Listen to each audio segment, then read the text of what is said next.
Hello, one and all. This is the second day of the Norway women versus the UK women. My name is Jon Barnes, and I will be commentating on Marianne versus Safi. Marianne Husum is the wife of Dagfinn Snarheim, who's a well-known player, and Safi is far more inexperienced, only been playing for a couple of years, but is a great prospect. The score at the moment, I think, is 8-2 for the Norwegians, having had certainly the better dice yesterday. In terms of PRs, it was very close. Both teams playing low sevens, I think, which is pretty good. And I'm hoping for an exciting match. So I think I can let them know that they can start when they want to. And then we can start with the commentary, etc. Right, so I don't know how many viewers we have. We might even get double figures at one stage, who knows? Right, according to the screen, Marianne is the black pieces going into the home board at the bottom of the screen.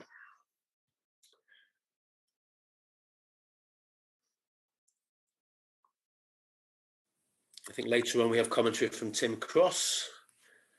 And I remember yesterday I was listening to Martin Barkwill doing a bit of commentary.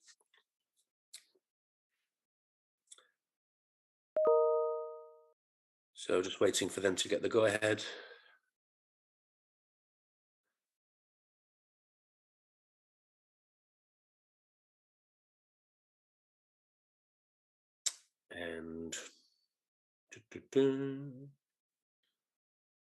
And these events are quite popular, country versus country. Certainly during lockdown, there's quite a few of them.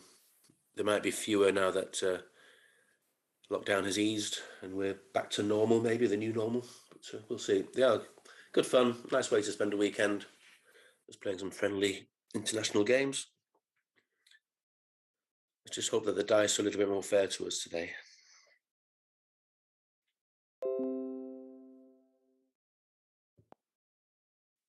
I don't know much about this young girl, Safi. I know Tim Cross has lessons with her.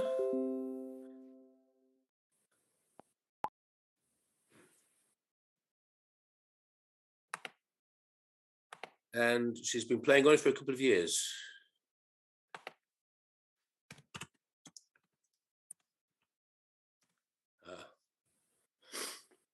Right, we're off. Okay. So Safi starts with a standard 4-3. That's the most popular choice. A lot of people like 2 down, but that's the way I play it.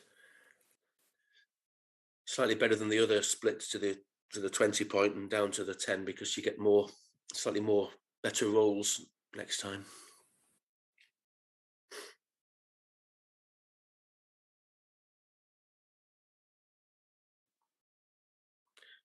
Marianne's been around she won't mind me saying so, she's been around quite a while. I remember seeing her on the tournament circuits for several years now. She'll switch there to the 4 point. Good start. Pops out.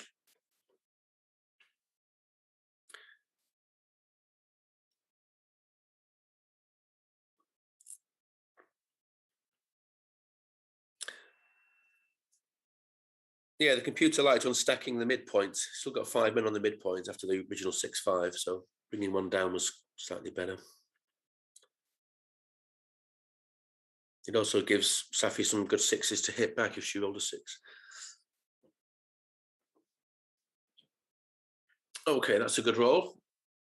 So Marianne has a healthy lead, so Safi does really want to hit this. And she does. Good roll. Lucky. I need to mute that somehow.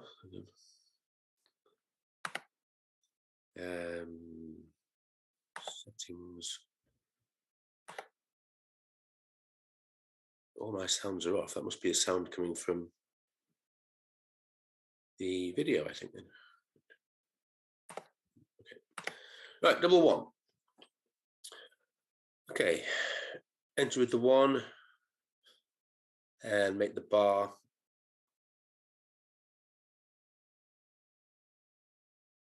There's nothing much else apart from this. This is gets a nice broken 4 prime.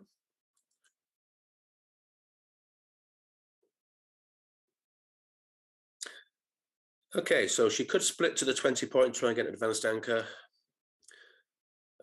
That's also an option, making the 5 point.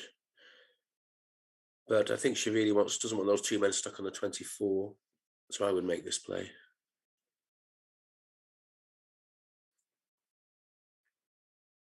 Great shot, 6-2, running out and hitting. And Safi again needs to perform. Now the 4's duplicated. So which is the best 4?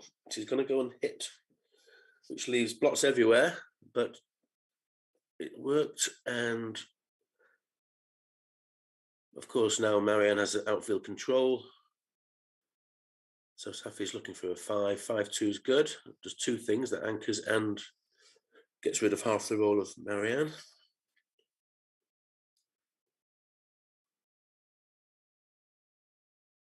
We can play to the bar here and leave a bit more flexibility.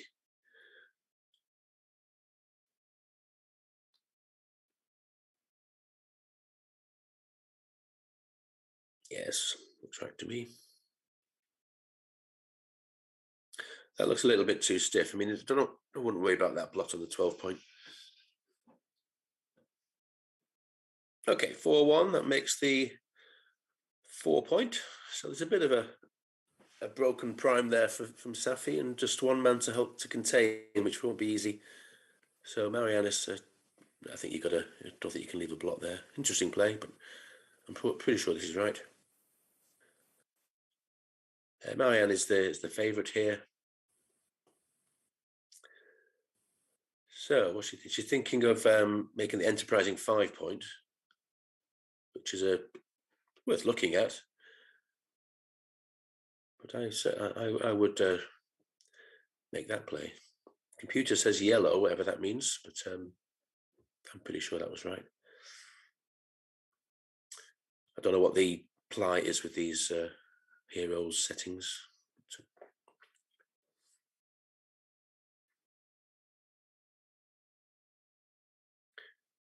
4-2. So not a lot. I think they were just safe is fine.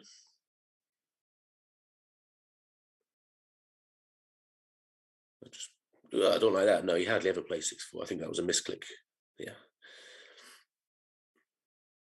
6-2. Attacking is one option, but jumping out with the back checker seems a sensible thing to do. Marianne's lone checker is semi-penned in, so I would leave it there.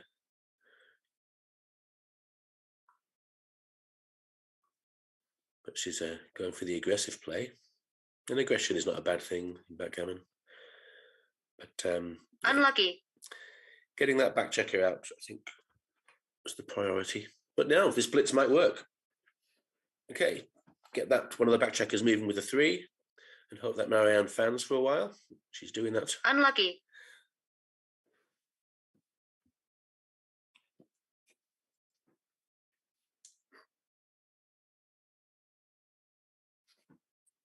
I'm pretty sure that's coming from my computer, that computer saying unlucky. I should be able to get rid of the sound.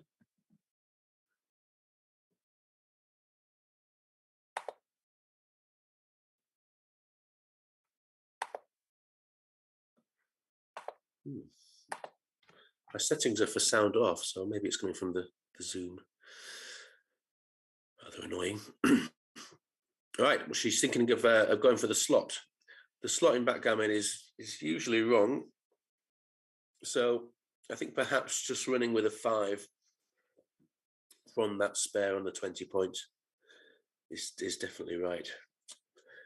And that's a good duplication. Only 5-5 and 5-3 that hits in this position. So maybe 24-22. It was the 2. Right, 5-4, which is in. And she won't hang around there. She'll jump out and hope that Safi doesn't get a 104 or a 11.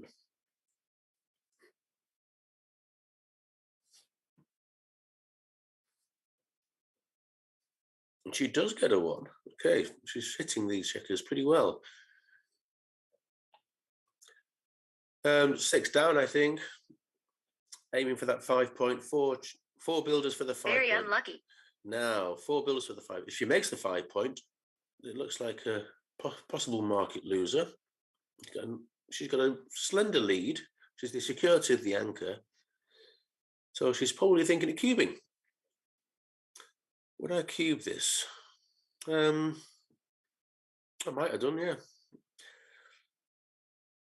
Because making that 5 point would have been huge.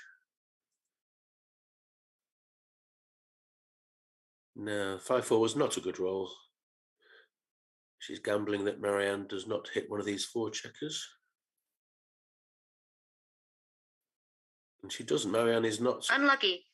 She's dancing very well, as Marianne. Now, come on, let's cube this. Let's cube before you carry out the threat. Your opponent doubles. Okay, nice. New game. Okay. And now the race lead was more than it was before. Was that a double the roll before? Yes, it was. Double take the roll before, but those extra pips made it a pass. Okay. I don't think we get any PRs on these settings. So we just have to go with the colours and assume that the ply, 3 ply, whatever it is accurate. Okay, that was a good play with the 5 for Marianne to split the, to not connect the back checkers of Safi. After a major split with a 6, and if you're on a 5, you do tend to hit the ace point.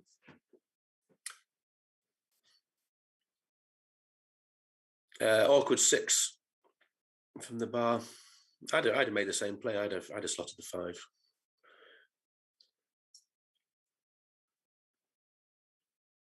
Two, 3 hits, and this is a bit of a messy situation. That blot on Marianne's ace points always means that Safi can have a good roll from the bar. 3-2 again. This is going to be another blot added to the mix, I think. Yeah, unstacking the 6 point. I think that looks right. I wouldn't make the 23 point.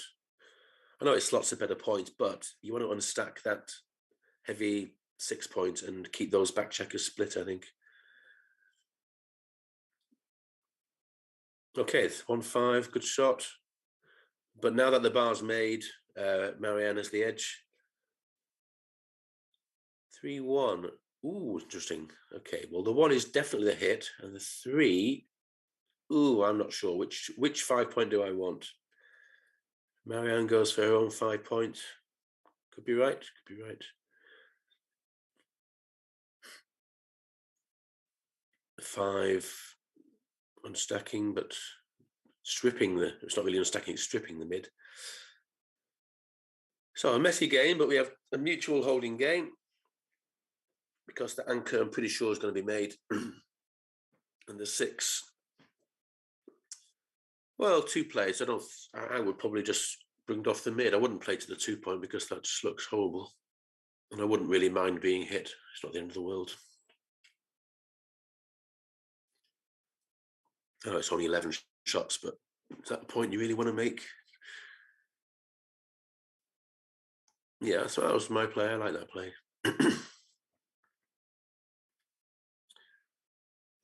3-5. Well, looks like a... Oh, okay, I thought that would be a pick and pass, maybe.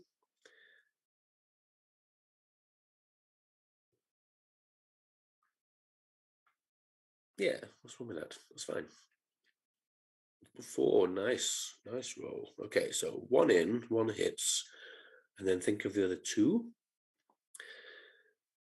don't really want the 2 point. You want to make one of those spares to make the 4. So maybe move one of the back checkers with one of the 4s. So hit with 1.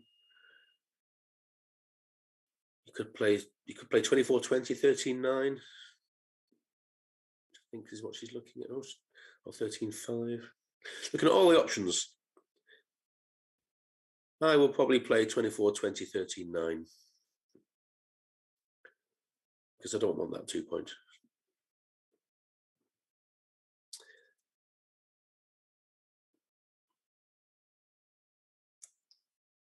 Okay, so there's not going to be any cube actions soon because with 2 anchors, Safi is content at the moment. The 5-4 is a little bit awkward. You could just make the 3. Yeah. Because if you pop out with a 5, you've got no decent 4.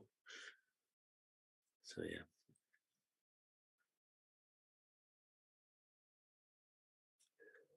I wouldn't keep that check on the 24 point. I don't think that's doing anything. So I would move that up.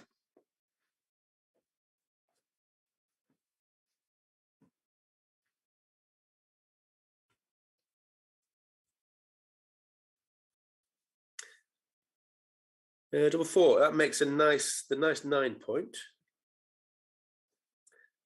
And similar situation to before. Do you really want to make the 2 point with the final 2 4s? No, I just I play that. I'd make the 9 point first and then think about hitting. Oh, jumps out though. That 6 was very important to get out. 6-4. Okay, get that backman out and just safe to the midpoint. Looks good. And do you want that look at the goalkeeper now, those that 24 point checker? Do you want that there now? Maybe you do.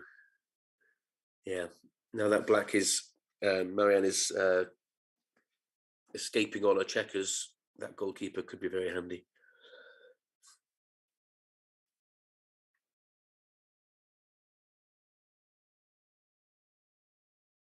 Well, we have a miss, but not the end of the world. So popping out with a 6, any 2 you like.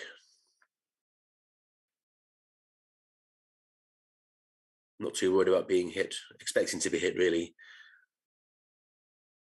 And the cube action here will be similar when you're playing against 2 anchors. When you're clearing the 3rd point in front of the anchors is when Marianne will be thinking of cubing, I think. Similar to any back game cube action play. No, I think you just bring that one round and get everything safe. Yes. Okay, now put the checkers in place to make that 4 point and 3 points. She doesn't want that gap to stay there in her home board, so she needs to place the checkers so that they can make the 3 or the 4 point.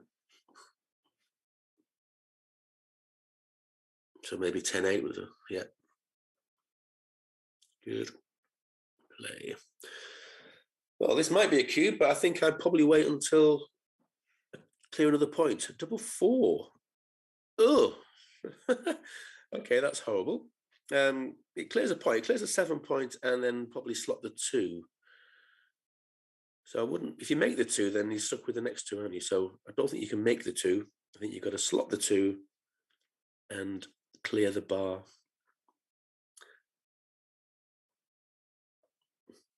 Yeah, so that was a really ugly move. Clearing the 6 is possible, but I don't advise that. I think you need the 6 point as a landing spot for some of the other ones to come along. Might be right, though. I've seen some ugly plays like that in the past. But this is my play. Unlucky. Unlucky indeed. All right, let's slot, I think. Let's slot one of those points. Got to make it next time. Marianne will not be cubing this at the moment. It's just far too fractured. The double 2s are useful because it points. Now Safi needs a 2. Lucky. Right, so a 5 in, 3, and this is definitely a cube now because there's 3 points to clear. I think this would be a cube. No, normally you take these if you have a really, really nice home board. Your opponent doubles. Safi's home board is not yet built. So you've got to ask yourself, how awkward is the bearing for Marianne? I probably would take it. I probably would, yeah. Yeah, you hope you by the time you get a shot and hit, you should have at least a 4-point board. And I think there's enough equity here in the contact. But harking back to the earlier play where she made the 2-point, that's see how much of a point that is not what you want. Your opponent takes.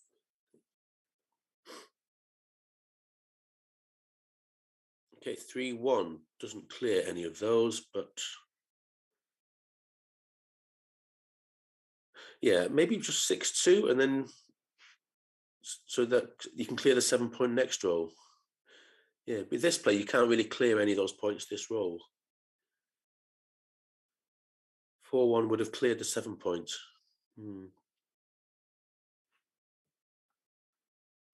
Looks like that was a take according to XG.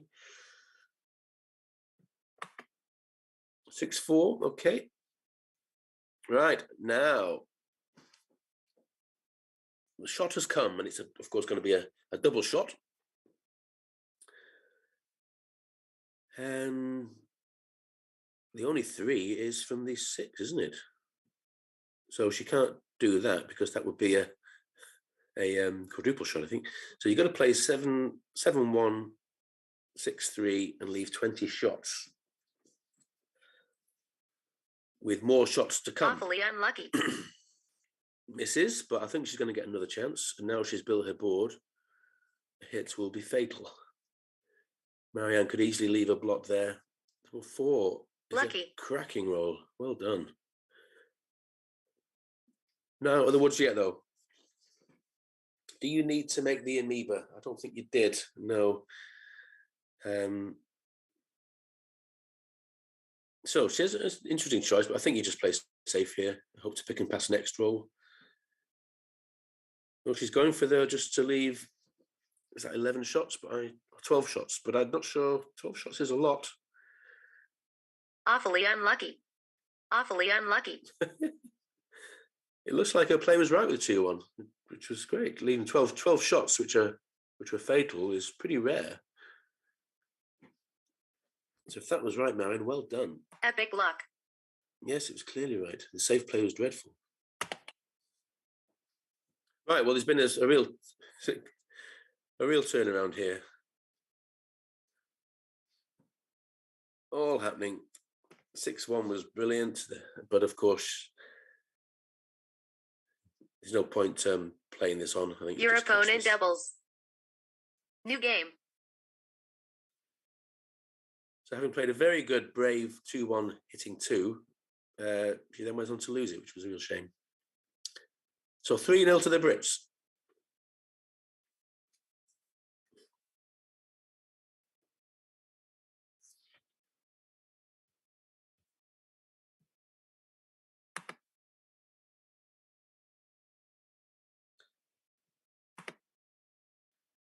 Yes, and it passed me by, but there was a Safi should have queued when she had 20 odd shots at that blot and not wait to hit it. She missed that one. But 3-0 ain't bad. Okay. Double 1. Okay, well, the first 2 are the 5 points. Yeah, I'm not sure leaving. I'm not sure the trade-off of the 7 point for the 8 point is ever really worth it when you leave direct shots.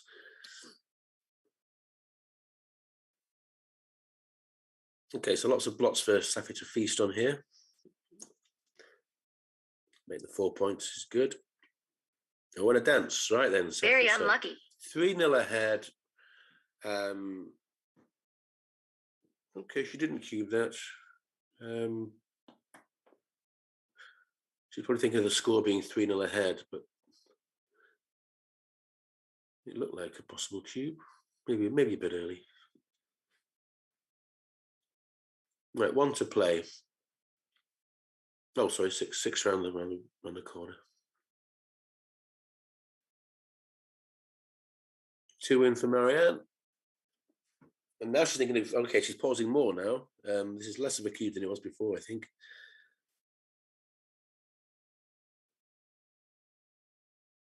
This looks okay. Marianne's got a decent Your opponent structure. doubles.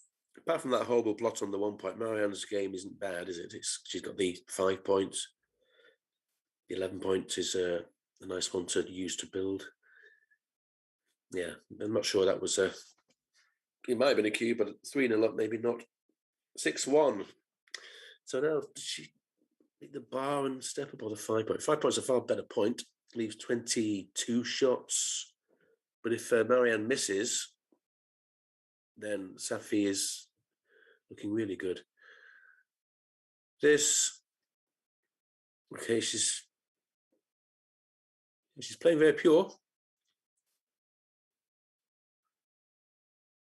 4-3, nice shot. Needed that 4. And Safi's still got the edge here, but Marianne will be happy with the way things have gone.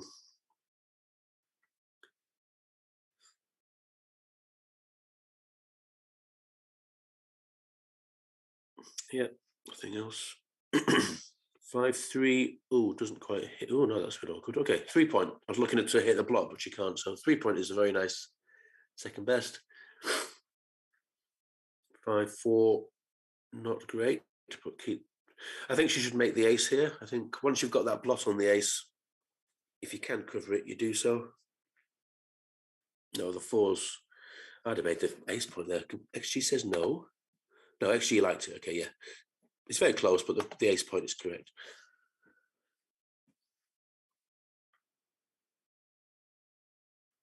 Hmm, 5-2 here. Yuck. I think you might have to play 11-6-7-5 and hope to roll better next time.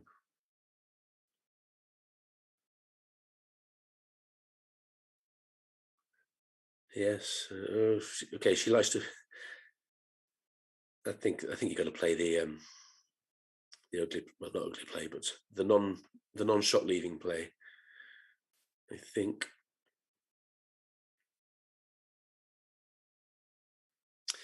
Yeah, we hate making plays like this, but sometimes you just got to.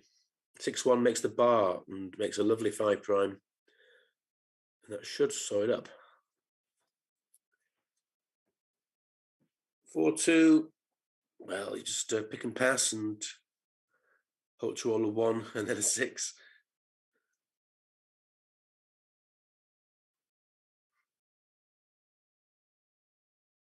She's thinking whether to play purely or whether to make the 9 maybe, but I think the pick and pass is my play.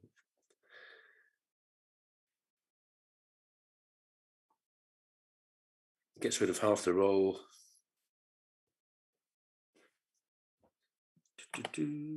Yeah, slightly right to pick and pass, according to this 2-ply, 3-ply. But it's just she can prime it back here. Okay, so that play might work. No point getting another man hit. Oh, what a roll. Okay, so now she's made her fine. No, I think, haven't you got to make the 4 point here? I think you've got to go for the prime. Play 1 from the back. Okay, so you're looking at how many, before you start breaking your prime. Very lucky. How many pips can you play?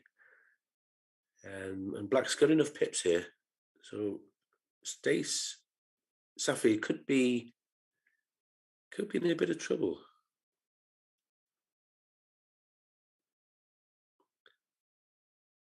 It's an interesting play. Been hoping to be hit, so then she can dance a few times and win the priming battle. The 1 is huge. That was a huge one. 6-1. Oh, these are hard to play. I think you have to hit and hope that Safi comes in straight away.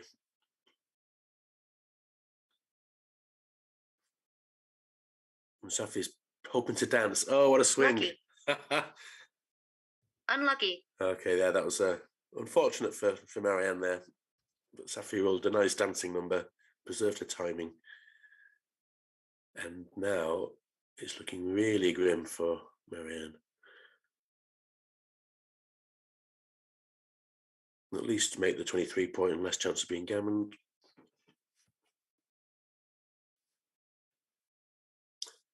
So we're looking at, I would say, at least 5-0 here.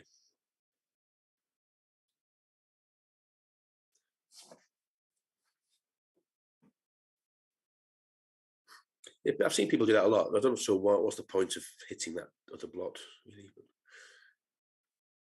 it doesn't really matter.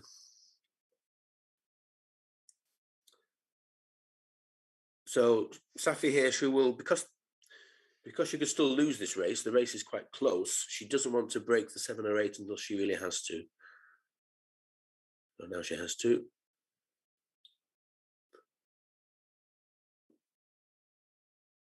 Oh, a blot ski. Oh, a double blot. Ooh. Well, this could get interesting. This could get very interesting. It won't take much for Marianne to get a good racing equity here. She hits this. She doesn't hit, but double 6 is not the end of it. She's one another set away from being pretty good.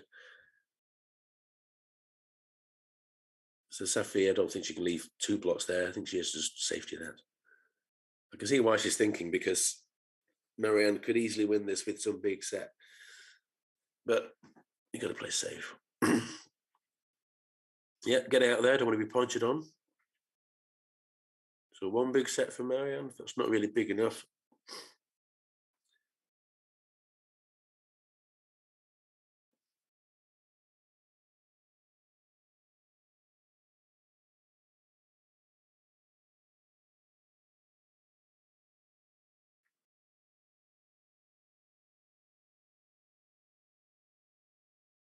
Yeah, I bet there's very little in those plays.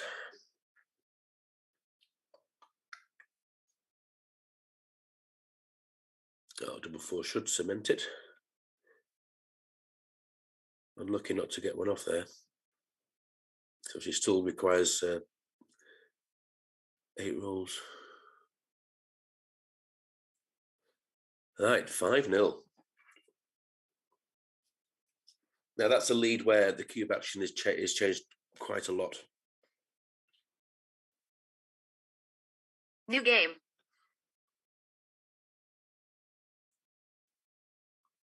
Okay, 4-2 for Marianne. 5-1 minus split.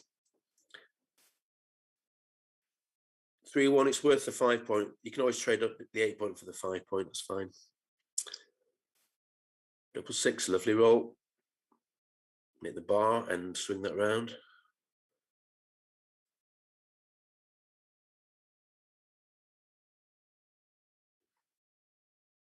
Yeah, that's, oh, no. We don't want that. Lucky. 3-2. I suppose you make the anchor. Right, can she make 5 point or a jump out? Don't want to cube this at 5-0 ahead, not when Marianne's got the rack like that and you've not built any points in your board yet. I think this will be a bit premature. There's plenty of play left in this game. But every roll is a keep doubling decision, so Tim's taught too well to pause and always think. Okay, she scarpers. I think I definitely run here. Huge lead. Don't want that 2 point. You want to use checkers to make the 5 and 4. I just get out of there.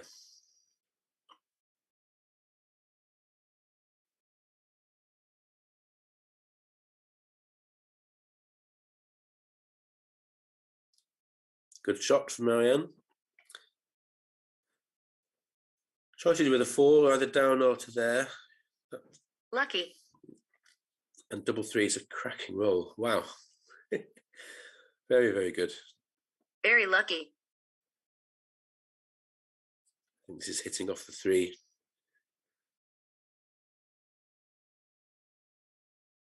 And she's thinking of keeping this, is she? No. Okay, but again, a good roll. You got to hit. Right, now. This would certainly be thinking about cubing if it was a normal match score. 5-0 ahead.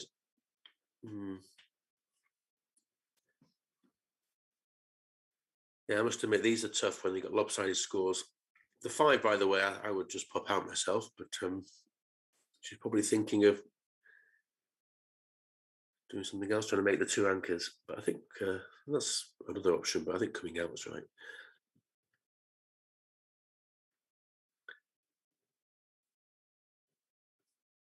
So 5s to hit that checker on the 17 points. Chance to make the 4 point if you roll really well. Your opponent doubles. Okay, the only question is whether at this score it was a little bit early, but I think this is has to be a take. You can't pass these when you have an anchor and you're 5-0 down and you've got New the game. rack.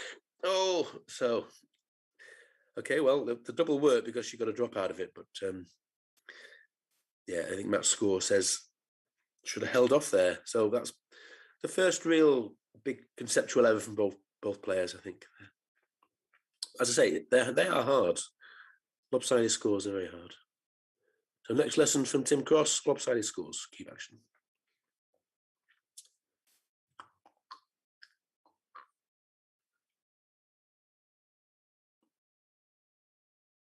Indeed, I think Dagfin also helps Marianne a lot with her game. So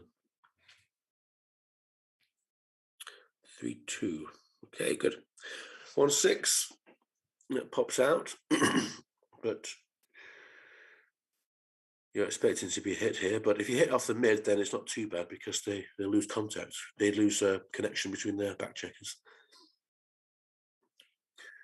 She must be thinking of 13-7, which unstacks the mid, but leaves 20 shots. I mean, it's not horrendous, I don't think. I do like the way that she plays purely. That's a good thought process, but in that case, when you just got one man back, you just want to get that man out and hope he's missed. 3-1. Well, now that the blot is there, she has to hit it with the 1, with the 3. I think by doing this, by not hitting, you're sort of justifying Safi's previous play. So I think you have to.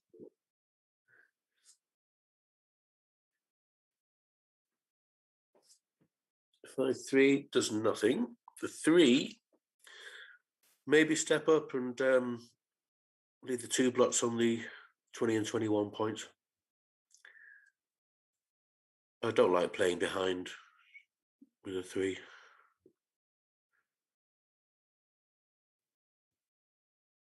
Yeah, I would play 24-21 and hope to make one of those points as an anchor later.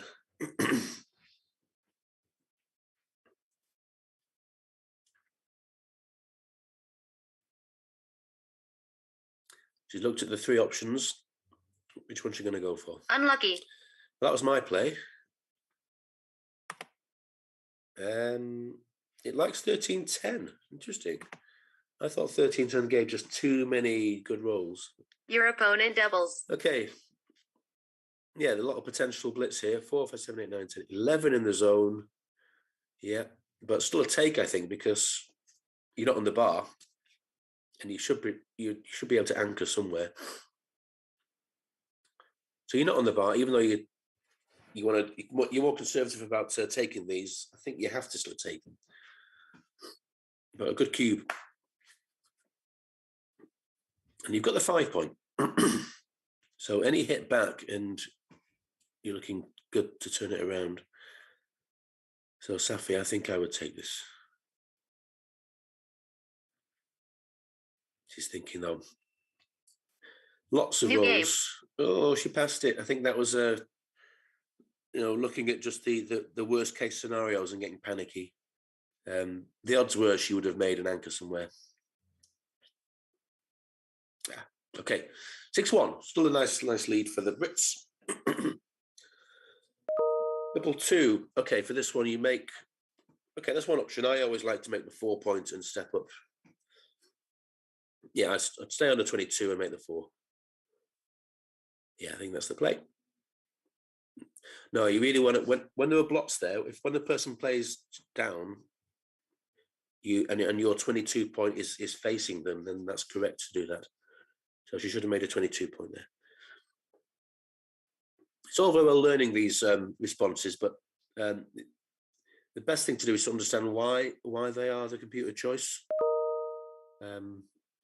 So yeah, that was even for money, even more so when you're 6-1 up and you want to make an anchor, but for money as well, it's a 22 point. 6-4. Okay, I think we're going to see a little attack here. 5-1. Now, you'd love to enter on the 20 point, but it leaves, you'll definitely be cubed. So I think 11-6 and wait for a better time. 6-4. It doesn't do much, does it? Well, you could leave the back checkers alone, or you could try and get some action. I think 13-9 is definitely the 4. This is one option, or play 24-18. 24-18 looks like the play because you've got a stronger board, you want to get some action, and the midpoint is stripped. So my play would be that, yeah, and then 13-9.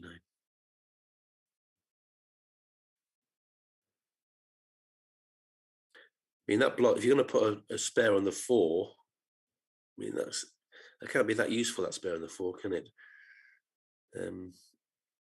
Anyway, right, 5-1. Back checker's not moving. Might have to slot. If he slots, then you're giving Marianne good 4s, but her 4s are really good on her already. Look at how the 4s play. 4-1, Unlucky. 4-1, 4-3. They all play pretty well. Double 4. Right, 6-5, she jumps out. And 6-4. Now, Safi is way down in the race now. She's 13 pips down after the roll, so leave the back checkers where they are. Is that 4-3 I mentioned earlier? Yes, 4-3 is a good roll. 2-1, that does nothing. 6-4, 10-9. Can't think of anything else. Right, 17 pips ahead. 6-1 down. Okay, she should have been thinking of keeping this. She rolled very quickly. Safi's stuck on the 24 point. A dog in the race, and could be prime. So I think that was a cube. Maybe she'll do it now. Now she's escaped her back man.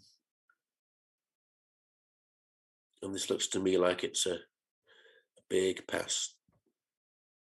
Position race threat. Your opponent doubles.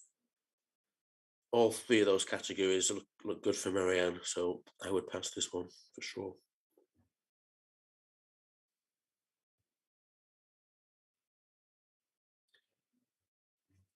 Make the 3 point, make the bar point, just bring them home safely. Lots of ways Marianne can win this game. But it's good to think. It's good to think.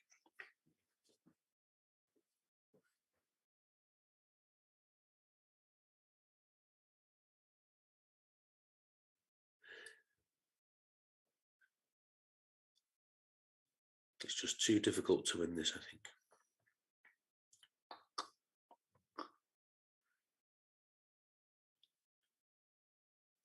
Even in a normal score, that was looking dodgy. Yeah, I think there was cube action before then, a couple of rolls before. Yeah. Right. Okay. Okay, we have a blitz and a dance now. It's not a cube. It's not a cube for money, and it's not a cube when you're 6-2 up.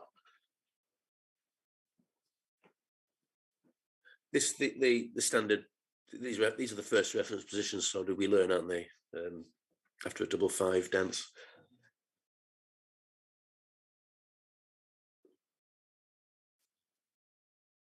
So, is she going to double this?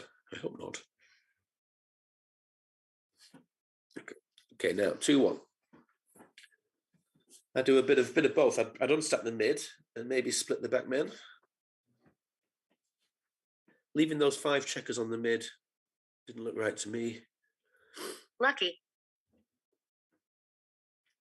Okay, she has an anchor. But Marianne is doing okay here. She's about to escape.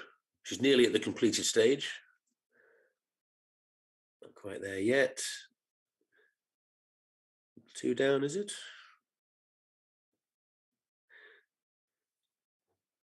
In 13-8 only means there's 1 blot, but 13-11 could be a very handy checker.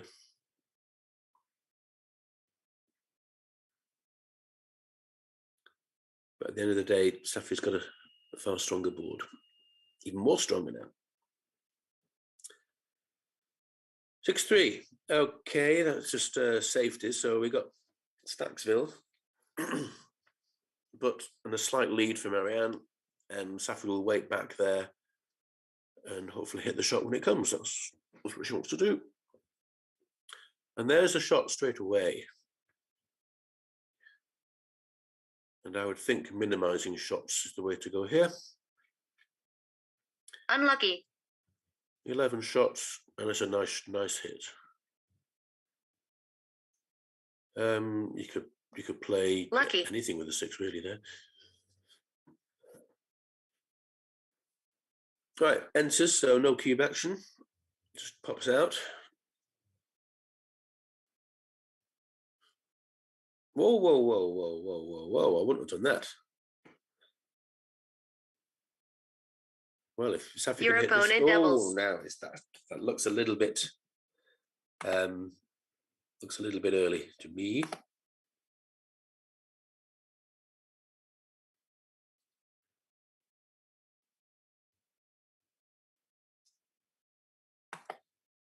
Yeah, looks a little bit early. Yeah, she I think got a rush of blood to the head. She's visualizing hitting 2 with 2-3 and dancing.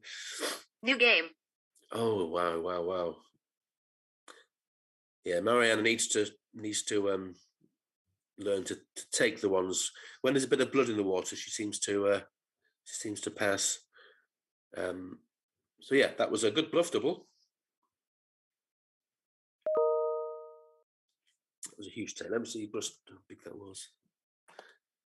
Oh, that was 400 error. Oh dear, and wasn't a cube.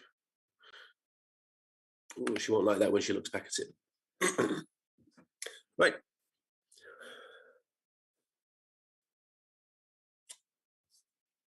Four-one for Marianne. Okay. Double 5. Okay, similar to the last game. Then it's going to be with a blitz. And now with Safi being 4 away, there could be some gammonish cubes coming. I think Chris Bray's latest article was saying how if you're 4 away, you can still, even if you've got a big lead in a match, you can still cube aggressively and not worry about the match lead. You just go for the 4 points with gammons. 6-5. Okay, she's got the 5 points. So double 4 is a beautiful roll. Wow. Epic luck. But coming in is useful, and there's no attackers at the moment, so Lucky. need to bring some attackers into play. You've got to split these. You can't do anything else. You've got to split those back men. And although Marianne's structure is a little bit blitzy, you've got a 5-point board, so you've got to get some action. You don't mind the exchange of hits or whatever.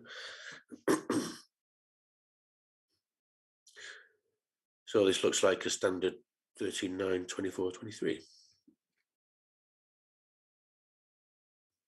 Unlucky. Double five. No, the shoe's on the other foot. I think here you wouldn't play the normal blitz. I think you'll make the ace, but then run that back one.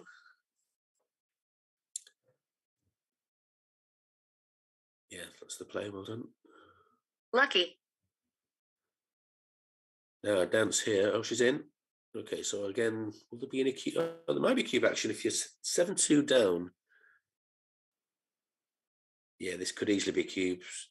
You make the bar, you make the 4, you make the 3. Yeah, I'd have cubed that for sure. Because that looks to me like a market loser.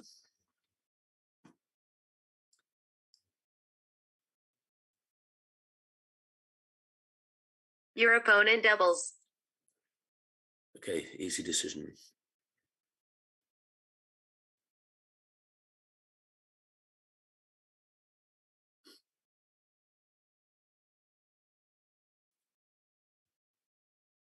New game.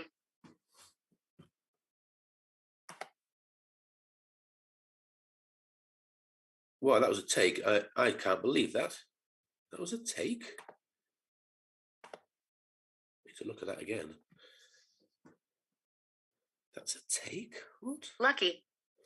Okay, I'll have to look at that later. I thought that was a big pass. Don't trust XG with that one.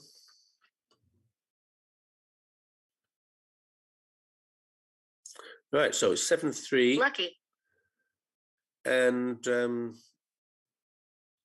mean, making the 4-point was when you've already got the 5-point anchor, the 20-point anchor made, the 4-point is less valuable. So she should come up, I think.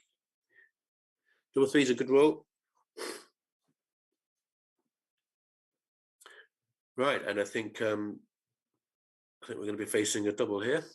Marianne's position is very sound. We've got the anchor, lovely 5'.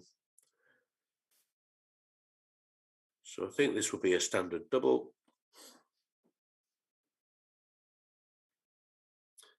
And being stuck on the 24-point and with another block to hit makes it an easy Your pass. opponent doubles.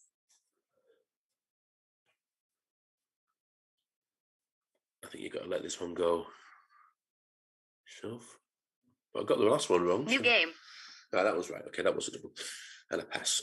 Okay, Marianne's on the comeback trail. 3-1, 3-2.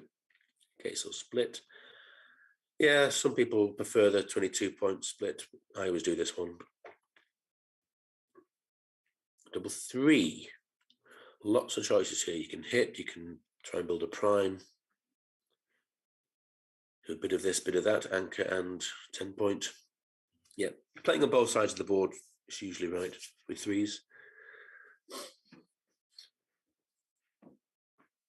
And that's a good roll. Okay, she's definitely rolling better. And that's a good comeback. Lucky. Again, a good shot from the bar.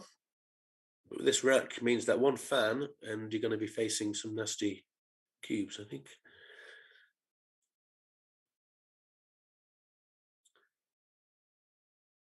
Double 2. This might be a case where the 2-point is right. I'd like to play 10-8 with one of them, but I find it hard to find the next 3 twos. So.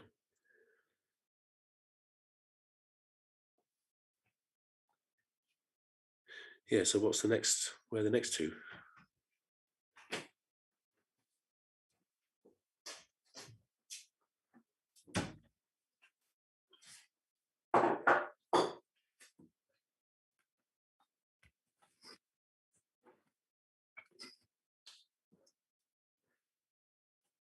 Yes, the problem, the final 2, you don't want to lose the midpoint really.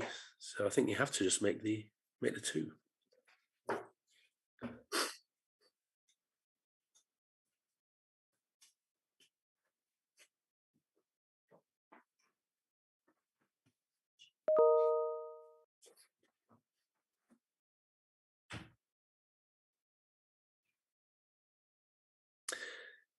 Yeah, that would be my play.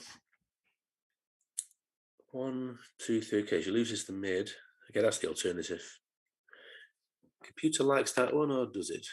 It seems to prefer that. Okay, me and XG disagree with that.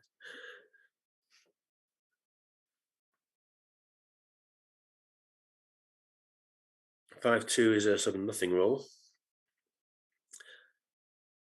She'd love to split, but of course, then you're going to be attacked.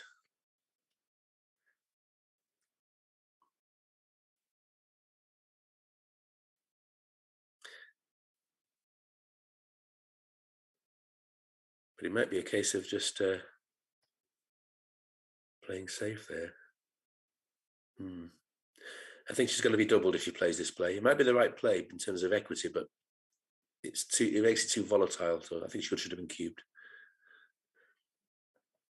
Blitz. Good entry. Lucky. Again, they're going to hit this. Okay, now there's the fan, but Unlucky. she's managed to put a fourth checker back for Marianne, so she's running out of material to blitz. It's a great shot. Okay, equal. Very lucky.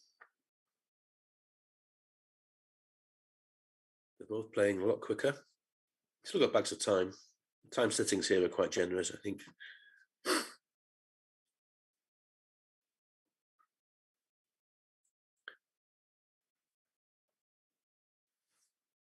Oh no, 8-6. So yeah, just a misclick.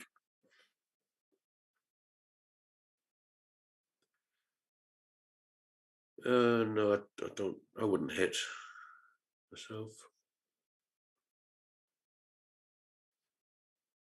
I just use those checkers to make points in front of that blot.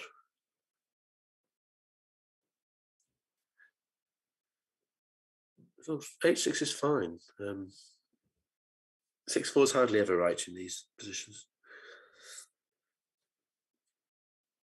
3-1. Okay, so now that Marianne's been hit a few times, she's down in the race. So might want to keep the goalkeeper and just play 11-8, 11-10.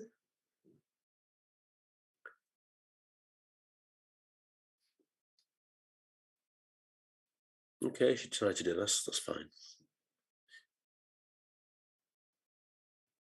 She has outfield control, so putting those two spare checkers in the outfield can't be a bad thing.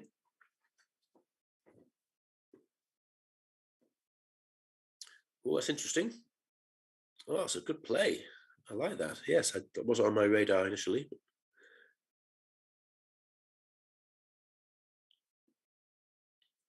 Okay, this is getting messy. Again, 7-4 down. Would I have this? Yeah, there were lots of blots lying around there. Maybe Lucky. She could have thought about cubing that. So surely now things have settled down a bit. I don't think she's too good. So I would have doubled that. Although the race is close, you're going to put her behind a 5 prime, so.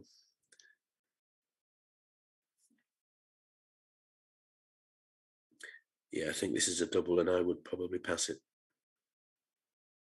Yeah. But I'm pretty sure there was some cube action. Your opponent doubles. But they're playing a lot quicker than they were, so I think they might be missing some action.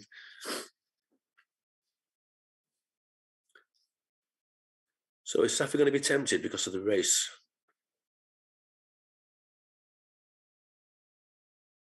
I don't like the anchor on the 23 points. It's not my favourite.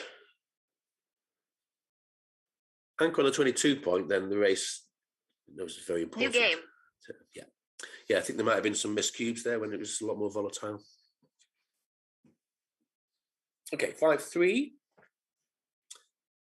3 point, yes. So 7-5 is getting tighter. 6-6 is a lovely roll. Of the last 6,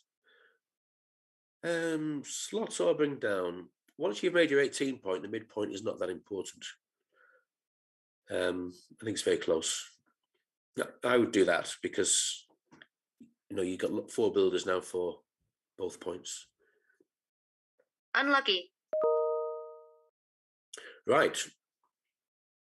A great start. Maybe needs 1 more point in board before she can send it. Your opponent doubles. I don't really blame her, because 4 points needed. She could easily prime Marianne. Having 2 checkers stuck on the 24 is usually pretty bad. That's a good cube. I more look at it. I like this cube.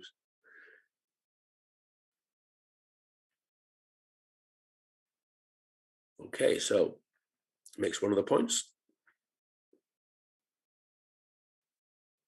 6-5. Okay.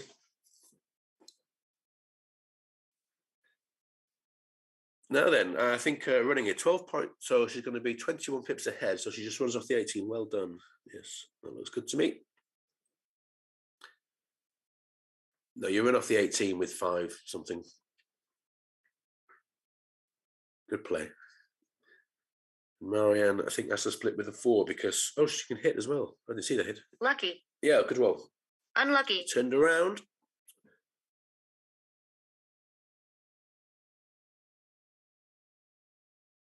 Okay. Even game, I would say.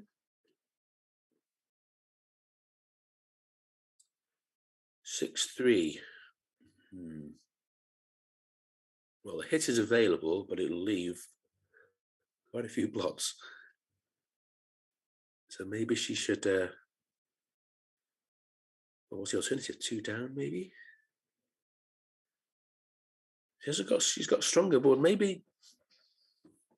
Can she risk the hit here? And then play mega big? No, this is interesting. Because she's leaving a blot anyway. And letting Safi just run out with numbers as well. Could this be right? Could the hit be right?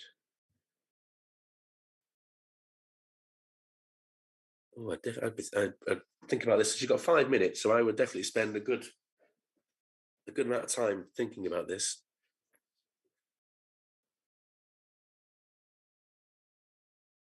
The hit is looking. Yeah, probably. You can tell the way I'm wavering. I just don't know. If it was like a 3-2, I would hit and then play 10-8. But because the 6 also produces blots, it might just be too much. You don't play 8-2, so you have to play huge. But this is so big. No, I don't. I think I will play 2 down and get a wimp out. Yes.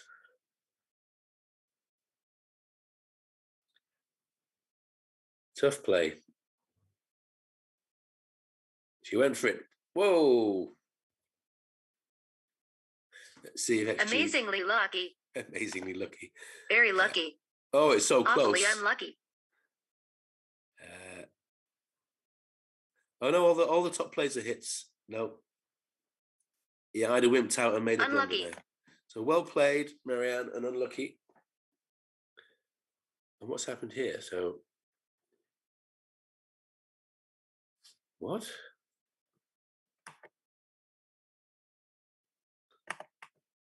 We've had an amazing sequence.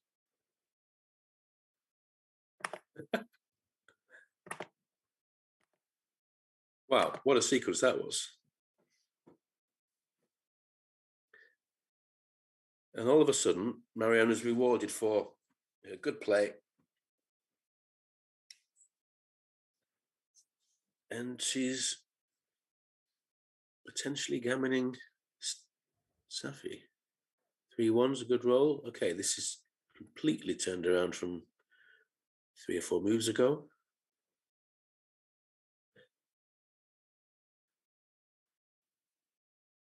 Now you need if you double these and you don't roll, if you roll 3s or whatever,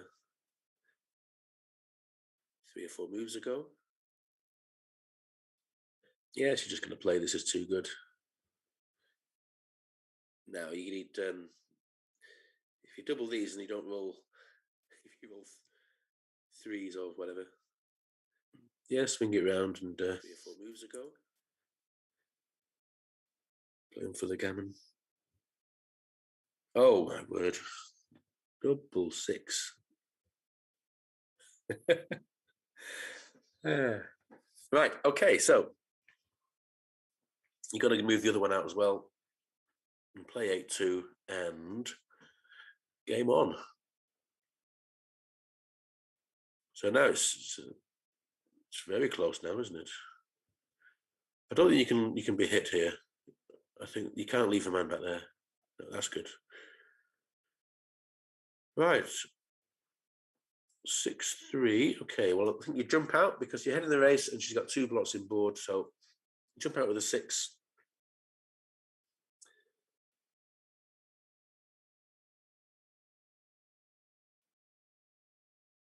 There's no choice with the 6, I don't think. She might want to think about the 3, but it looks good to me. 6-1. Now build that board.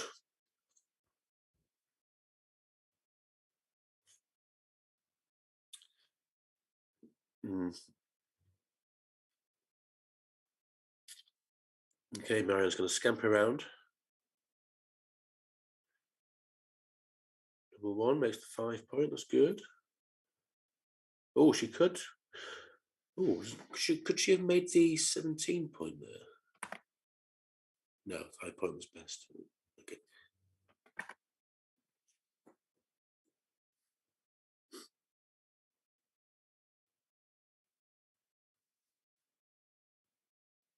Five, 3. Well, time to go, I think. Yes. Oh, brilliant roll. This is going to be Lucky. a 4-point match.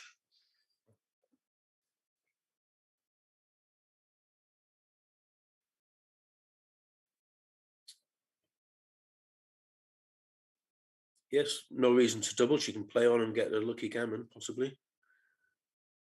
I've seen it happen.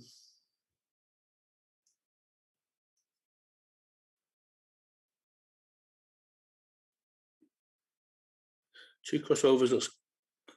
How did I done 2 crossovers?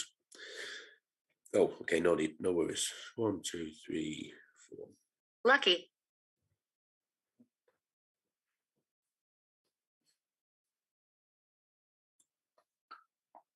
So 7-all.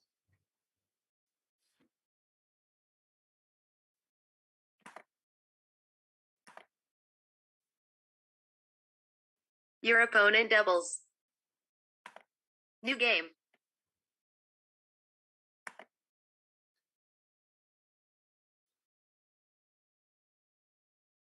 This is the. I think this is the last match to finish, and the scores at the moment are 11-3 for Norway.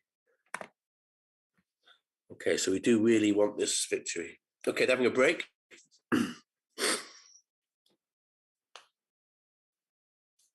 Not a bad idea.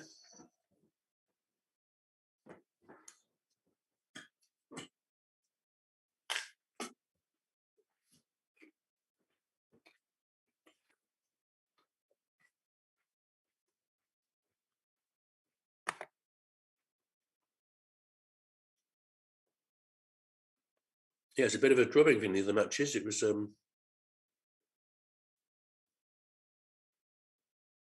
yeah, nothing close really. 11-5. So Catherine beat Rachel. Anna Clark, hey, won 11-6. Captain Anna P lost 11-5 and Julia lost 11-8. So this could be the closest match. I've been asked to say that Anna played at 4.1 in round 2 yesterday. So I was very pleased with that. It's Anna Clark I'm talking about. As I said earlier, the PRs have been quite close. The average PRs for both teams, pretty close. But the luck element was huge.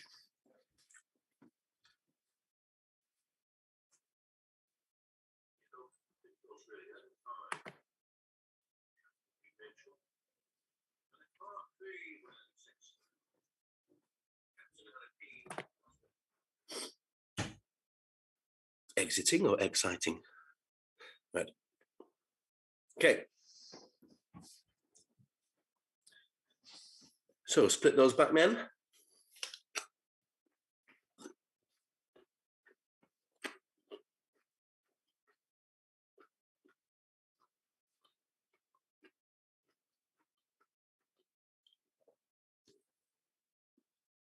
Looking to anchor here, hopefully. Yep. Ah, no 6 though, so maybe the 5 point. 4-2. Nice roll. I want to dance now. Very unlucky. 4-way, 4-way. Yes, some gammons here. But the 5 point from Saf is important. Another dance, right? Unlucky. Okay, I would think now seriously about doubling this now. Yes, I would send this over. Would I take? Yes, I would take because of the 5 point.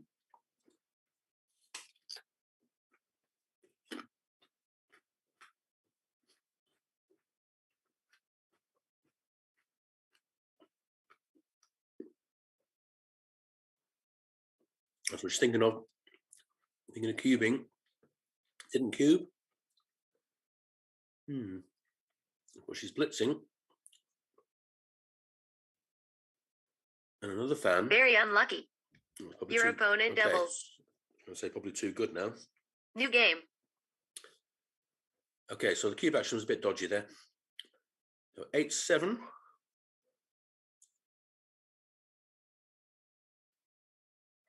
Nice roll, double 1. Lucky. 3-5. Yes, unstacking those 2 heavy points, but splitting was an option. Your opponent doubles. Yeah, 3-way. Okay, when a trailer's 3-way, 4-way, you want to cube pretty early.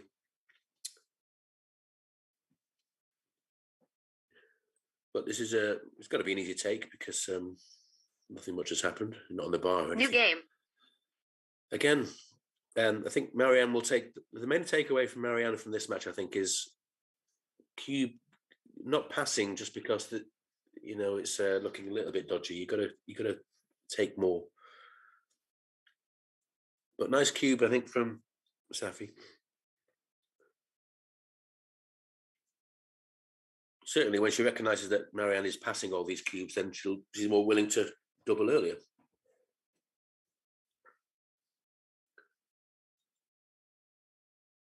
My 3 option of jumping out or making the 3 point. Unstacking those heavy points again. Seems right. Double 5. Nice roll. Okay, so it's a 3 point match. Okay, so she could 3 points and jumping out is one option. 3 point hitting and jumping to the 18 is another option. 3 point hitting and going down to the 8 point. Lots and lots of options. Oh, that option just making the 3 point. Double 5, that's the tricky play. There are lots and lots of options there. She's taking a 14 point lead if she makes this play and doesn't hit, which isn't bad. Lucky. Didn't make the 3 point at all. I thought 3 point was the first thing you would think about. Yeah, top 2 options are making the Lucky. 3 point. Hitting slightly better.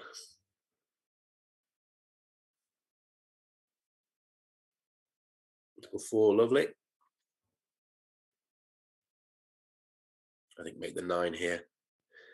Don't worry about the mid. Just bring another one. Make that 9 point.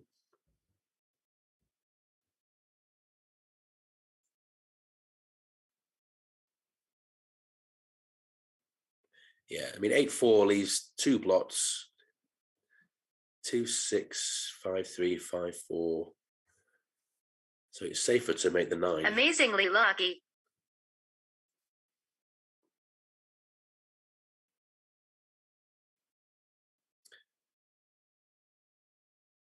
Okay, entering is good for Marianne. Now, Safia's got Unlucky. little bit of a lead. Only one man back to attack. Attack that back man. This could easily be a cube, yeah. Okay, that's also another way of winning.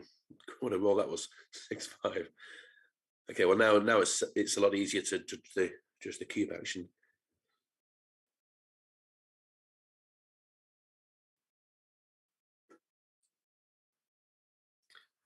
So was that a cube the previous roll when you had the threats of hitting on the 5? Any hit on the 5 and a non-hit back would have been a market loser. Your opponent doubles. So yeah, I'd have been tempted to swing it to the previous roll. This is now obviously a huge pass. New game.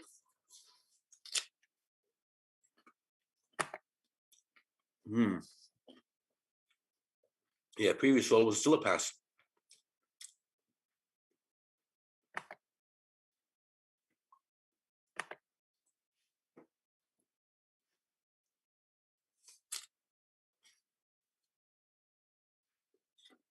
So a running game,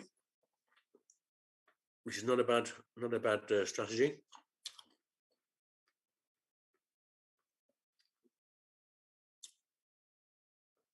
So definitely the edge to Safi here with a even match, even race, but one man escaped, or both men escaped.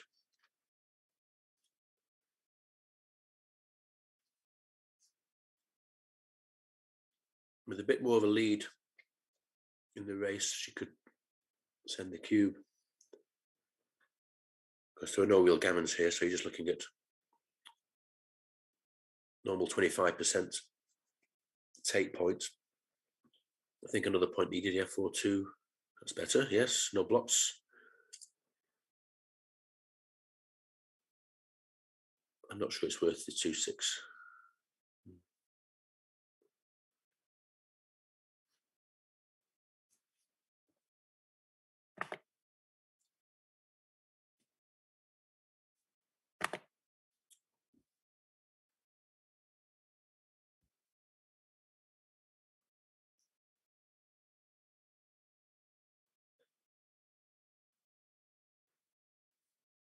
Right, even race.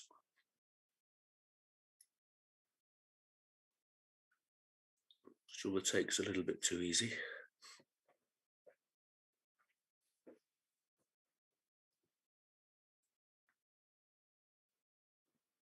Market losing sequences, if you make the bar, probably.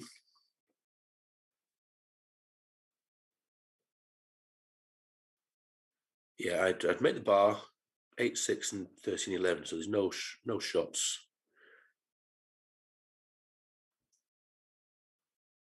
And the 2 is extremely useful, but I think this would now be a cube. Oh, she's not stepped up with a 2. Oh, okay. I think this has got to be a double pass then.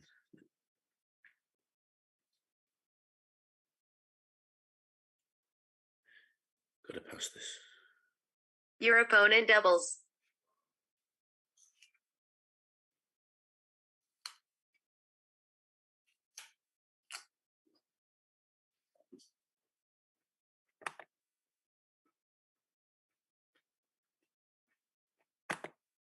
New game. New game, right? Okay.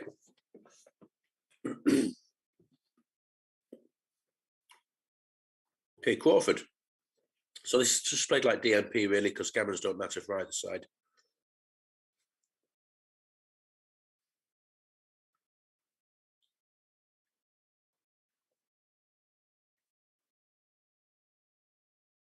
No, you only do that when you want to disconnect the checkers or you're desperate. And this is not neither of those occasions here. You don't want to hit that.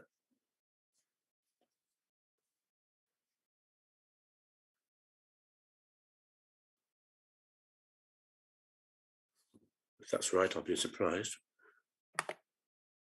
Okay, slightly wrong.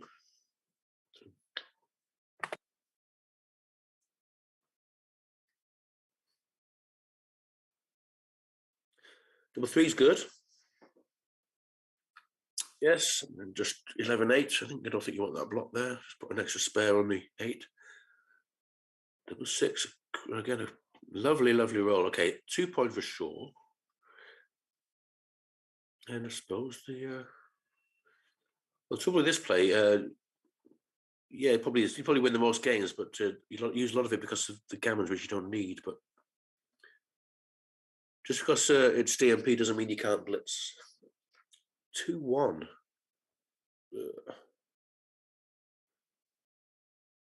Okay, that's I'd put 3 on the air. As I say, that he might win more games with this as well.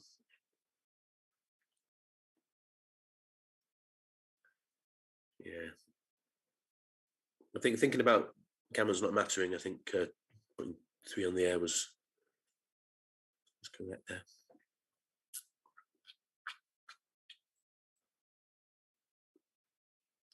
$5-2 for Marianne. Well, just 8-6. I can't. Slotting.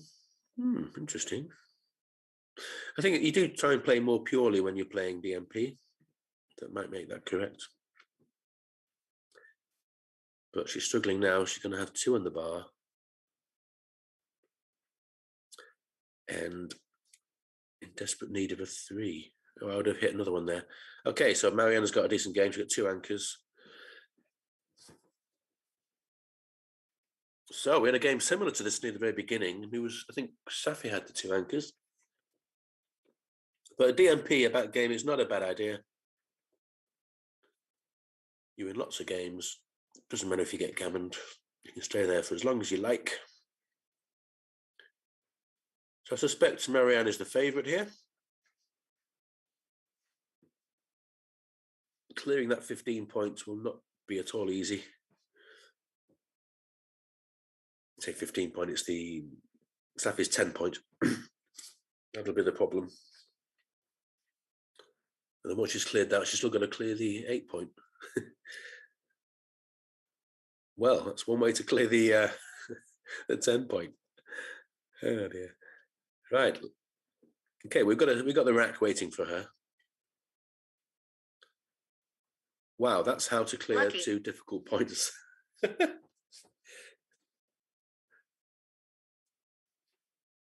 Well, Safi looking good. 2 points to clear. And the match will be hers. Okay, 1 point to clear. And the match will be hers.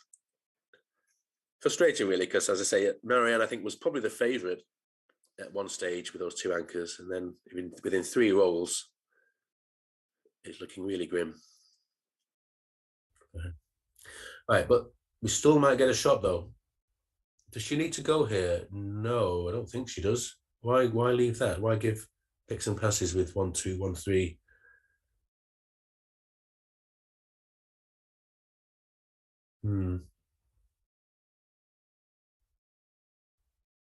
Well, she should pick and pass. Yeah, that was a slight mistake by... Why is she not hitting that? Yes, thank you. Right, again, she'll come to the 21 to leave those 2 potential shots. Oh, she's got 20 shots. Unlucky. Misses, though. So, Safi, well played, well done. Awfully unlucky.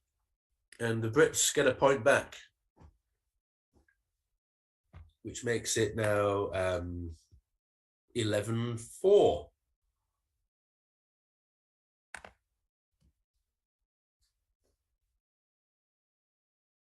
Okay, so that was an interesting game, interesting match.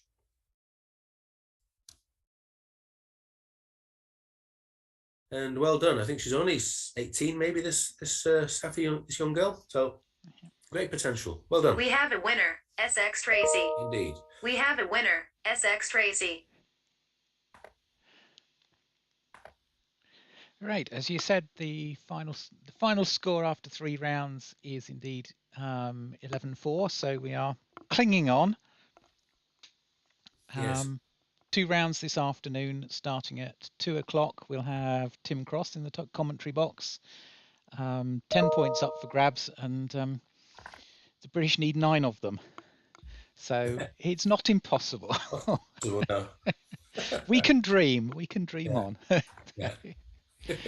Thank you ever so much for sharing that match with us, John. I'm just going to just say the. Do anyone want to know the PRs, or is that for another time? Do go ahead. Do go ahead.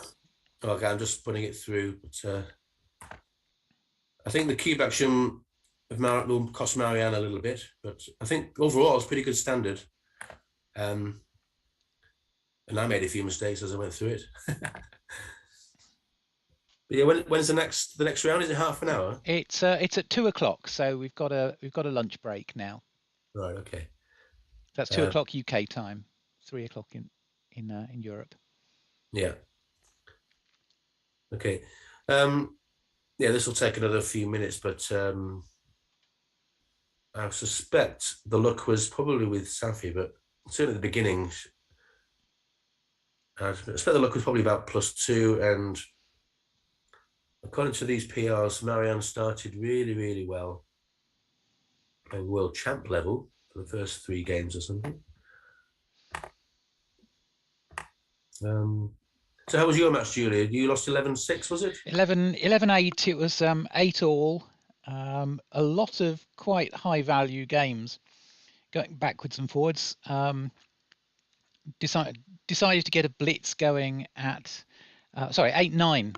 I was 8-9 down. Got a blitz going, doubled, almost finished it off, and then couldn't close 1 point and duplicated everything, and the double appeared. And that was the end of it. Yeah.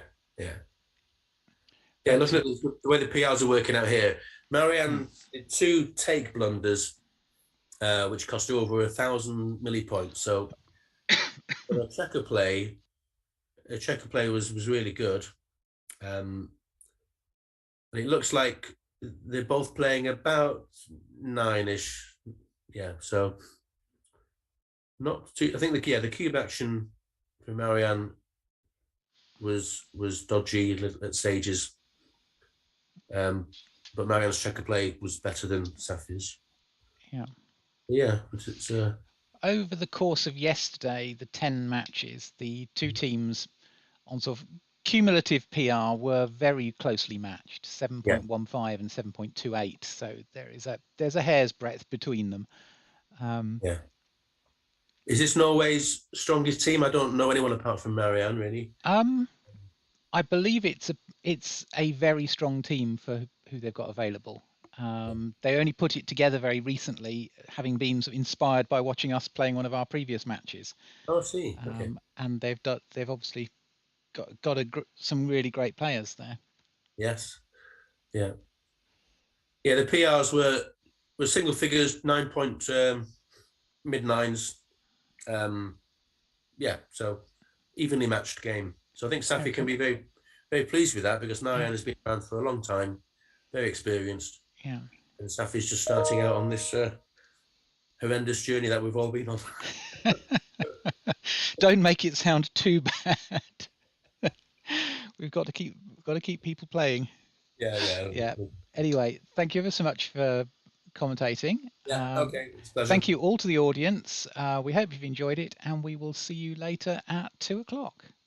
Okay. Right. Bye for now. Bye.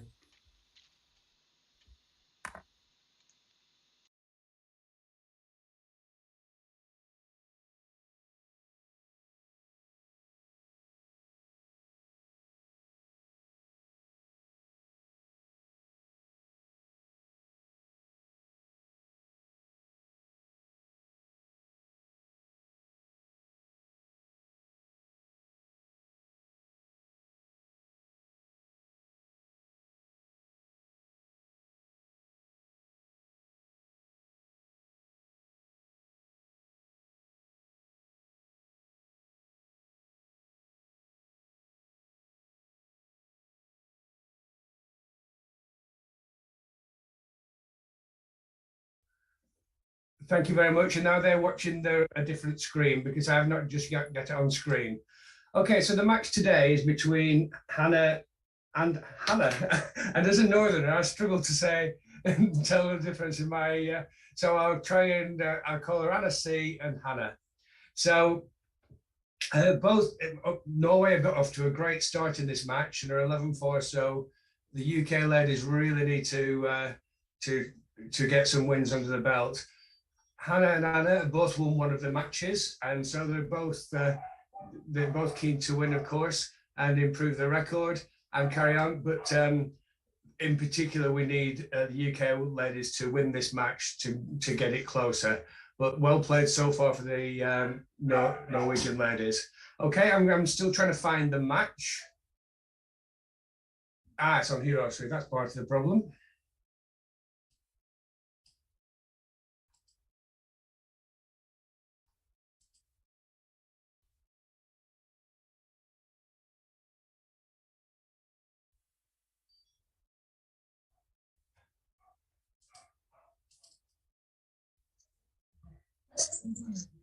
Okay, there we go. I'm on the match now. They've just started, and we've got Hannah from from now on, if you don't mind, for most of the time I'll call it Norway and UK, because Hannah and Anna is really difficult for a northerner to tell the difference about.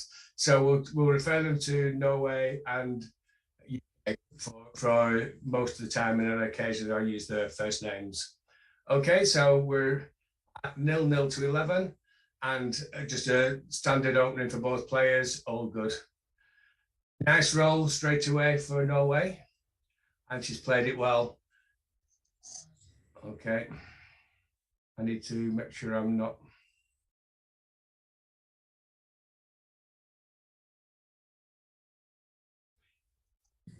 Can you? I've got my sound on. I'm really sorry. How do I turn my sound off, Julia? Can you?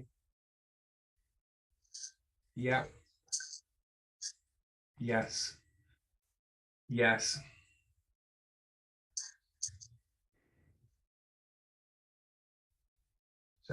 Settings, sound settings, all sounds. It's actually, it says already all sounds are already on off. Okay, that's great. Okay, okay, let me carry on now and go back to.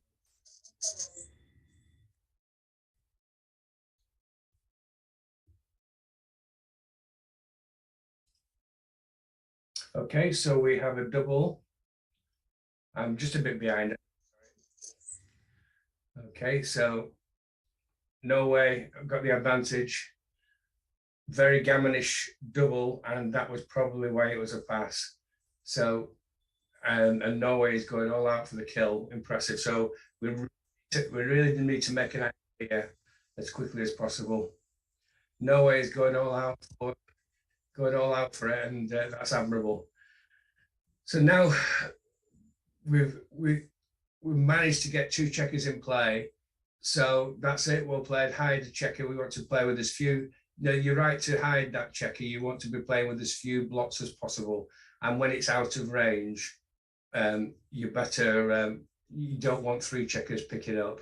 So it'd be slightly better to play 9 to 3 in this instance, to just have less checkers. Although that's quite nice. At least that duplicates 4s, but there's just too many hits, and we've just got to play with as few checkers under attack. Oh, played well. Let me just check that move. And it looks like they were a lot closer than I thought, and my play was only slightly better than the others. Nothing significant. So well played, Anna.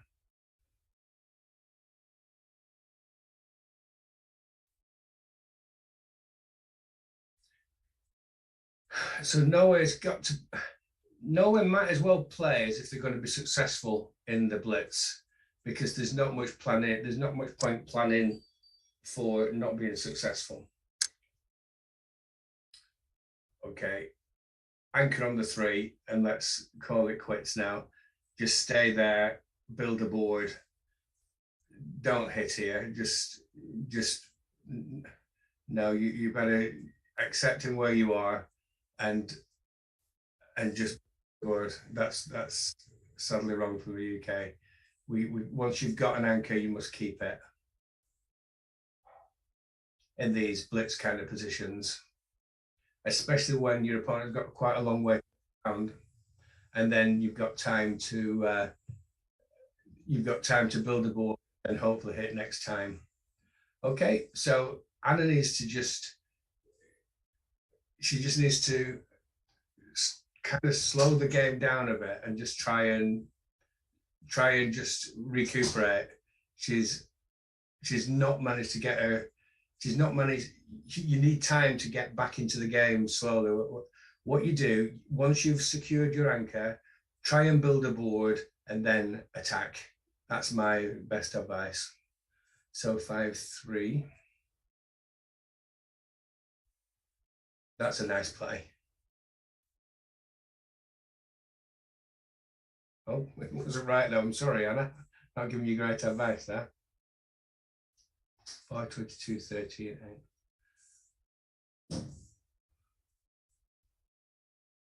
Right, that's nice, and that plays well.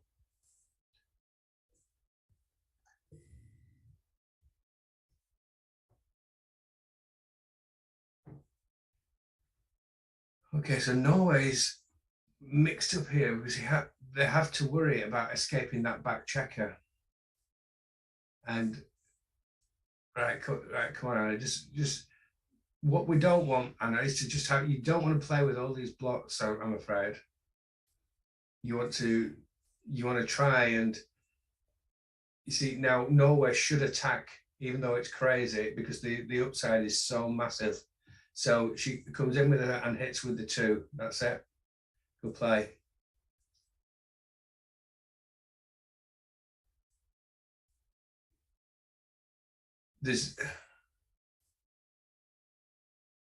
I think you've got to just carry on the attack. You're kind of in blitz mode and you've just got to finish it off. So here we go, 2-2. Now the thing is now what White wants to do, because Black has got an urgency to bring all the checkers round, all the checkers round. So she wants to secure the 5 point and then play from there. So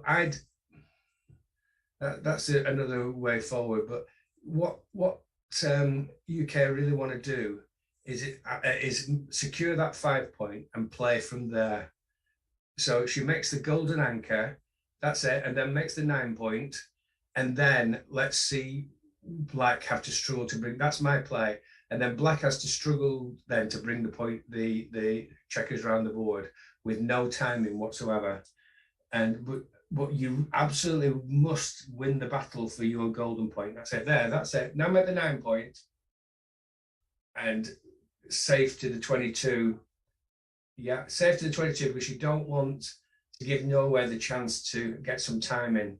At the moment, she's struggling with this move, is Anna. Never mind. You see, the problem with this play is Norway will attack the 5 point and might win that battle.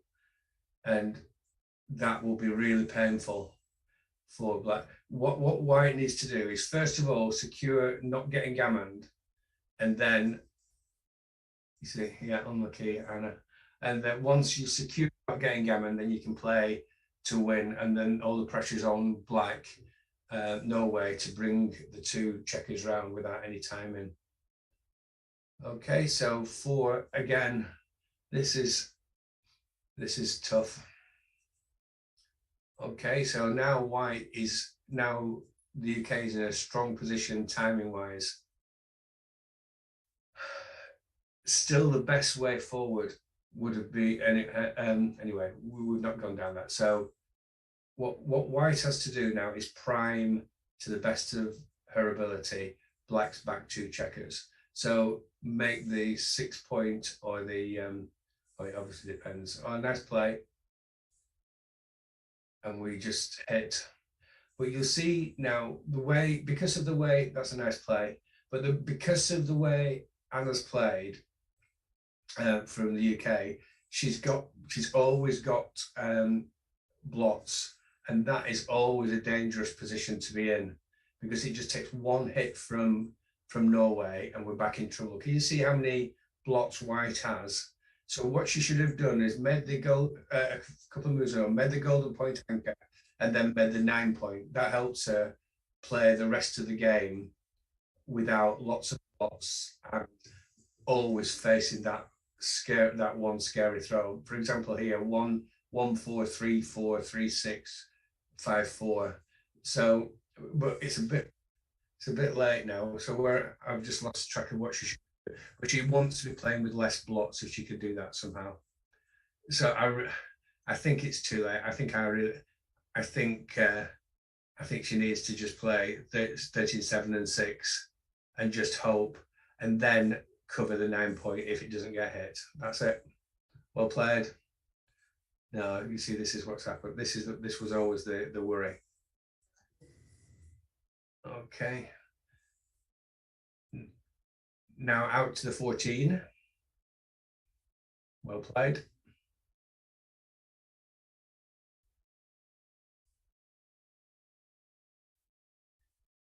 Still got a chance.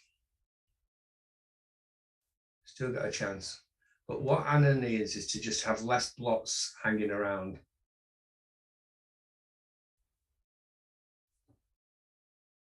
Nice. So 14 to 10 2 to block the back pot checkers, and then just any other two for, so 12 to, yeah, probably 12 to 4. Well played. Okay.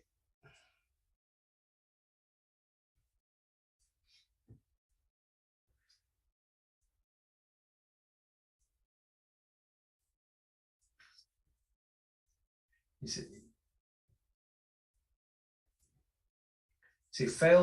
when somebody fails in a blitz like here, they become in a real mess time-wise, and so you fight a blitz by first of all trying to survive it, and then when you survived it by a prime, that's what you should do in retaliation, because their timing is terrible.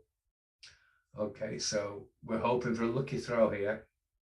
We didn't quite get it, but we've got options. I quite like 22-15 now, because black can't do everything, and of course might dance completely.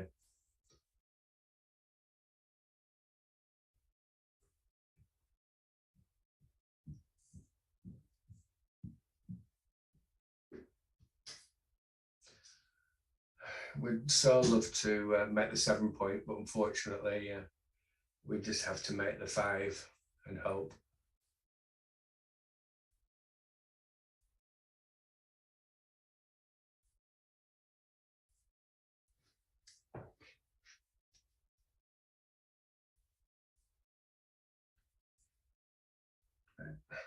I think there's nothing better than just making the 5 and 4 to 1. Oh dear. Never mind. Okay, at least we can get off the gammon here. So let's just bring 2 checkers in and get off the gammon. It could have been worse.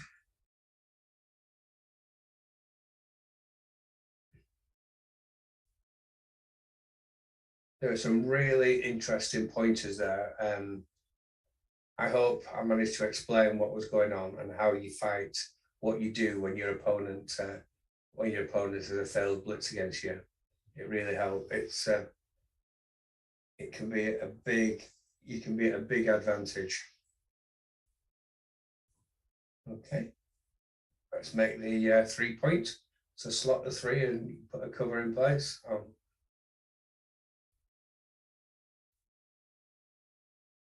Well played.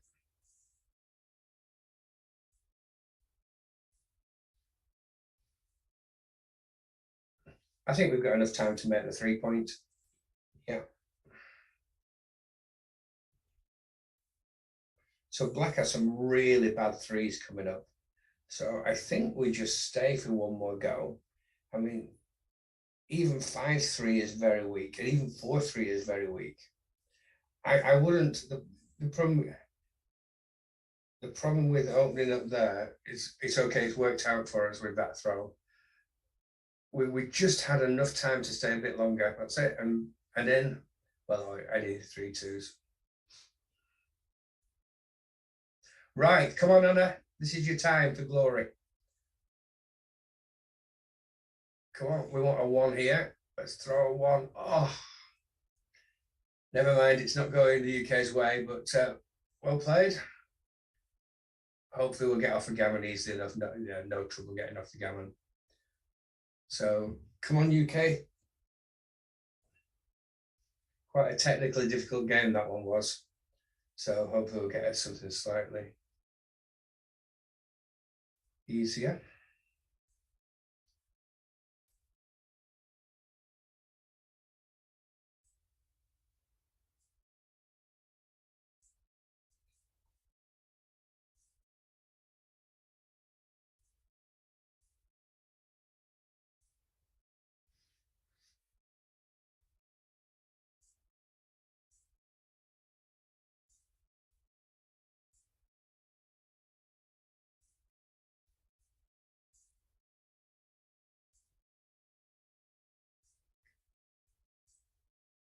When your opponent has rolled a 6-1, you must split your back checkers.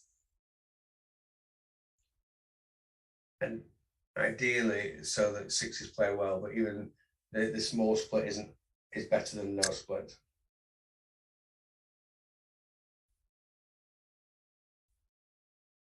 Okay, let's make the 4 point. Played Anna. Okay, nice play from Anna from Norway. Always a big advantage to escape your back 2 checkers, even if they're not quite as far as the 13 points. The most underrated points in backgammon, the outer board points, they really add to your strength. Okay, this isn't quite as clear as Anna's making it look. It's such a powerful roll. That's it. You see, that is a powerful roll as well. Oh, she's found it. Great play, Anna. Play like that and then double, and then unfortunately for us, we have to pass.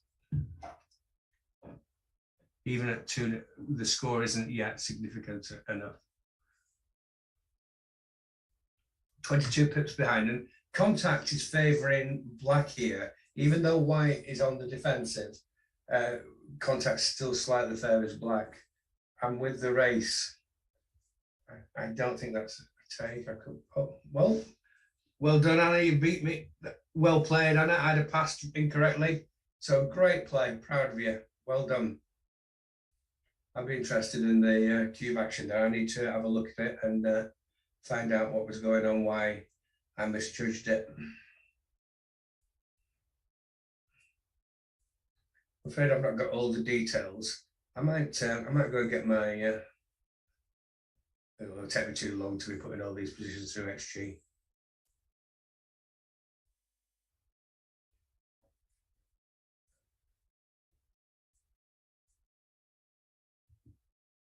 There's not. That's it. And just play safe. That's it. Nice, powerful, strong play. Both players playing great in this game. Not seeing a single error yet. Unlike if I'd have been playing, who'd have dropped the this double. So well done, Anna Clark.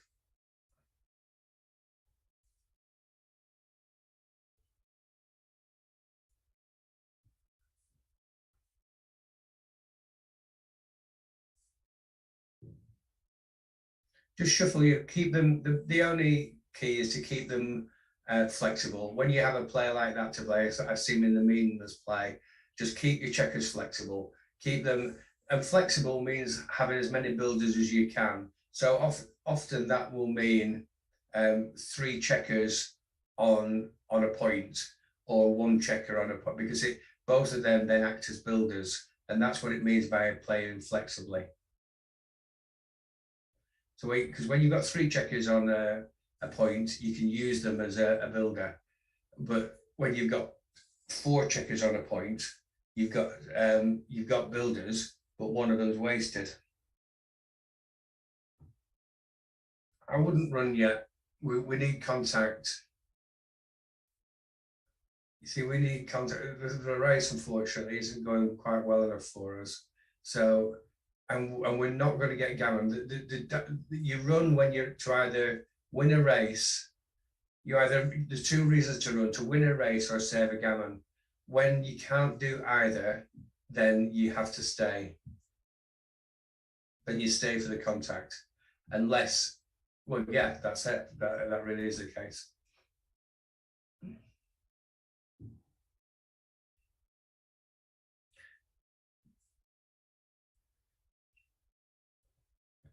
Anyway, at least we're not gammoned. So on my on the evidence of a lot of Facebook followers who get justified by one trial rollouts, I'm going to claim that my pass was justified. Only joking, of course. One trial runs are nothing. Well played, great take on it. Unfortunately, it didn't quite work out. Okay, 4-1. Let's bring that in. I think we're just a bit too far. This looks very much like it's going to go to 4-0. Still time, but already I don't know how many people I've got who are interested in learning whilst I'm commentating. We've still got a bit of faith despite my pass in the last game. But the cube action at 5-0, at 4-0 is already significantly different.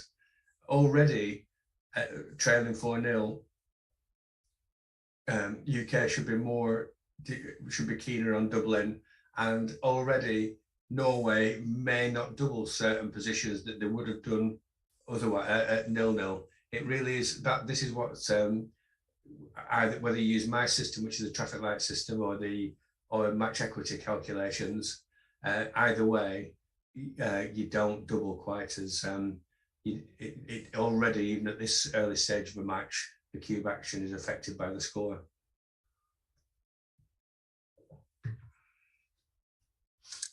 Okay, I'm afraid I can't see what the PRs are for the players, and it doesn't really matter.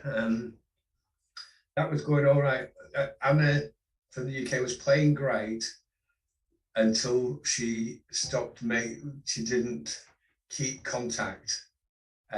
When you're behind in the race, you keep as much contact as possible, unless you fear that you're going to get gammoned or well, that's it. So that's why she got just penalised those 2 times. But apart from that, played great. Okay, so this is a pointing question. Now the UK should be doubling at this score, and at this score, it's not an easy decision. Well played, Anna. You're doing great. Oh, unlucky, but never mind. We just consolidate and hope something good happens again. You see, now black is in, so make the, this might even be time to switch, because you're going to have to do a partial switch anyway, to 3-2. So because you've got that partial switch to, I would go the whole hog, and I think she's seeing it now. Yes, I think that she's thinking the same way as me. Because good things could happen. A quarter of the time with dances, good things happen. This is the second best play. This is another play. Yeah, she saw it and didn't have confidence in her own ability. So come on, Anna, you saw that yourself, and you just didn't have the confidence to go ahead with it because it didn't look natural. So one thing, if I was coach, if Anna became one of my I would push her to have confidence in her own ability and her own reading of the game, because she's shown there that she saw that unusual move and only rejected it because it just didn't look quite nice enough. Sometimes have confidence, she needs to have confidence in all the work she's done with Jon and others, and Chris, I believe, worked with her. Just to have confidence in what she's learned and what she's believed in the system, be brave and believe in yourself in this game. Okay. Nice, re-hit back. No. Oh, Anna, you've played so lovely and then played that move so rushed.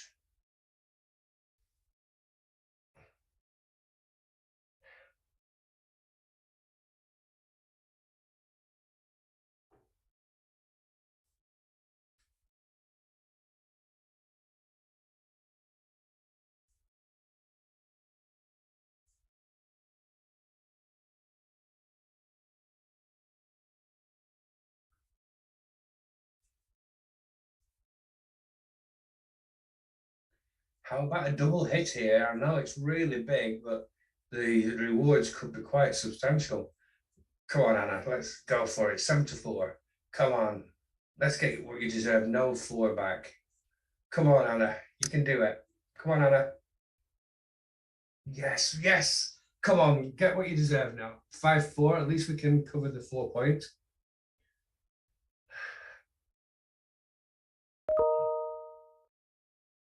Okay, the dance.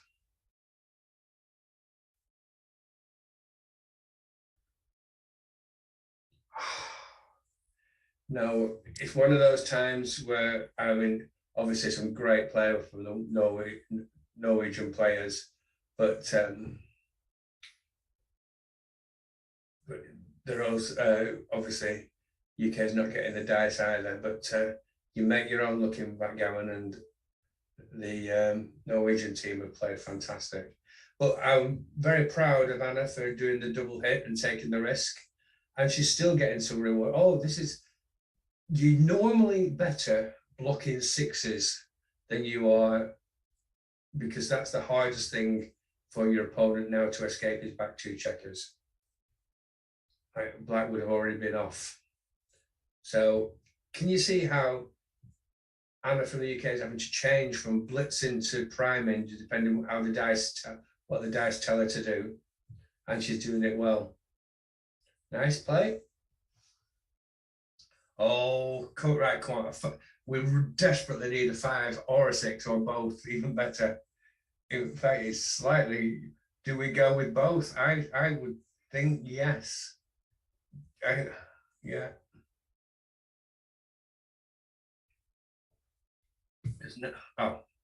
Who needs to do that when we get there? So after Tim Cross is moaning about the dice to the UK, it's often a useful tactic to just recognize the dice aren't going to your way. Have a little moan without being offensive to your opponent, and things will change for the better. But most of all, don't be offensive to your opponent, because we're playing a sportsman's game, a sportsman and woman's game, and we want to keep it that way. Okay, so well played. But the odd acknowledgement that you're not being lucky usually sorts the dice out a bit. This is very controversial. The UK BGF might never ask me to invite me to commentate again. I've got to add the caveat: be polite and jokey in your moaning about the dice. And moaning gets you nowhere generally. I'm trying. I hope anybody that's listening is listening to me backtrack urgently against my moaning advice. But sometimes I've noticed if you just acknowledge that things aren't going your way, it's a good way of sorting out the dice. Be a good sport, people, and ignore that stupid Tim Cross.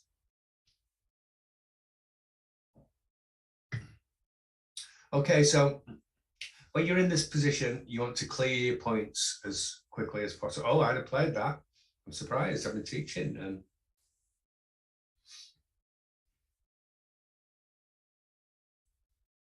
the thing is, what the gammon is probably in doubt, which is why.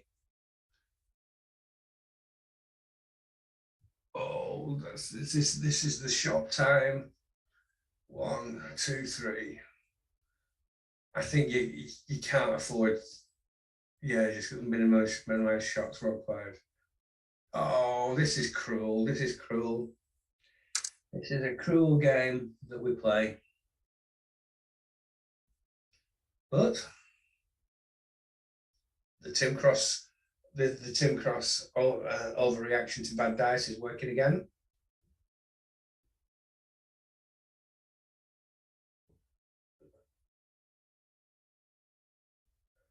Okay, so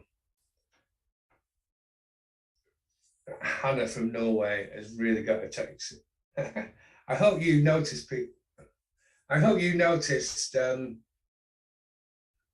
what I was talking about. Just a bit of a moan about bad dice, and look what it does for you. There's a serious chance of a backgammon here. Come on.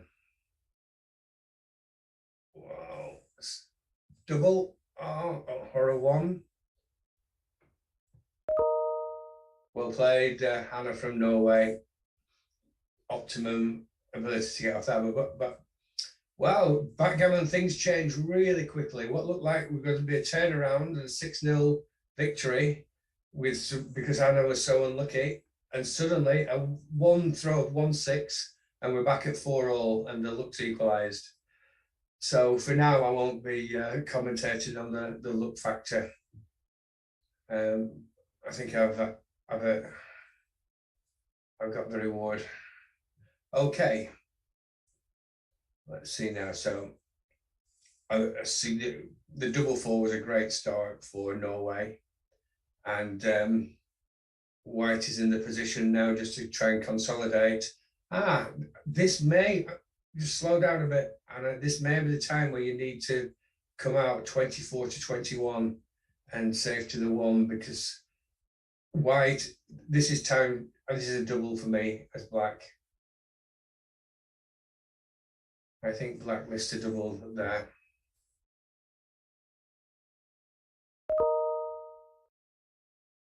I still think this is a double for Black. They've got a prime. They've got a strong prime that's going to get stronger. So I'd be doubling this one, and I'd be struggling whether I took or passed. Probably would take, but it's.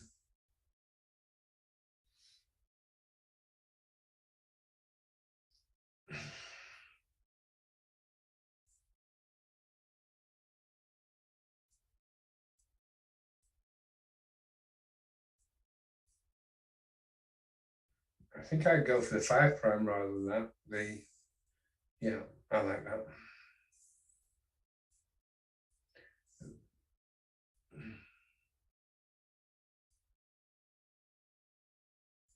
Anna, unfortunately, has to play 24-23. She had. That's it. Nice play. And that's to make sure that 6s escape. And so now Black has to either cover the 8-point or move it. It's a very strong play.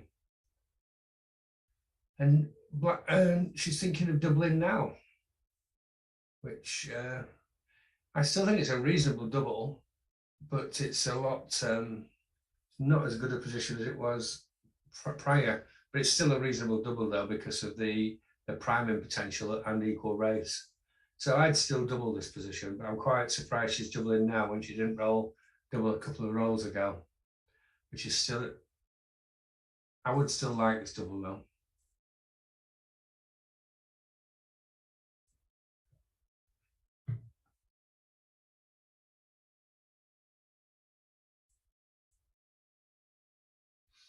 So Black has to decide. This is a kind of play you make when. So what you do in this, when you didn't double, you play actually relatively safely because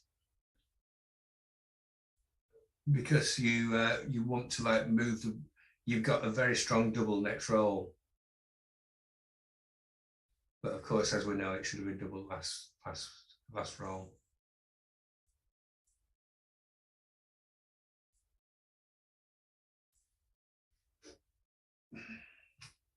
See, I think you should be playing safer than this. at this score, and hope to double out next roll. So I'd just be bringing 2 down, 9 to 4, and 6 to 1, and in the majority of instances, double in and drop in next roll.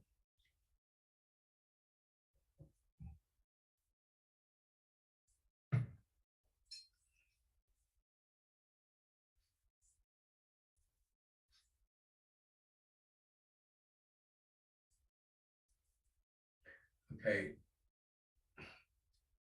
Yeah, one player, a couple of rolls later, I think.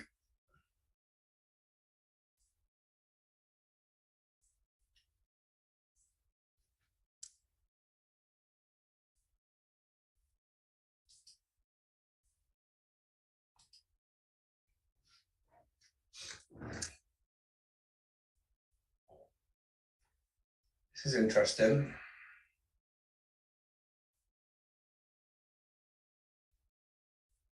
Nice play. Right, okay, definite double now.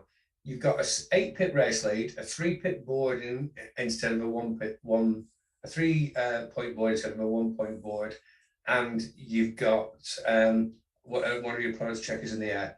That's enough to double. Again, this is another double. I go on and on to all my people I work with, my training partners. Double when you're winning, not when you've won. Okay, you just get that double, because if you double when you've won, you never get any takers. Okay, she's, as they say, she's gone too far. She's gone attacked when she's got no backup army to make the points. That was why Anna from the UK shouldn't have played 8 to 1, because she had no backup. Oh. Right, actually, I quite like this. It's 3 going all out for, because by throwing the double 5, that's the play I saw naturally. It was right. I've been intrigued on the switch play it was very very imaginative, and I quite liked it.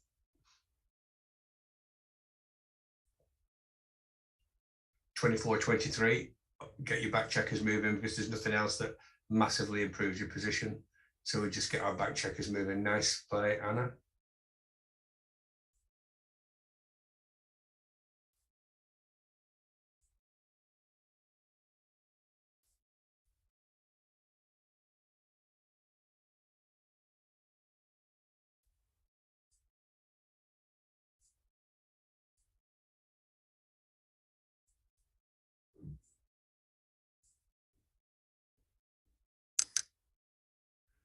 Okay, so this is the opposite of a couple of games ago that I was talking about, when now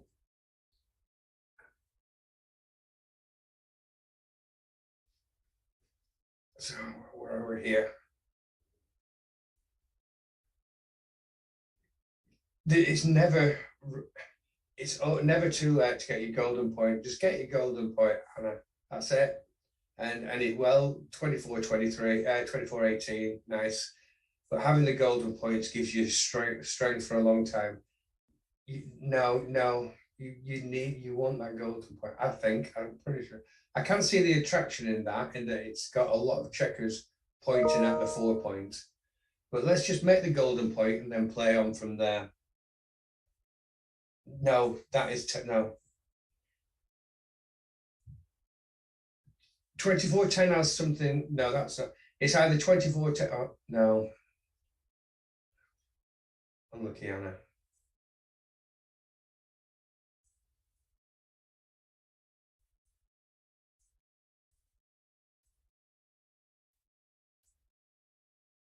You see, this is the problem with not making the golden point. Now, Anna from the UK is stuck with 2 checkers on her ace point.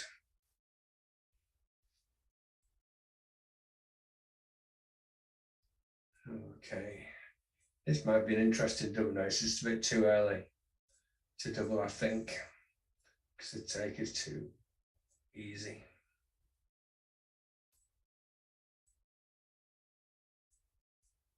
This is very fascinating. I don't think Norway can hit, actually.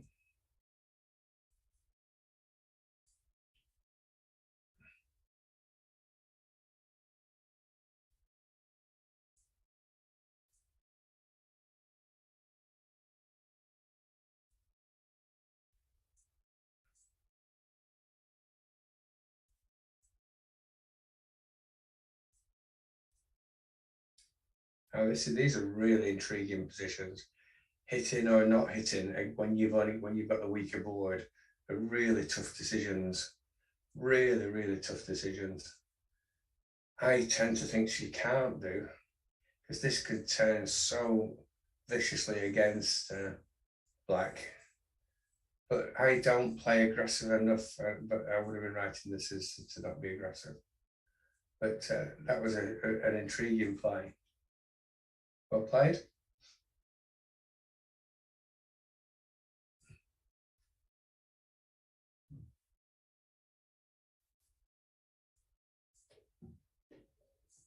Oh dear.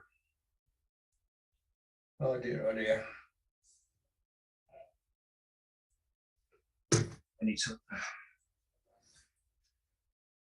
So I think Anna's got. Oh, there is 8-7, which blocks in the 8-1 on the ace point. Quite like that. Or pick up with 7-6. That's a hard decision. This is where we need Gaz. Gaz, I know the answer to this one.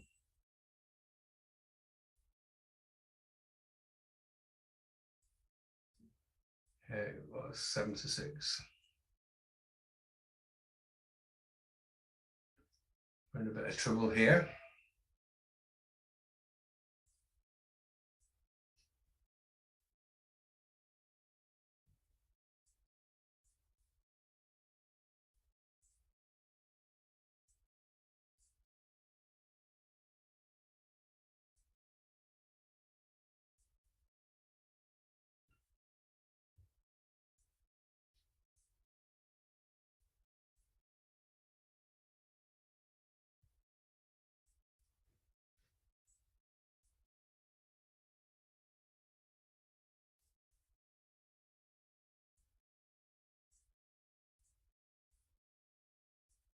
Not an easy play. I think White has to get her back checkers moving. It's hot. No, you're right, Anna, well played. It's a very tough position, this one. Very tough. How much does black commit to going forward? Not easy at all. Because the problem with that is now black doesn't have an anchor. So white, if black leaves that anchor, I quite like that play.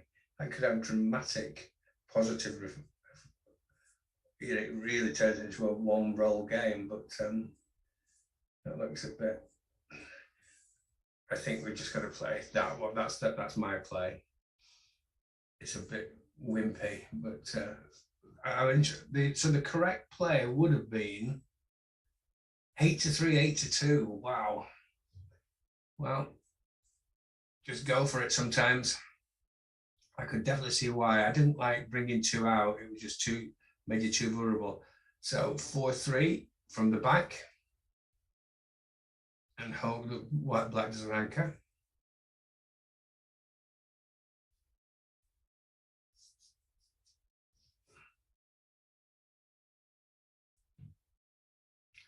I'd come out and hit on the 1 point.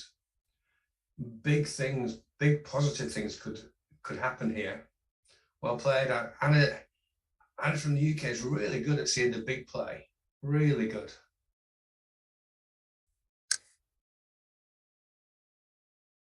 That's it. And she's got a reward again.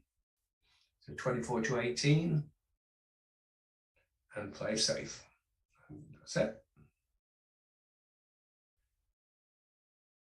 It's interesting though. I've just been commenting about how good Anna is at seeing the big play.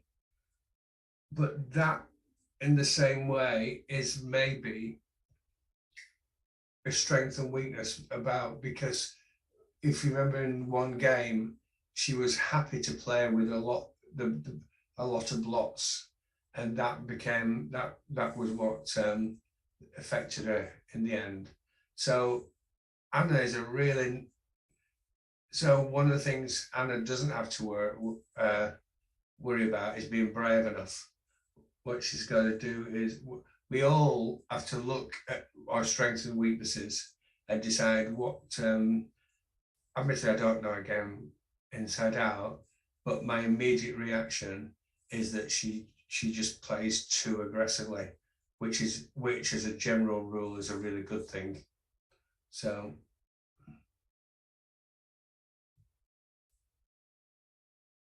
what I know about these positions is you play to have a powerful board, but they are difficult. So now black comes out, and we've got as white got a hope to hit.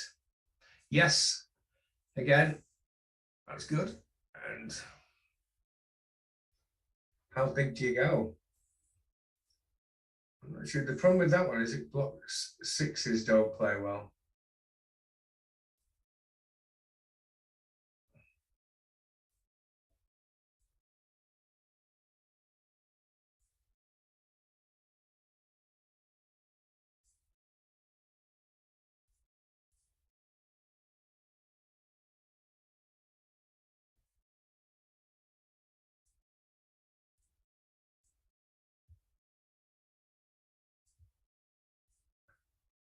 Okay, so just up to Anna now to clean up as best she can. That's it. Don't roll a 3 next roll.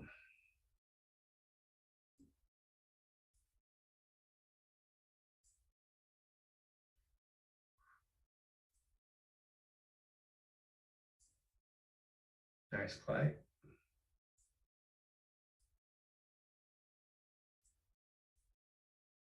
Whoops.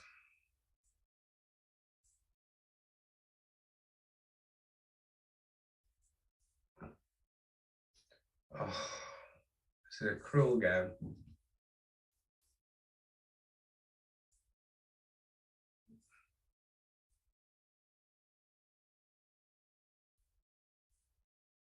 I'm quite sure why Hannah from Norway is not Dublin. Maybe she can't think she's too good, surely. This is pretty standard readable pass territory here.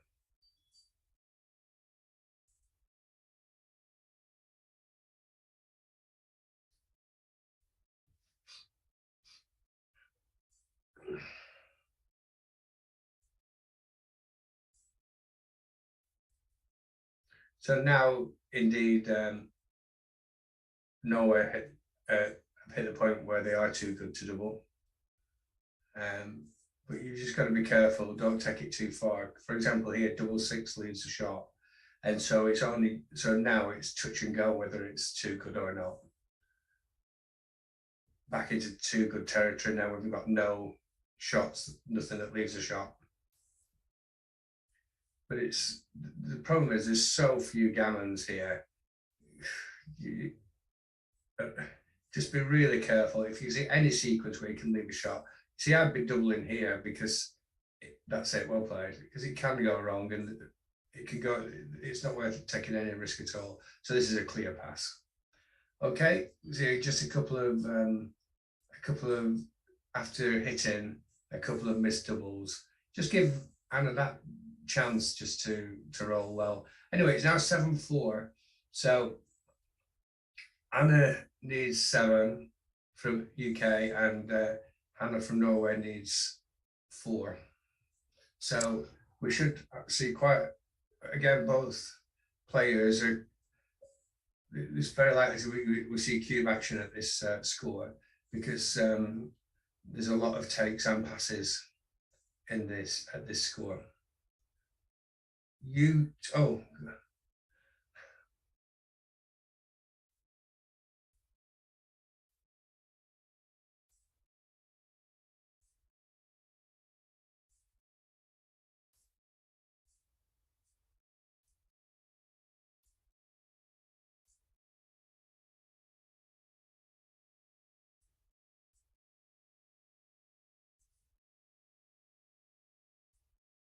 So going back to what I was saying about the overall match score, we are the UK are struggling a bit, losing 11-4, I think it is, to this very powerful Norway team. So we really could do with this win. The UK ladies have had some really. They played the UK men just recently and lost by the narrowest of margins. Only needed one more match for overall victory. It was an extremely cruel way to lose, and I hope that that's not just damage the confidence. It's because setbacks like that can really. Backgammon, you should be playing with an optimistic frame of mind. There's nothing to. Hannah from Norway can make 2 points here, and I see no reason why she wouldn't do. I think I suspect it's just because she missed it.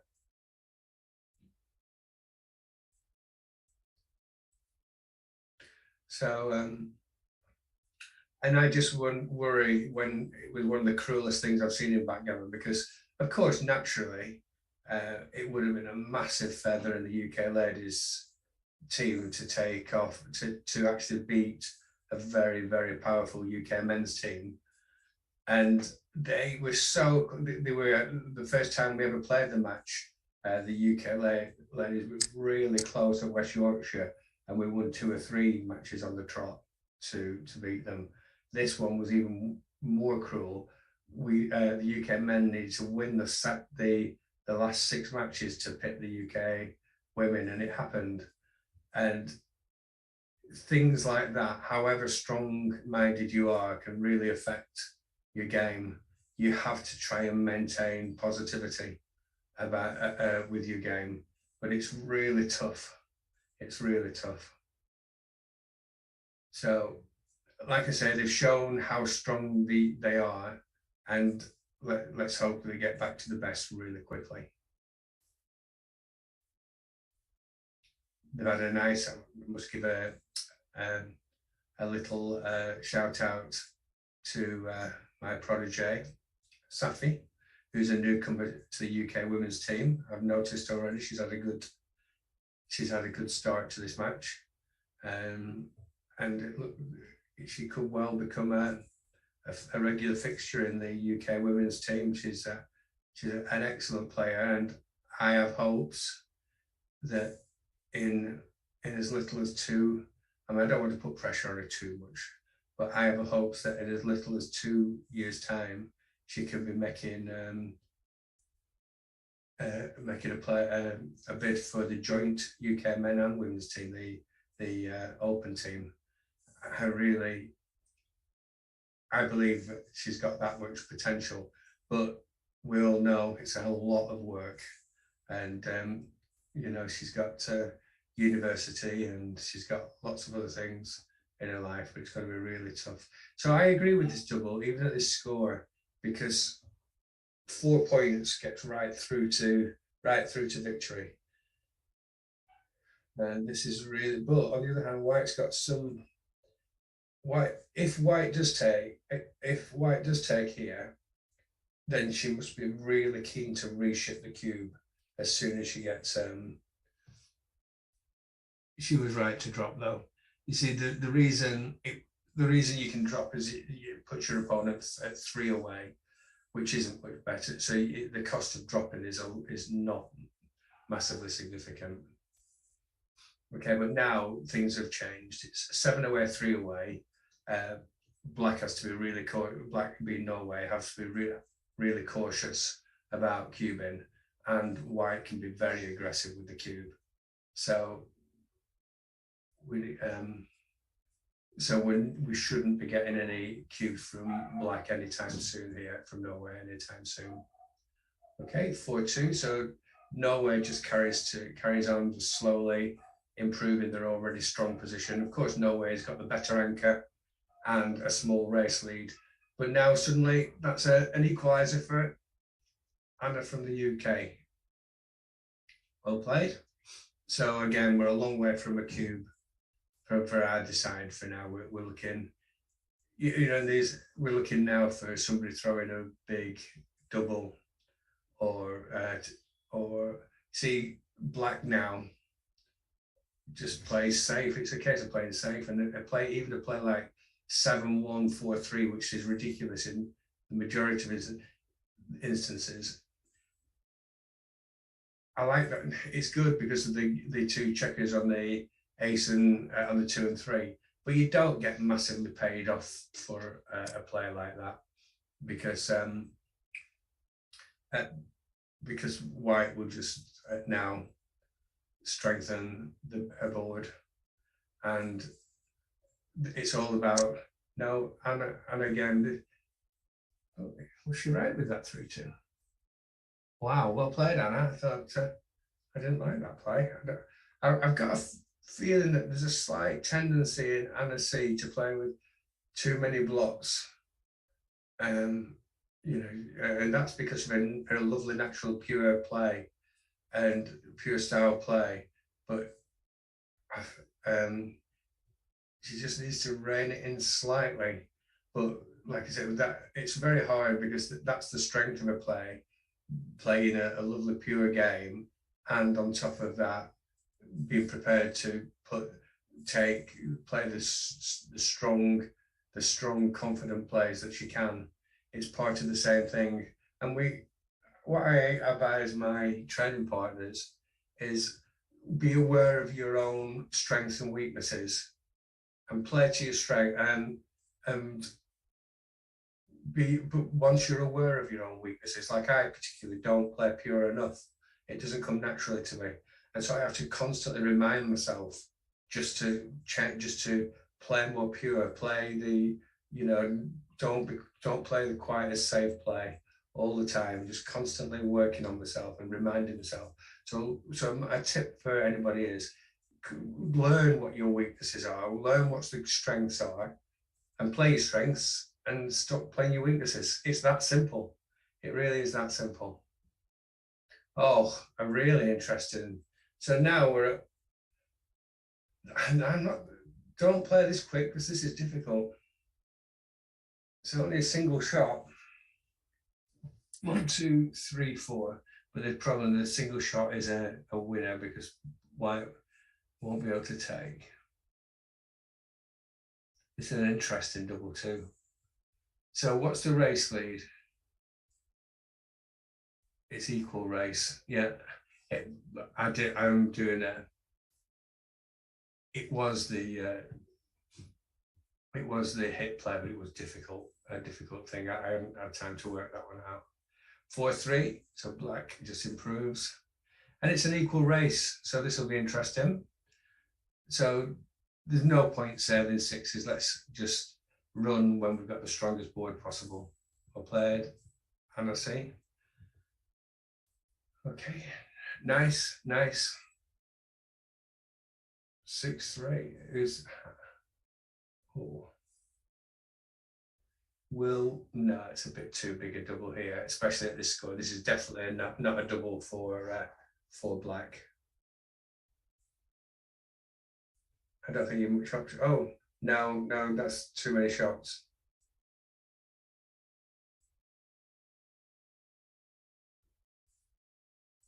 Oh, Anna Clark is right, and I'm wrong again. Well played, Anna.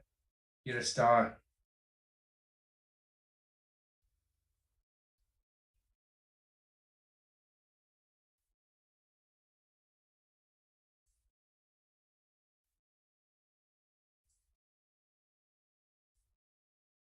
Oh dear. Of course, Hannah from Norway is too strong now. Too good to double at this score. Any score, to be honest.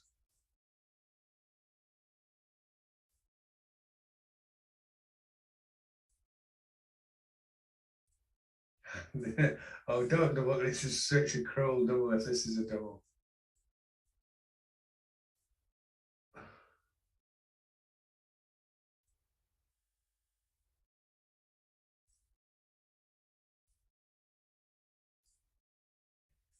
Okay, so let's hopefully Anna from UK can run off this double, run off this gammon.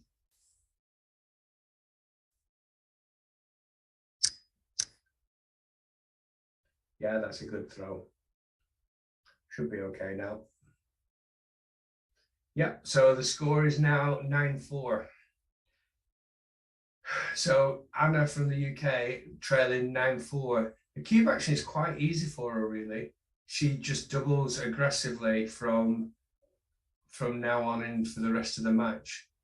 The take side isn't quite as easy because you unfortunately not, but because you take a bit deeper because you got the chance to take a reship, but it's not dead easy. But doubling for Anna, fundamentally, once she's got an advantage and any kind of sniff of gammon, the cube goes over straight away.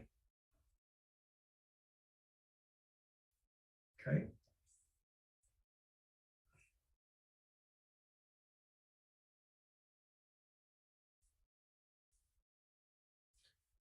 Nice play.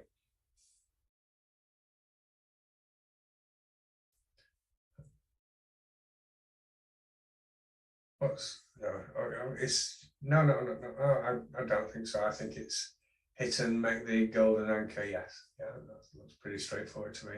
Well played, well played, Hannah from Norway. Now, in return, we make a good anchor. Well played, Anna from UK. Nice play all around. And now is the time to, even now, slow down, because there's a powerful play. See, this is why you should never play too quickly in backgammon. You know, there's been a lot of debate on Facebook recently about what's the best way to play, carefully or aggressively. Carefully or speed backgammon, because speed backgammon helps you play naturally, but try and learn slow. Try and learn how to play slowly and carefully, aggressive play, because that's the best option of all. Okay, so black should just continue to attack, and if you see right, so that's not work. Well found. So nice attack. So there's 6-5. Anna from Norway knows how to play the blitz plays. She's shown before, and she should carry on now. This is really, and Anna knows how to defend it. Well played, Anna from the UK. Okay, good match. Good match by all. Right. I'm not sure about it. I think we keep the rack and hit on the 3-point. And just any final two, probably 24-21 or 20-18. But I think we keep the rack and play 7-3, sorry. We'll regret losing that 5 points, I'm afraid, I think. I think if she plays that, she'll regret losing it. That 5 point will be forever missed. So my view is to hit on the 3-point and then just a final two, something like 24-21 or 20-18. That's not really that relevant. But she's thinking about it hard, which is great. That's my play. Come on, Anna. I believe that's the right play. But as you've seen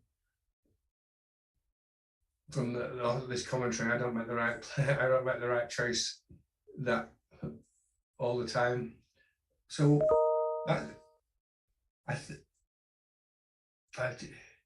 it was switch. I can't see whether the final two affected things for the worse or not.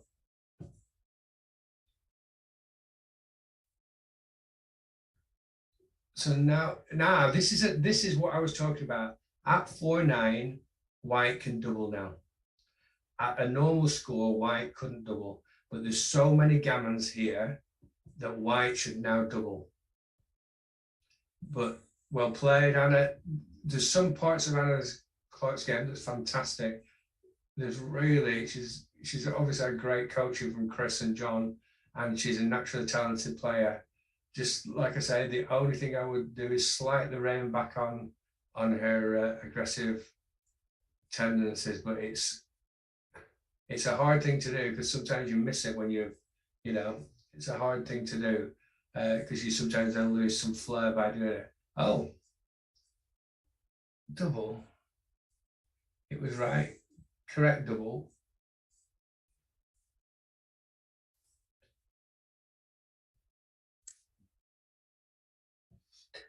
Nice play both.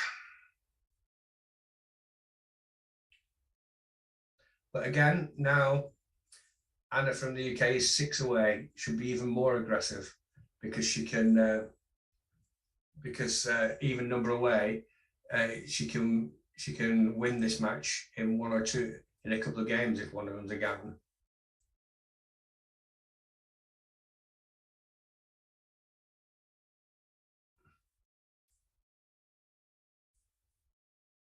Well played, Anna.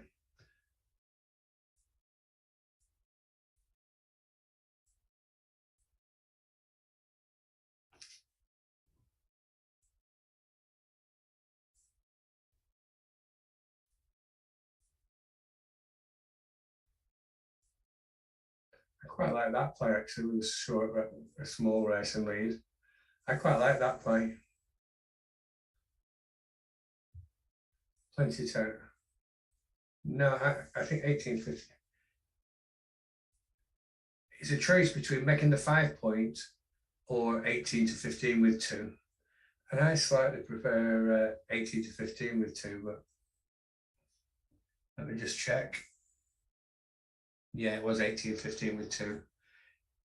It just gets all your back checkers escaped and a solid forward position. It's a, you know, it takes a lot to beat that, to turn down that opportunity, even more so when you're 2 points away from victory. You don't want gammonish positions.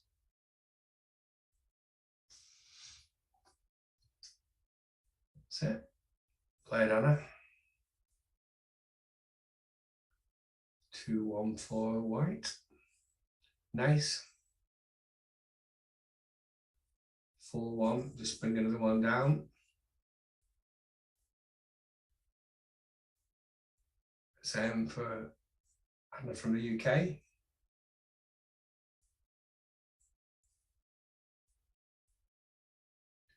Six, 4. Okay.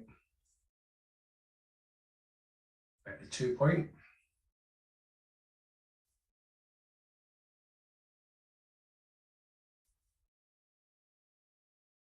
Right. Okay. So the problem with that play is you're only slightly ahead in the race. Wow, but it was correct because possibly there was nothing else. I didn't look properly. And so I think I'd pick this one up.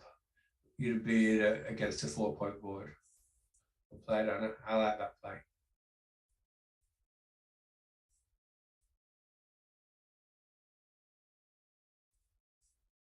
It goes against Anna's naturally aggressive tendencies. I mean, I'm talking about aggressive on the backgammon board, which is the thing. But I do think now's the time to just have a bit of take it. Oh, I tell you what, no, it was time to be aggressive, but it would have cost her.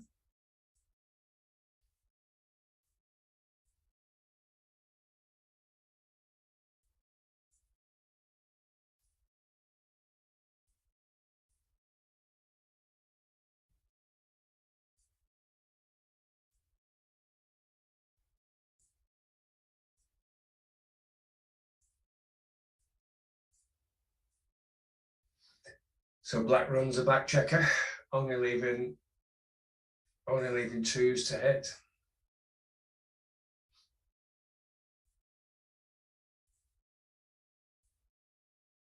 An equal race. So now at least certainly two of them.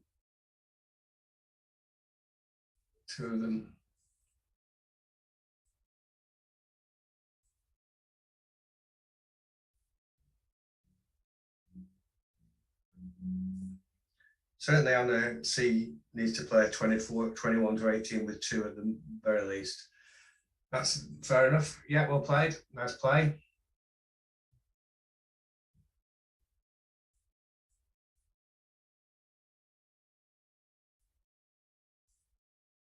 We need a 5-4 ourselves here. Make the board stronger. Strong board's always useful.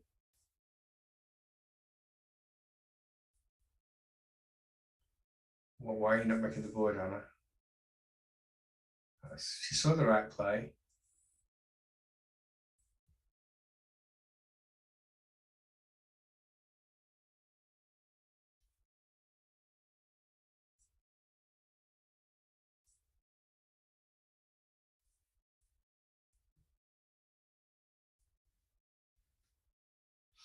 Okay, so this is where Anna from Norway should play big. She should make the 4-point and keep her board, even at the extent of leaving a direct one shot. That is a fantastic play. Fantastic play, Anna from Norway. Okay. Right, even at this score, you know what I do? I double it at blacks here now. I would double, knowing that if I missed, I would drop immediately.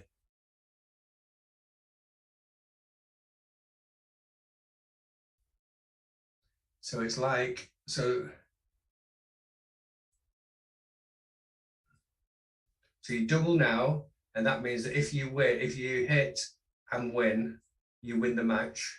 And if you miss, but when you double, you're knowing that if you miss, you drop immediately. So she'll be penalised for that, for not doing that. But now there's a chance. So now black's slightly too good to double.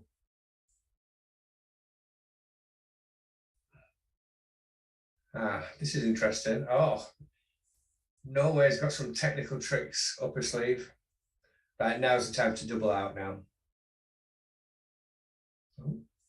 Oh, I thought so anyway. Oh, these technical tricks are back.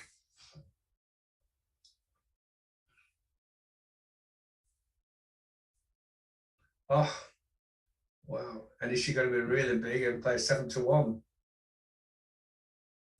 It's such a long shot to lose from there.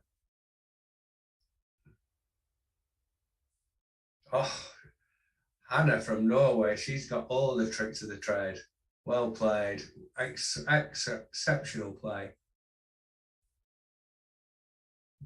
She's... Come on, you know it's right, but it's one thing knowing it's right and one thing doing it. Good, yes, go on. Well played, Anna from Norway. Total respect for that play. That was absolutely excellent. So, can Anna from the UK survive this gammon to keep this game and match alive? Let's hope so. We want we really need to get some more points on the board for the UK.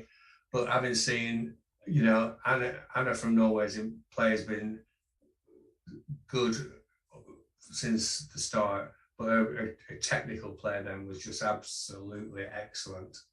Absolutely excellent. And not only, but more, like I said, she could not only play technically well, she also backed it up. She not only knew the technical play, but even in the pressure of a UK women's match between Norway and the UK, she still was prepared to take that risk. Okay, so this is another one off now. That's it. Wow, Anna from Norway, it really is the real deal in terms of technique and ability.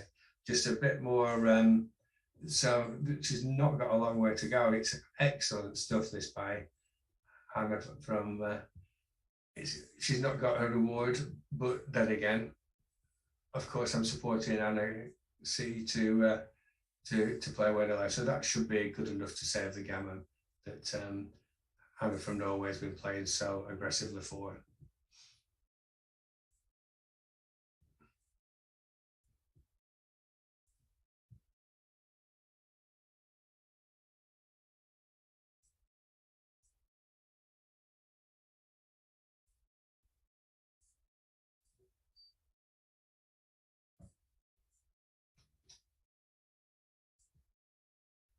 Trying to make double 4 play, it's not very easy.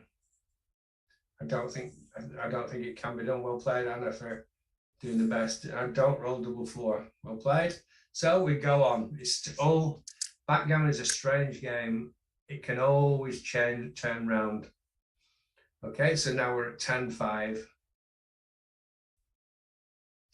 Good match from both players. So now we are on. Hannah really wants to get onto Anna 4 away post Crawford, so she only has to win 2 more games. So, and Anna from Norway wants to stop her doing that. So in this instance, White will be going all out for the gammon and being aggressive, and Black will be more cautious because losing the gammon will be very costly. Always be aware whether you're on gammon save or gammon go. Okay. Starting to look tough again.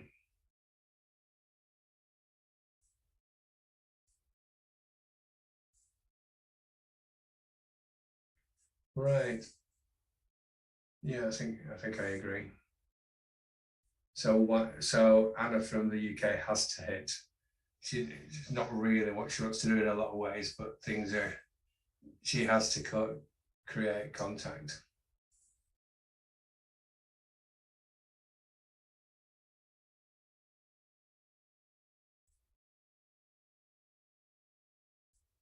This is interesting. White's got that many hits. Sorry, Black has got that many hits. It's not easy to know which is the right one. I quite like leaving the one on the 24 point behind because that's a weakness. So I would choose this one, but I think there's nothing wrong with 13-12 either. I don't like hitting on the 24 points because that would be because White would want to recirculate that one. So that's the one I don't like. I would come in with the 21 and either hit 15-14 or 13-12. Let's hope. Oh, right, it's 15-14. Yeah, it was 15-14. The one you didn't want to hit was the one on the 1 point because that's a weakness of White's position. So you don't want to be improving it for them.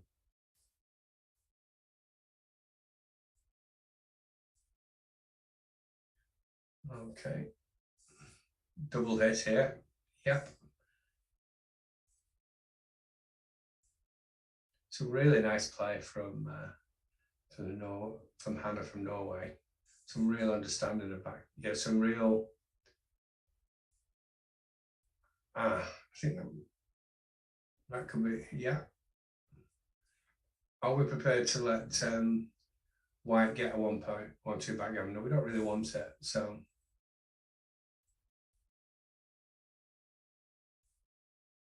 So White has to come up to 21. This is going to be a battle for the 4 point now.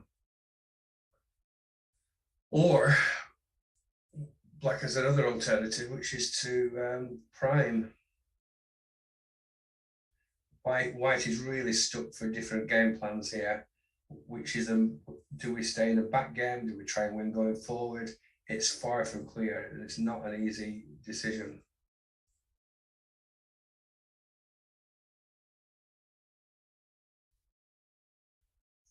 So I think White is going to play 8-2, 24-23. The problem, if we lose the battle if Black wins the battle for the 4 point, then it really is all over. So I don't think we can afford to leave that 4 point. But I was wrong. We can.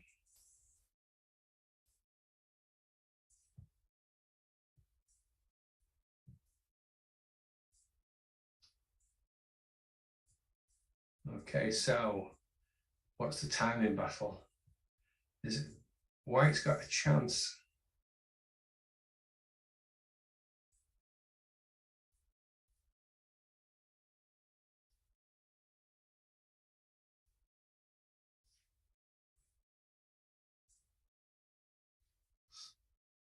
So obviously now both players don't want to play the checkers. It's the slower you can roll, the better. Not good for Norway. That a bit too fast. And now White tries to. What I might do here is Black is open up my 6 point as quickly as possible, and because sixes are really bad for white. In fact, I might even save a six. Yeah, that didn't break. So I think I might even. Oh no! Wrong. I know what a thought process was, but the real strength was to let the to open the back 6 point.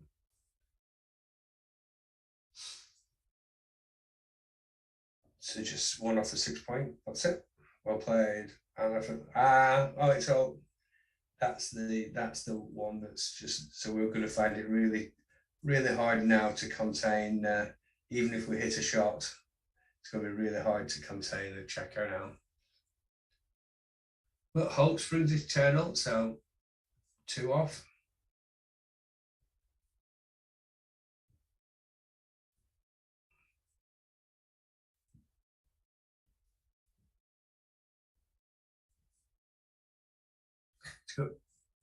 Oh. Oh, well, I missed that play. Well played, Anna from Norway.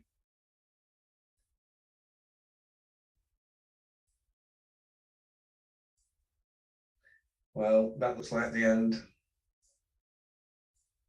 It's not looking good now.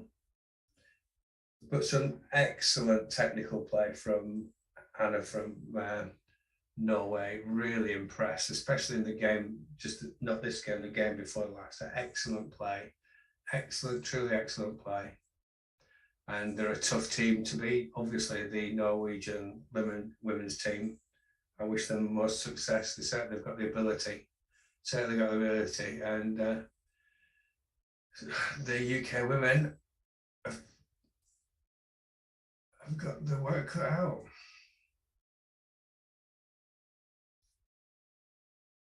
Well played both. Well played Anna and well played Norway. Let's just hope we can have a good final round and hope some of the other UK ladies have played well. But congratulations to Norway, a tremendously strong team. And you can see it from watching the play. So Anna from Norway, we've never met before, but very impressive play. Well, congratulations and well done.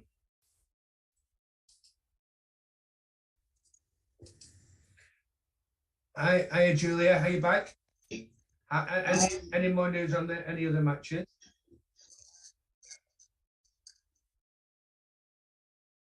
Yeah.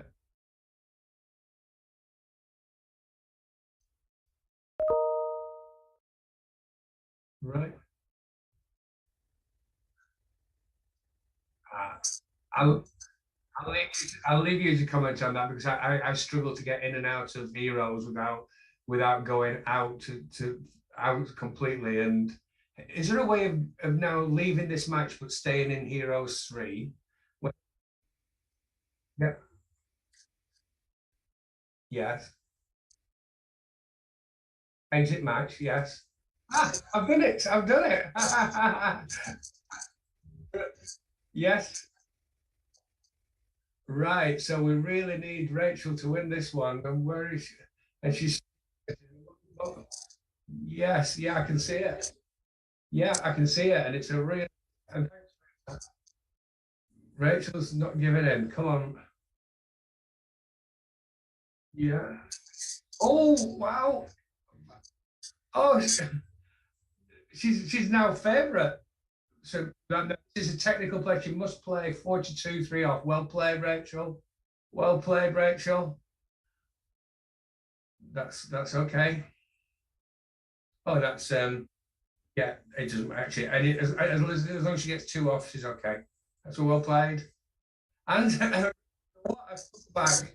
What a comeback! So that was entertaining. We needed that one. So well played, Rachel. Unlucky, Greta. Any more results, Julia?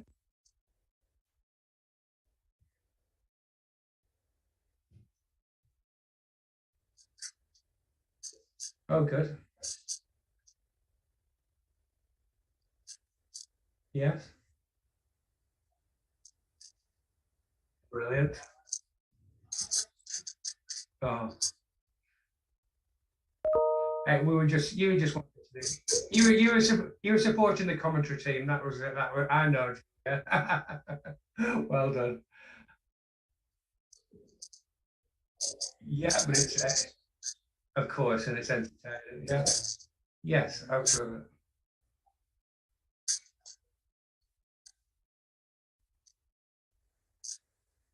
Brilliant, and I'll see you there as well, Julia. See you in half an hour. Thanks, Julia. Bye. Bye.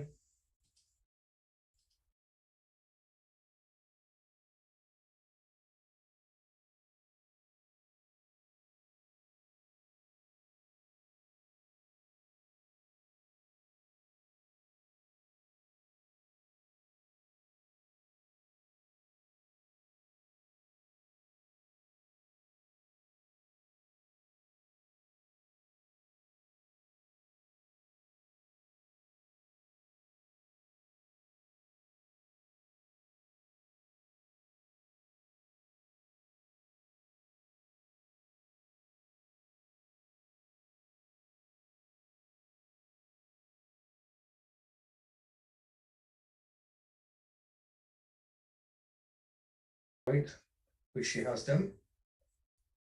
And you play the simple play simply. I teach a lot of people, and I talk to myself all the time, keep it simple, stupid. Remember, keep the game simple. Play what you can understand, play it well.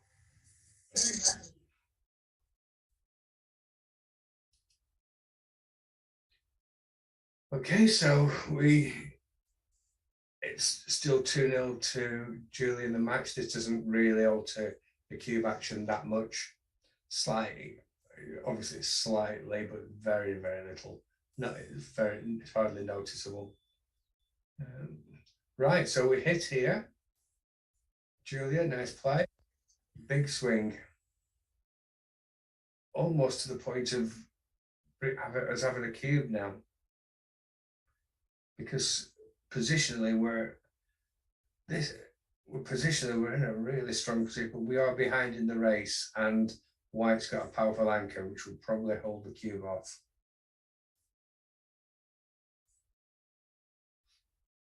I don't think we've got a cube here because of White's powerful anchor and the fact that White's got a race lead. Bring your back checkers out, Julia. Oh no, sorry, I could be wrong. No. This is all about the race. Sorry, so it's not bring your back checkers out. Because be aware of the race and not hitting either. It's hitting is at least it's the right idea in a game where we've got better. I would just bring my 50 checker around to the 6 and put pressure on White to escape a back checker. The problem is we've got to remember we're behind in the race. So the naturally good play of 24-15, unfortunately, we're too far behind in the race to play that play.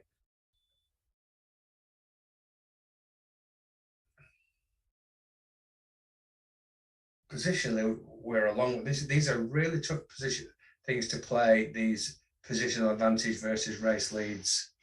So Black now plays really, really pure.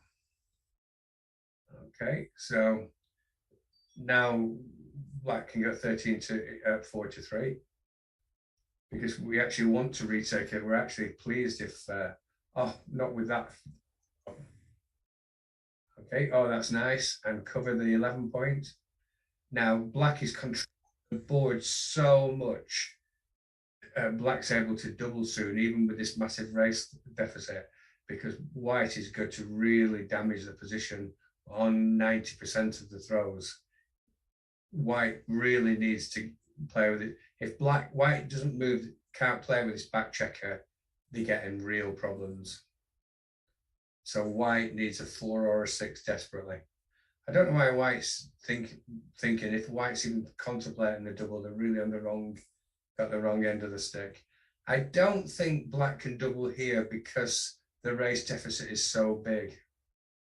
But Black is getting so close to a double. just one weakening roll for white. Again, white really desperately needs a 4 or a 6. It might even have been a double last roll. White's domination of the play is so good.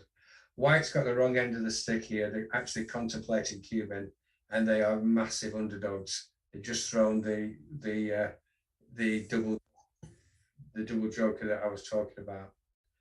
So, right, so now we block 6s. Well played. Lovely play, Julia. Oh, this is cruel. Okay. So now we really need to go. Oh, but we've got what we deserve, so that's good. So, oh, this is swings and roundabouts. This game, wow, exciting. Oh, what's happening? Anything could be happening here. So, I can hear the commentator looking amazingly looking. You know, it's really the swings and roundabouts on these last couple of rolls have been okay. I think it might have been doubles here. You see now Julia it's a double and drop now, but whether Julia will see that or not, because we've been trailing so far in the race. But White's position is so bad. This is now a double pass. But whether she'll see that or not is, yeah, she missed that one. Okay, what a crazy game that was. It was swinging violently from one side to the other. So just button up. No. There was what an exciting game that was. But still, Julie should be cashing now. She's winning by so much. I know she was reticent to double when on the bar, but she was controlling the game so much she had a double, and it was probably a drop. Okay, so this is double drop. I think Julie's just become a bit too concerned about both, races, and people sometimes get too involved in the race aspect of the game. White should just be finishing this game off now. There's no way. Black should be finishing this game off. There's no way White has a take from this position. It's probably it's arguably too good to double by now. But there's always the danger of White rolling that double 5. So we just cube and get it over with.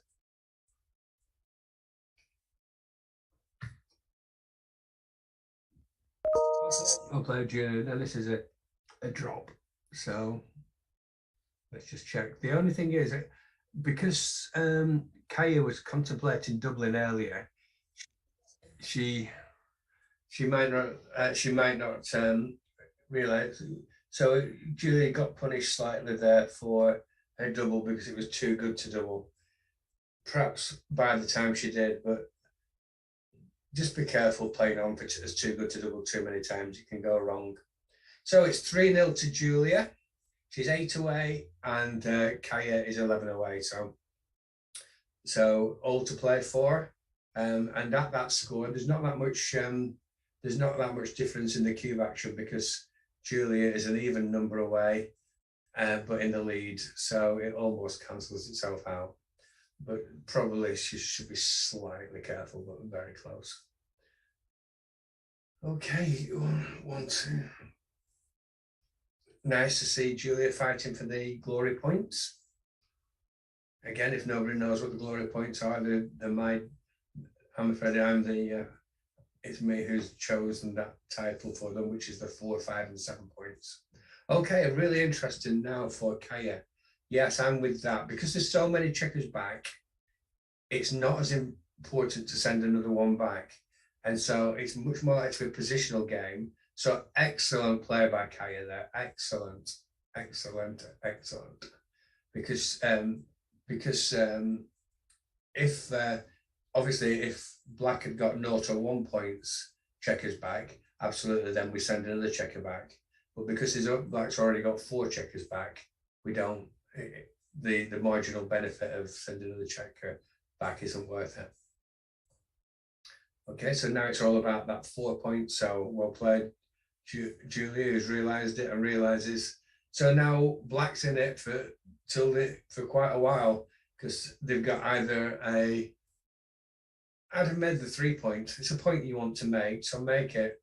So just make the 3 point, Kaya. It's there forever, and that's the best play. You know, someday you might regret not having that 3 point. I don't.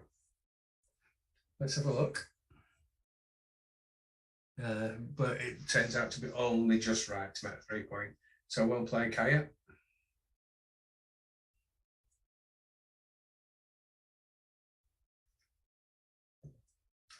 Right, so Julia, I'm not so sure about this, Julia. I think I'd prefer the 24 point, but Julia's right in that she's not far enough in the race to leave it just to a back game yet.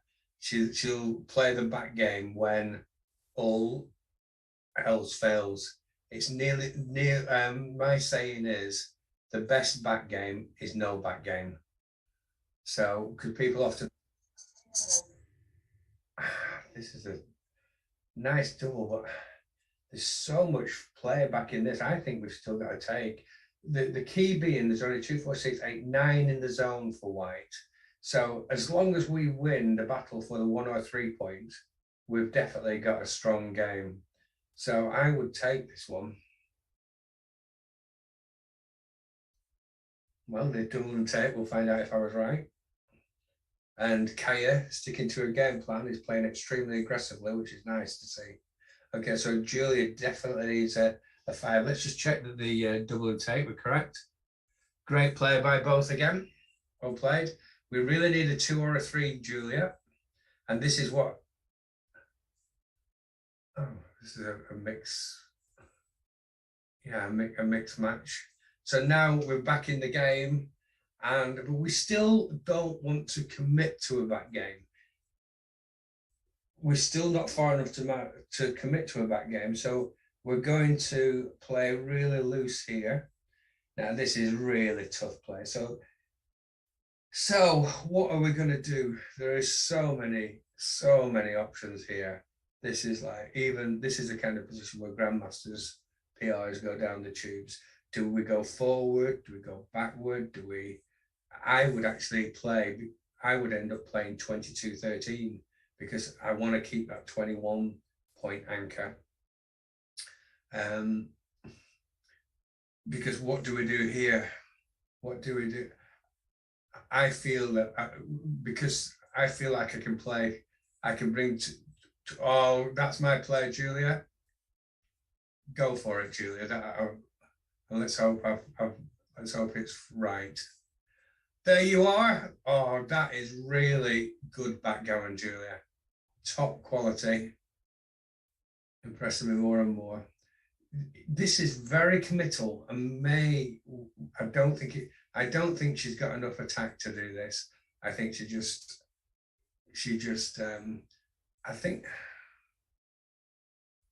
I think White has to realise their attack isn't quite as strong, which is why Julia's 22-13 was such a great play. No, you're too far from home to play a play like this. This is a really wrong idea. You're probably best now just play in 13-7-2, creating a 4 prime, and take it from there.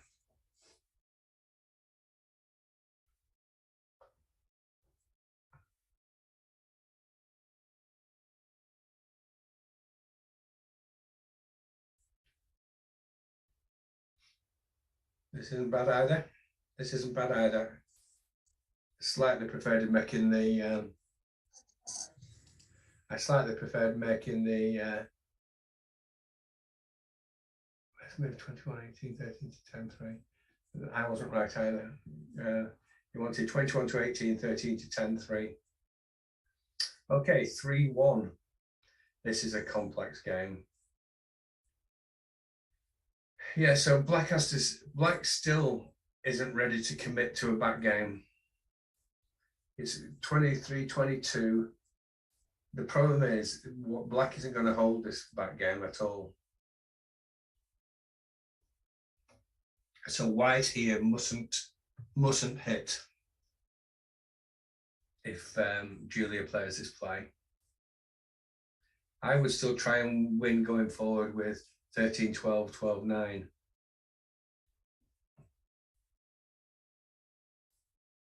Well played, Julia. And Julia was correct. Great stuff, Julia. You're playing impressive stuff.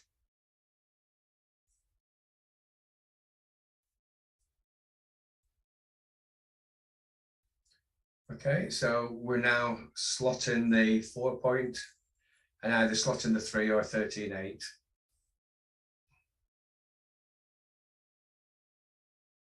It was slotting the 3, this just slightly better. Just make your board as quickly as possible. That's all. That was what, oh, no, that's not great. So now you know you've lost the back game. So that is a 22-16 is definite. And then what do we do about the last 2? I think I'm with that, yeah. So Julie's playing some really nice backgammon. No, obviously she's going to cover the 3 point and try and make the 4 point as quickly as possible. Right, at what point does Kaya leave a shot? This is good. This is good. Okay, I think that we don't want to, yeah, I like that. Oh, it wasn't right. But it was close. This play, XG likes to play so purely in these positions, and it's right. Okay, but Julia, she's been listening to me too much. I don't know when, but she obviously has. Sometimes it's right to listen to me, and sometimes it doesn't seem to be. Okay, right. Okay, so that's it. Why is that? That is because she's got the fantastic, what I call Cinderella point, which is 7 away. So you leave your checkers 7 away for the anchor. So technically that was brilliant play by Kaya to leave the checkers 7 away from the anchor, because it's the least likely point to get hit from. I think I'd still play safe here because we're on that magic Cinderella point. Well played. Yeah, that's my play. That's a good play.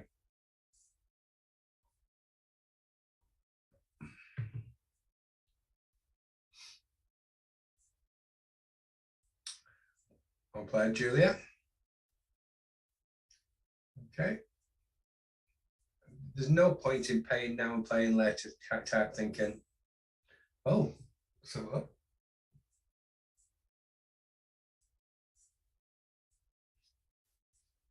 Oh, sorry, I didn't look.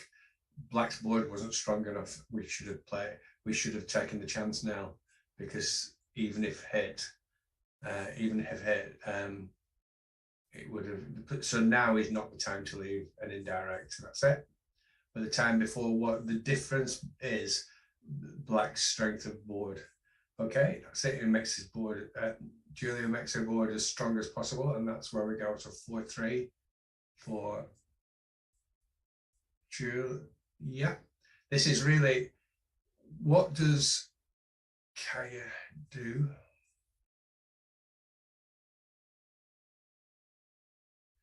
Tough. Oh my goodness. So everything I said about the so 7 for Julia. Oh, unlucky Julia.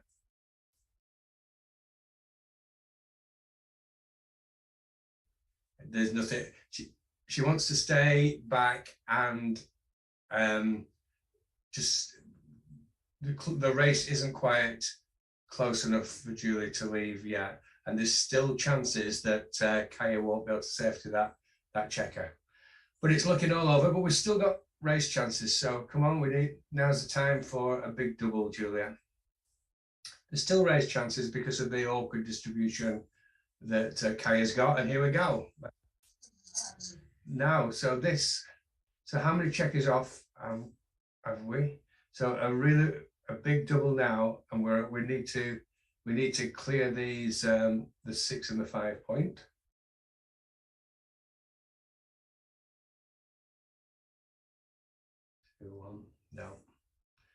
So Julia needs a really big number soon. No, that's it. But never, it would have been very lucky. And well played, Kaya. Well played, Kaya. So it's now Julia 3, Kaya 2, all to play for.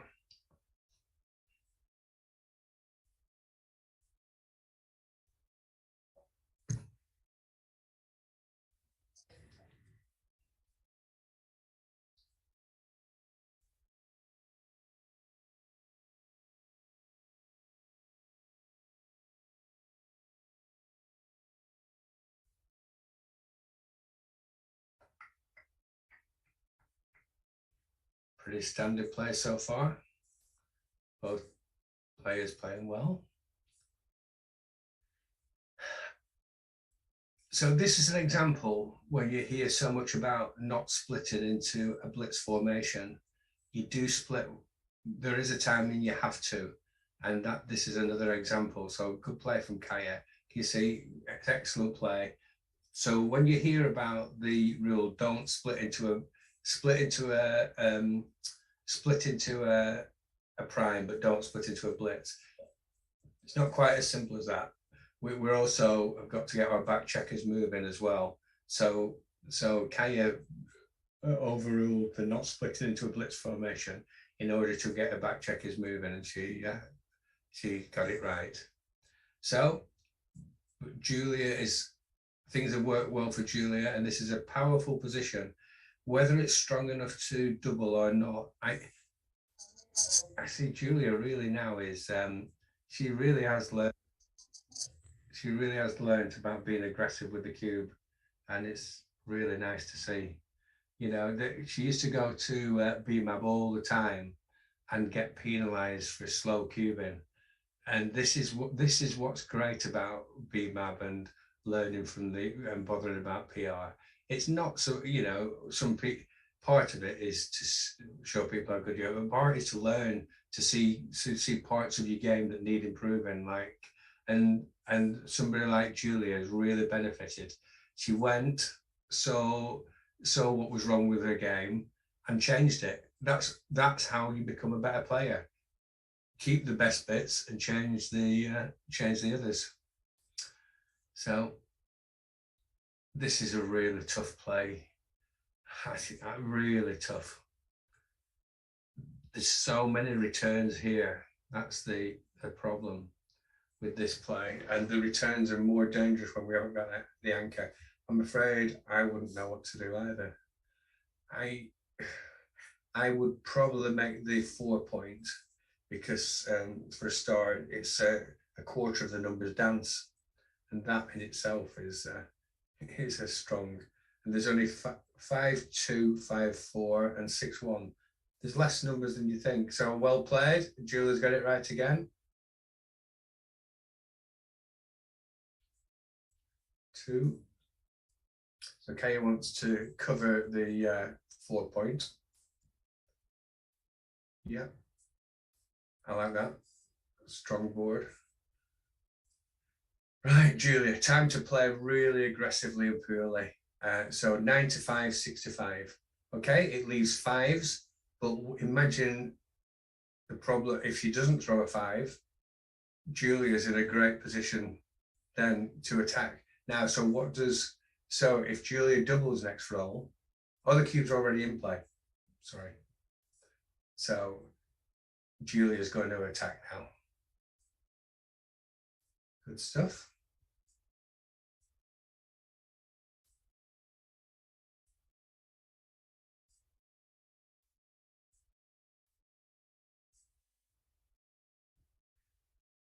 And does she carry on? Yeah. Wow. Wow.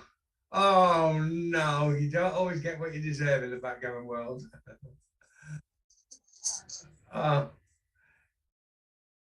3, 6. Wow, I think Julia's got it. I'm not sure about that. I think there's too much. I think I'd have stayed.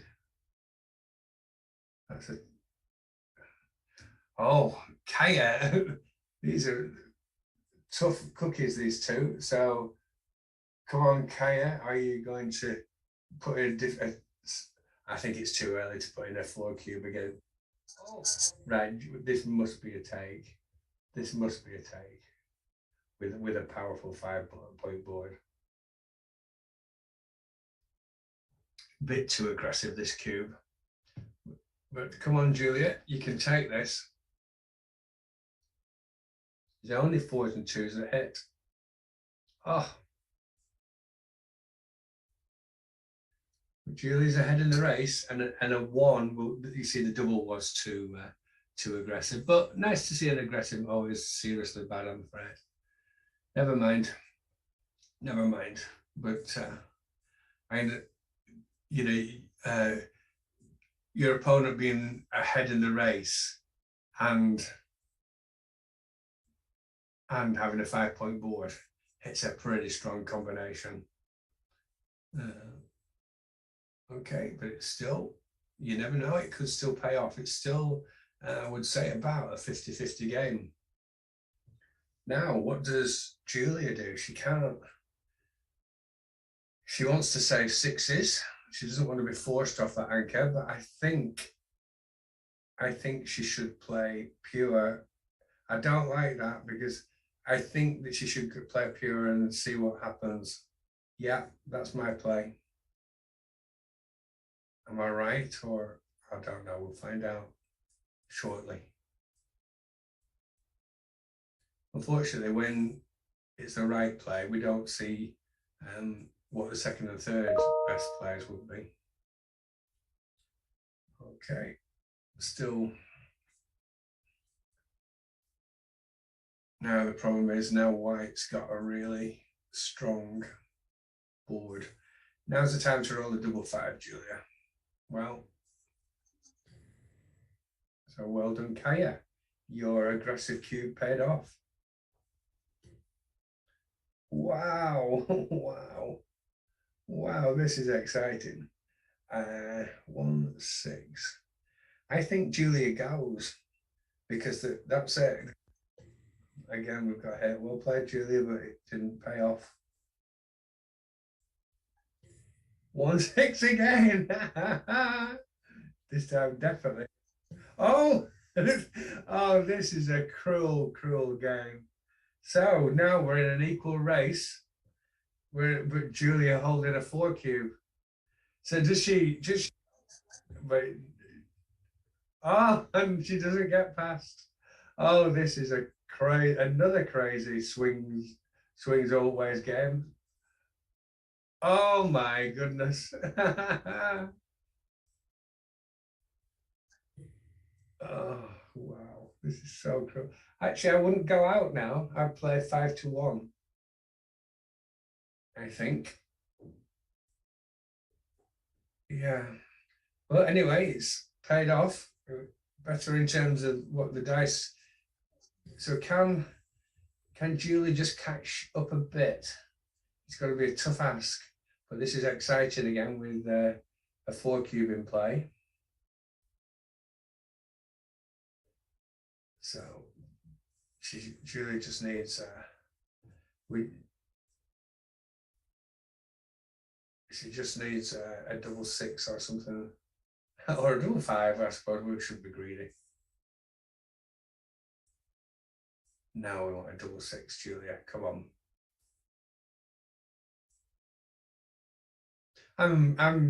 I'm slightly biased in my commentating, because the UK ladies are losing this match, as well as my naturally. I don't want that to be in any way implying that I've not got great respect for this Norwegian team, who've been a fantastic team, have played really good, and in the matches I've seen, the players have really impressed me, especially with the technical ability. So 4, 8, 9, 10. I think this is a bit early, Julia. 6, 7, 8. Wow. Okay, so now, this is a huge redouble now, and a very difficult decision.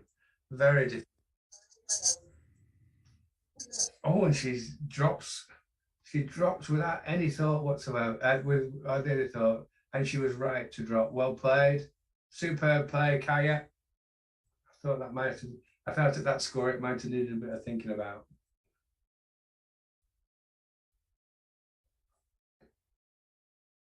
Exciting match.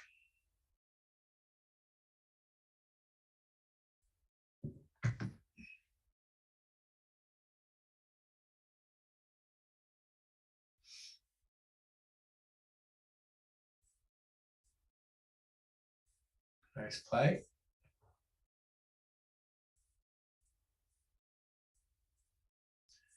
Hit and cover. But now with now this is a definite big double now, because white trails 2-7. So white is in a position to put in a really tough double. So this is a definite double, and I would say a pass. So unfortunately, Kay has missed a double. She's got to be aware of the score implications. So now it's now a big pass at this score.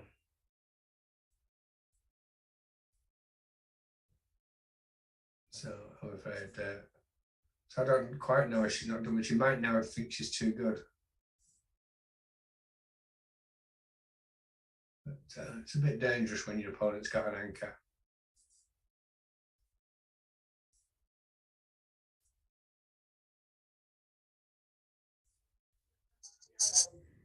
She won't have got punished from the time before because it was such a, but the first, it was 2 rolls doubled.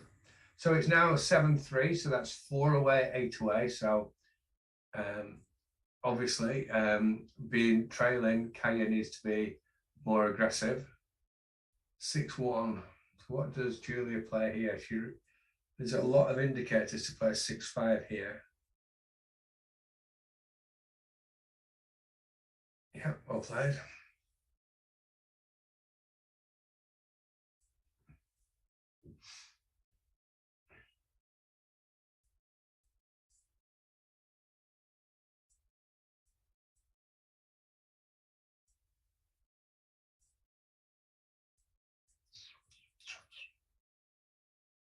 So 6-5.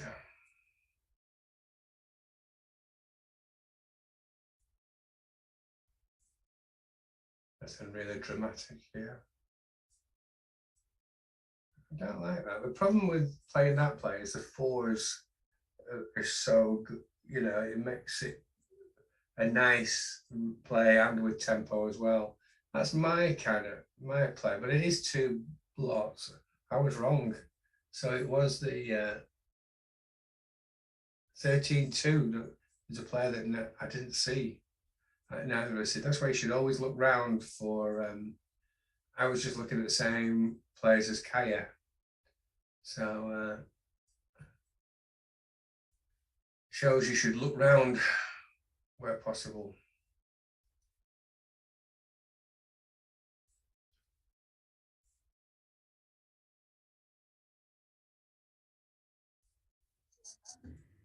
It's still not, leader is still not enough to double the score.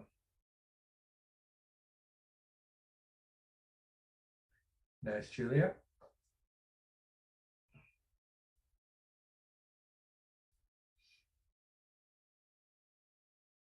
So that's it. Nice. Just slowly try and build on your advantage. I think white has to just try and escape here. Yeah. White's got a slight race where it's about even race. But Julia is fast approaching the doubling point, even at this score, because it's not a very gammonish position. So Julia can put in a double quite soon. I don't know whether, I think here might just be a bit too early, but only just. As long as there's not many gammons around, you can double 4 away, 8 away, but you've got to be pretty sure there's not going to be gammons, and there are types of positions where suddenly what seems a stable position like this, it suddenly becomes volatile. Okay, that's not the right 2. That's the better 2, Julia. Well played.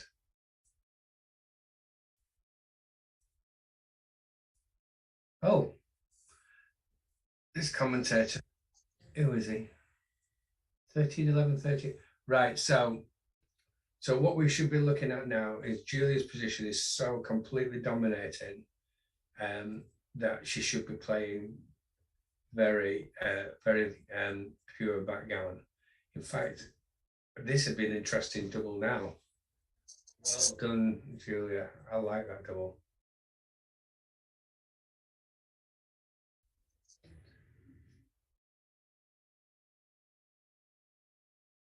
Great play by both. Great cube action. These aren't easy decisions, and they're just sailing through them. Well played, both. So now things are very different now. 3 away, 8 away. Julie has to be really careful with the cube now, and Kaya can be very aggressive with the cube.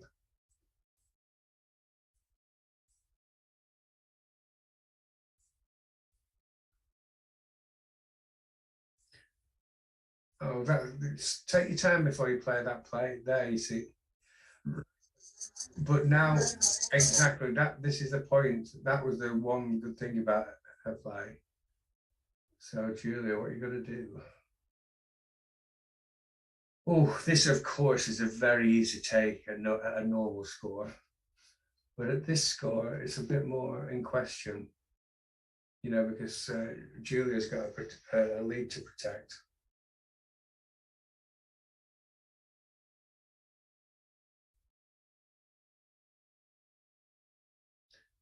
Nice take. I'm pretty. You see, it wasn't a take, but it only wasn't. It was only a small pass, but only one reason it was a pass, and one reason only, which was the max score. But Julia survived the initial attack.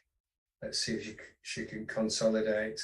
Oh wow, that is just too big. I know it's a lovely thought, Kaya, to keep the attack going, but it only really succeeds against 1/6 and 6 double 1 and double 6. So you just have to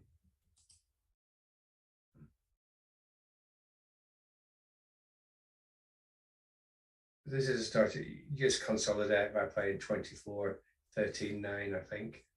No, that's just too big. I like the thought, but it's just too big.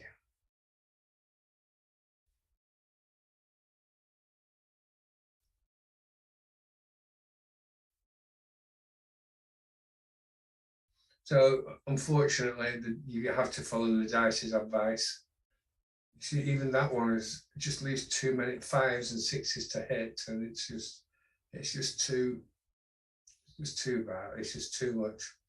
Okay, so Julia hits and covers.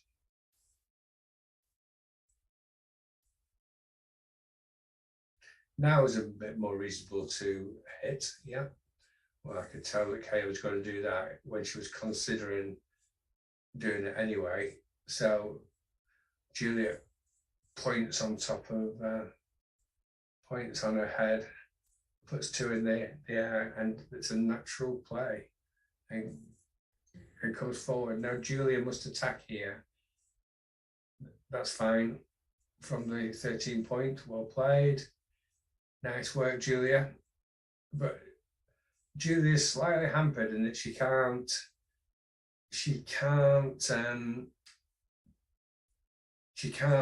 double this score ever. So she has to go, well, ever is an exaggeration, but almost ever. So she has to be a bit careful. I quite like that play, the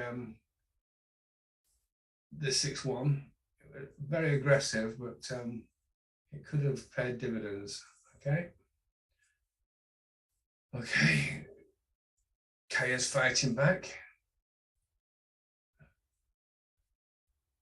Kaya needs a 5 now. Now, what does Kaya do with these back checkers? I think that's a nice play, and she has to just play safe with 17, 13.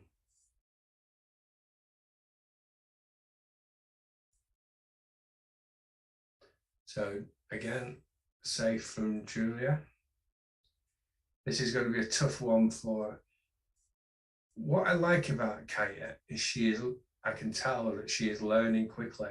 She's got original ideas in her head, and she's really got she's looking to attack. She's not playing like a beginner, just trying to run her checkers round. She's looking to attack, looking to improve a game. Okay, so yeah, I think that's got to be played. Well played, Julia. Risks the 7s and 9s and gets paid off for it. Even now, it's not right to double at this max score. You just carry on and hope to have a lucky gammon win. You can't at this max score. You just have to play on. You cannot afford the cube to get up to 8.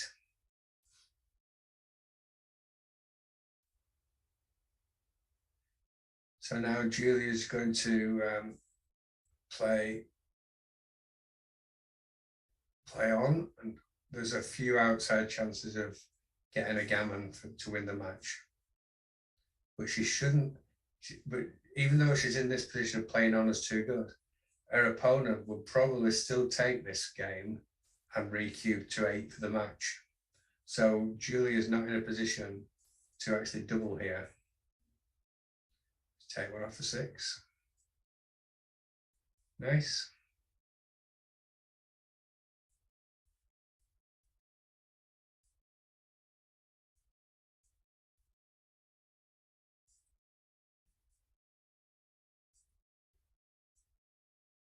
And clear the back, that's it.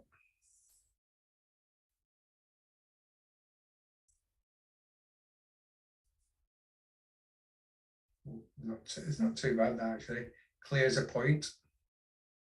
So this next roll sequence coming up is very important.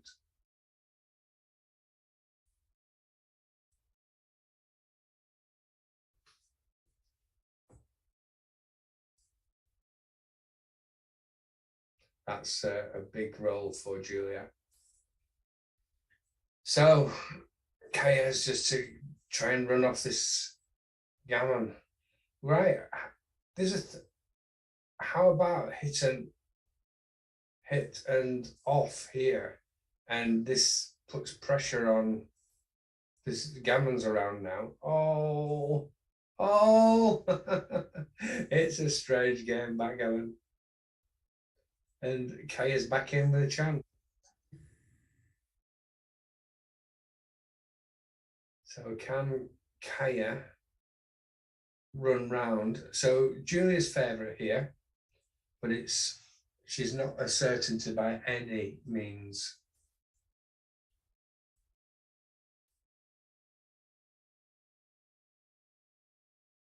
Oh, now Julia rolls a 6. No, right.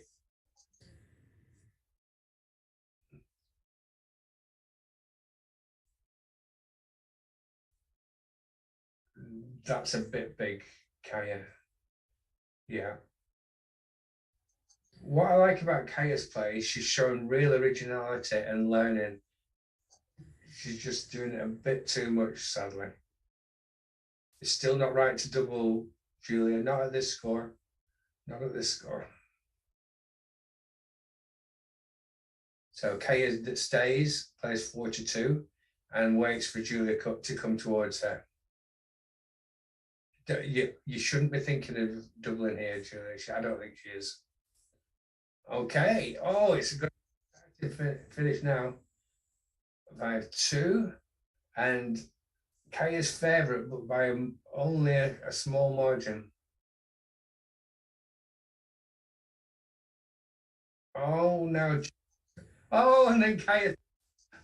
What an exciting finish! What an exciting finish! Unlucky Julia, but well played.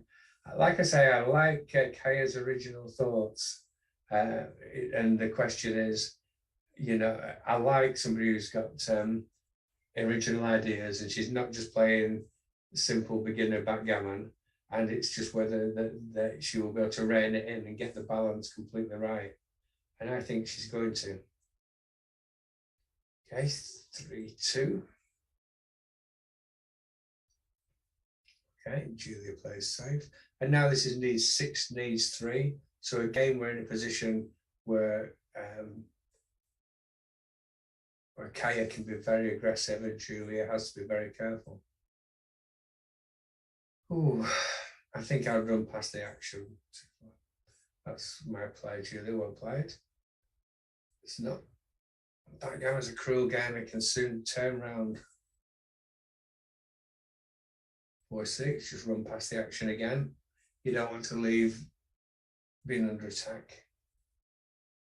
So it's now, we're now in a better, so Kaya might have to play 6-1 here. Because all other players are pretty weak anyway.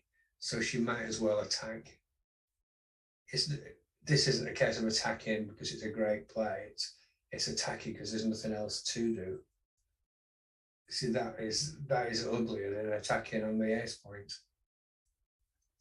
without even having the attack.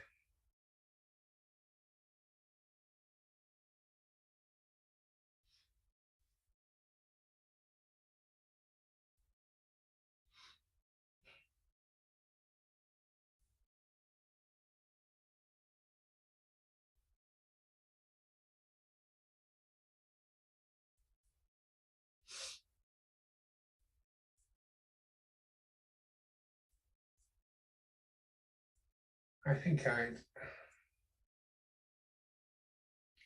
play 13-8 rather than 11-6 because it's just such an ugly shape. Well played, Julia. But that's the downside of playing 13-8.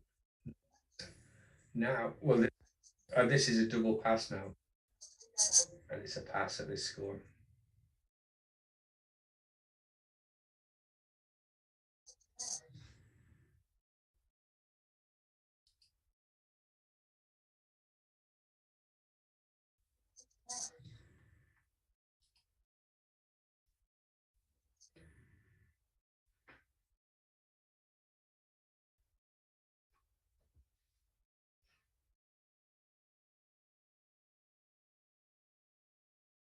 Okay, so it's now needs 5, needs 3. So still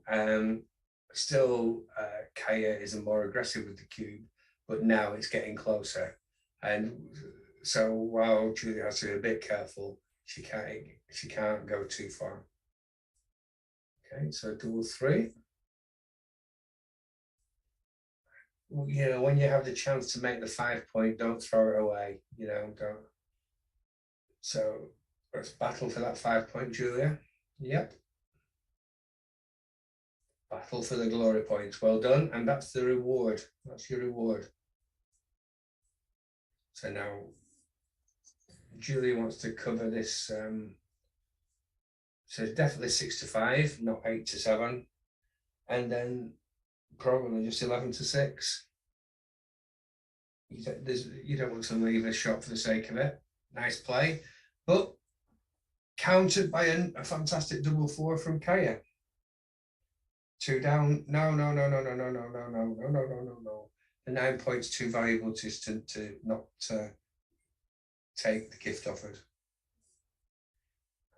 I just feel like the advanced anchor is worth even more than the 5 point because Black will attack the anchor. So I think 13-9 here.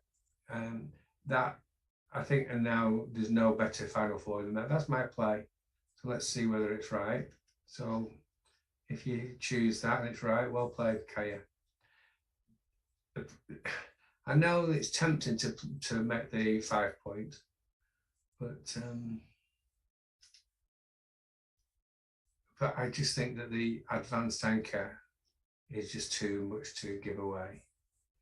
There we go. So 22-18 and 13-9 with 2.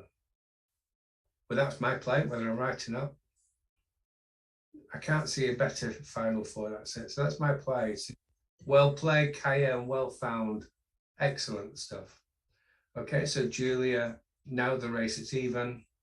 So there's nothing, she can't move her back checkers. So she just plays, what did Julia do? So She just started to build a board. Wow. I think Julia has got to play 24 to 21. And I think to threaten to escape. How else is she?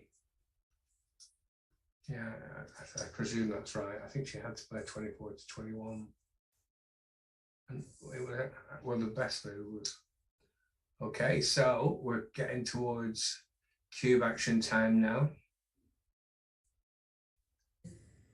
Oh, right. So Julia's got a tough decision. I still think that Kaya should double here, even though she's behind in the race, because she has done. But the race is enough for me to take this one. So I'd like to see her take this. You know, she can wriggle free a few times. Interesting decision. I'd be taken.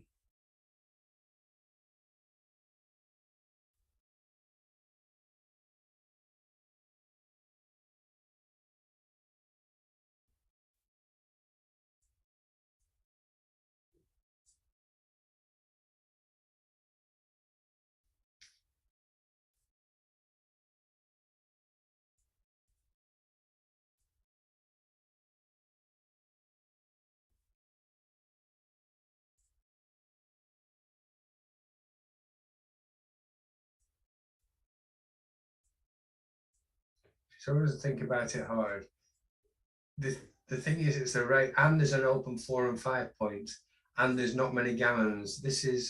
I'm pretty comfortable this is a take, because so the reason I'm taking is open 4 and 5 point, race lead. Well, so Julie's agreed with me, so let's just see if we were both right.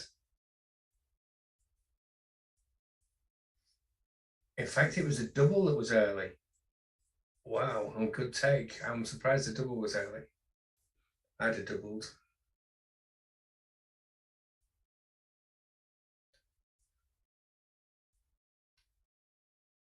I'm not sure about that.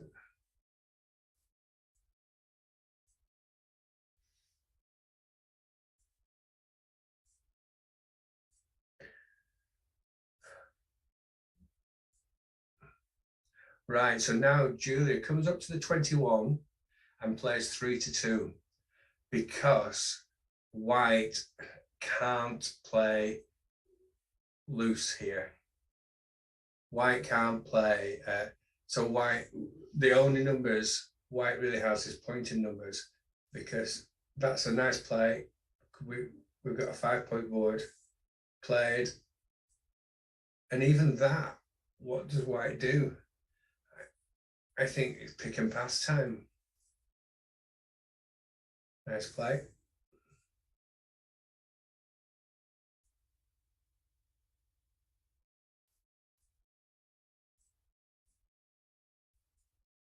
Yeah, nice play. Nice play. Bring in. Yeah, nice play. Right, and here we go. This is what the power of Julia's board. So now Julia's just hoping for a big double. It doesn't escape.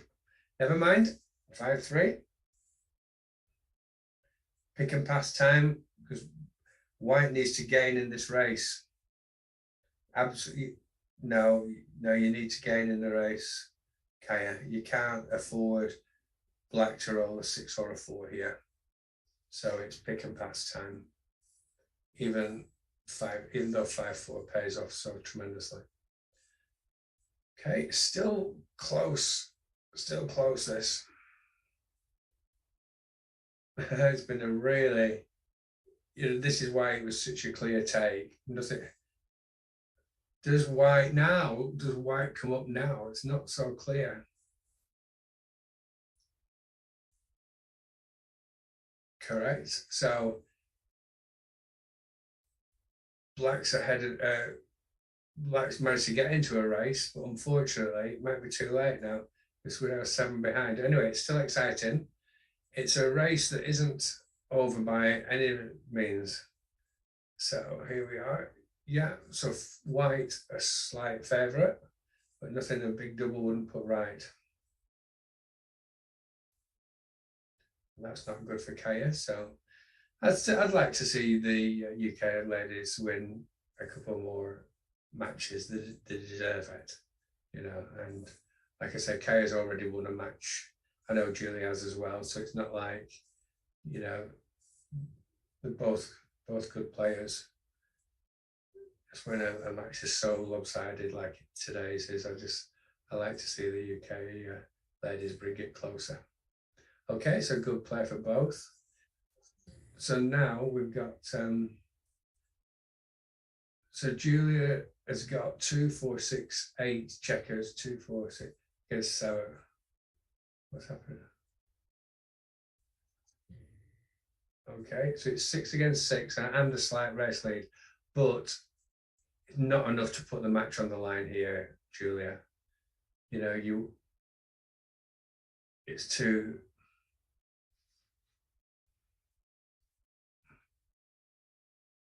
Okay, now if white rolls badly, no, so we can't put the match on the line.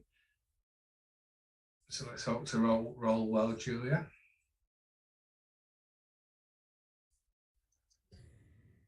We can still win. Big double. Oh. Oh, right, now he's tapped, right. So this is a double now. This is a double now. And whether, I don't think it's a take. Pretty sure it's not a take. Yeah, it's not a take, this. So it's a double drop. So well played, Julia. Come on, let's find this double here. Well played, well played. And I think this is a pass even at this score. You know, nice play by both. Nice play, Julia. Nice play, Kaya. Good understanding of the cube and the match score as well. So now Julia just needs one more win. This particular game, it doesn't matter about gammons or not gammons, because there's no difference between post Crowford being 4 away or 2 away, because you can double on the first roll anyway. So this particular game is fundamentally DMP backgammon. So good luck both. Has it? Oh, it looks like they've had a break. They've had a break. Okay, I'll be back myself in a couple of minutes.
Hi, Max, I'm just commentating.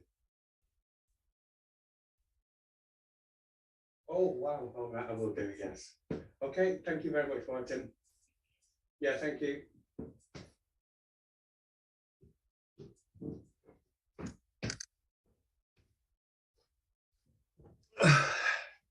Okay, so it's an exciting match, and as you know, before this round, the Norway ladies were winning 13-7, so that gave them the match. But I have some good news to report from the UK side, in that the UK have won all 4 matches to make the score now 13-11. So whilst that makes, it's amazing the turnarounds in backgammon matches. So whilst Norway have won, and congratulations to them, congratulations also to the UK ladies for the tremendous fight back and the tremendous fighting spirit.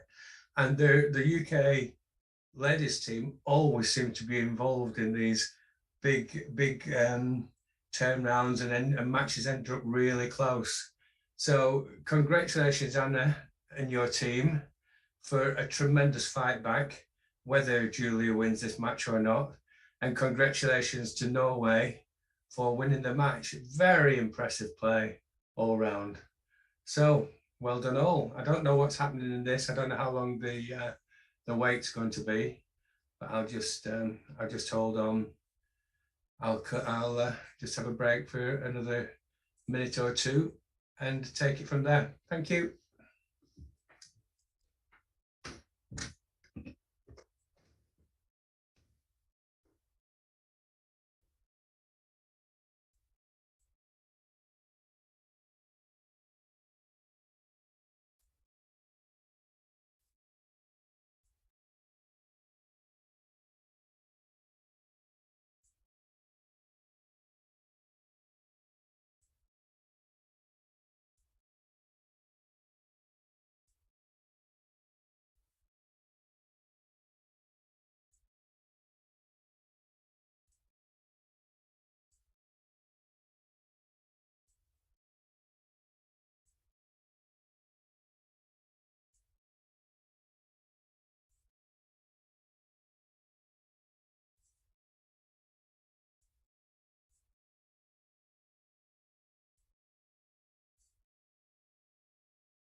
Okay, so we're back again, and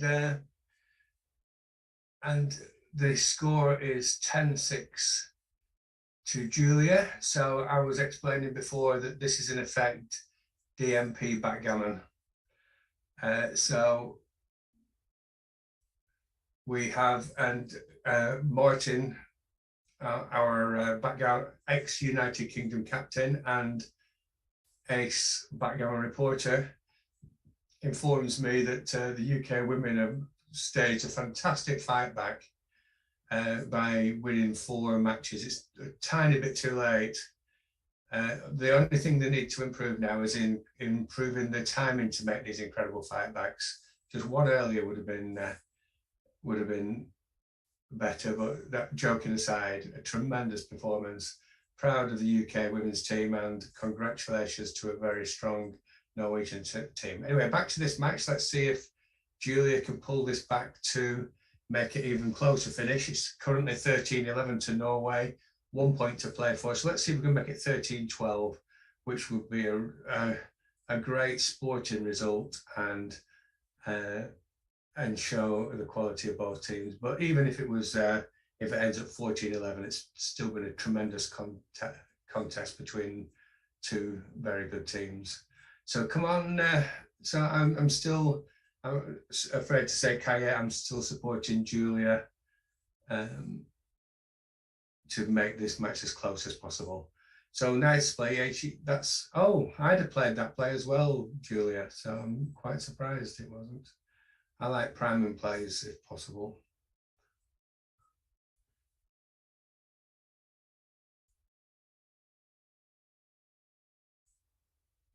Okay, nice roll from Julia.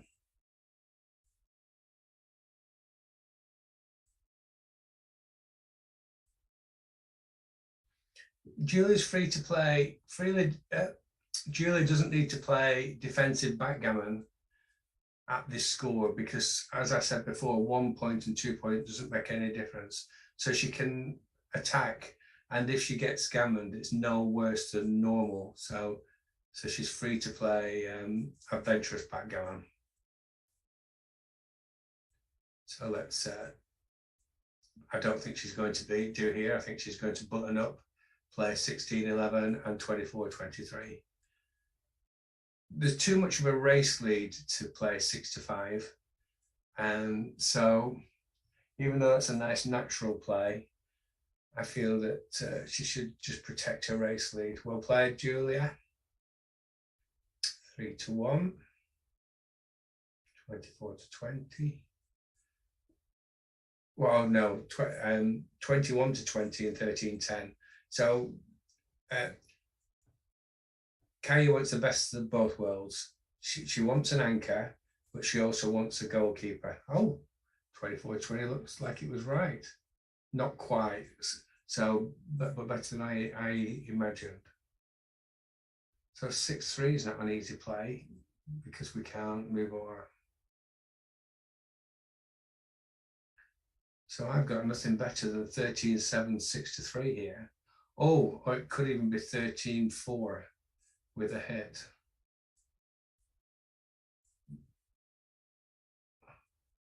Well, backgammon looks like this match is going to carry on, which is good. So here we go. So what can Julia do to counter? It's just turned against Julia this particular game. So I still think she wants to. She's still got a small race lead, so she wants to. Now, does Kaya attack on the 2 point? But that loses all priming potential, or 16-10, 13-10, which it depends how she wants to try and keep what she wants to do with these back two checkers. She's made the right choice. So Julia wants to come in now and play.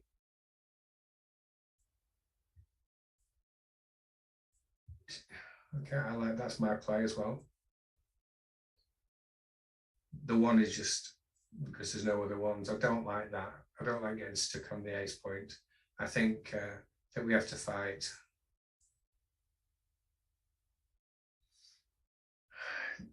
That's a bit better than to the 3 point, but I still don't think. I think we've still got, like I said, being gammoned isn't the end of the world anyway. So I think we have to stand up and fight Julia and try and. That's my play. Well played, but it's not worked out, I'm afraid. But nice play. Wow, I think you better come out as well. All the other plays are worse. And you've got, that's it. Lovely play, Julia. But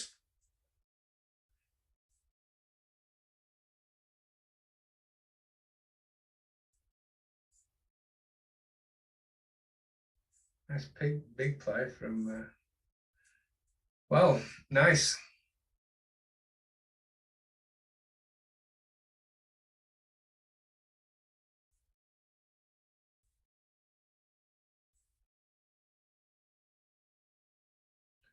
Okay, yeah.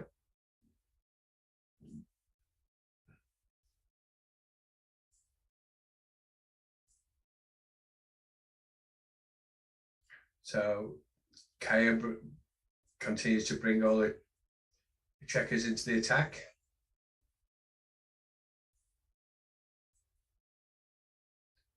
She's probably going to play 8-5 here and completely diversify all the checkers. There's no reason not to. And 8-7, yeah, that's the play, which is the same. So that's it. So nearly every roll now makes every roll, not including a 1, basically made a valuable point. Now I think it's time to move the back checkers and play 9-8. Tremendous play. And this has been a masterclass from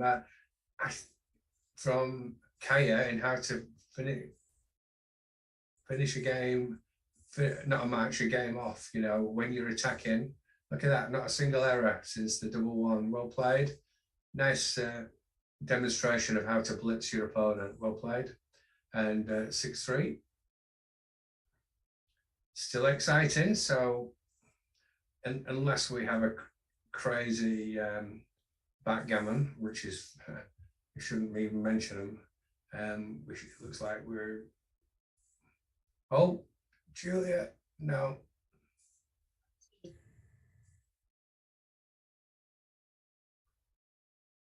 Right, okay, so we're down to Kaya needing to win in 2 games, either 1 gammon or 2 single games, because she'll be doubling on the first roll anyway. Okay, good game.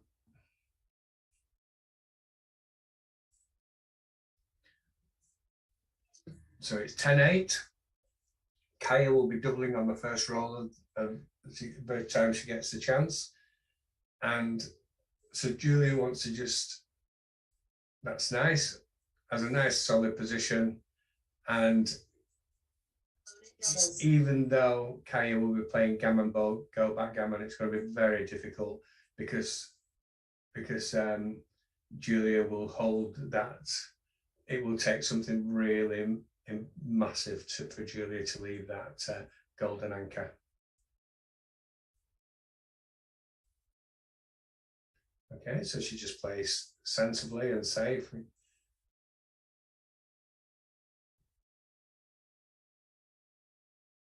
The race is close. That's always going to be part of the equation.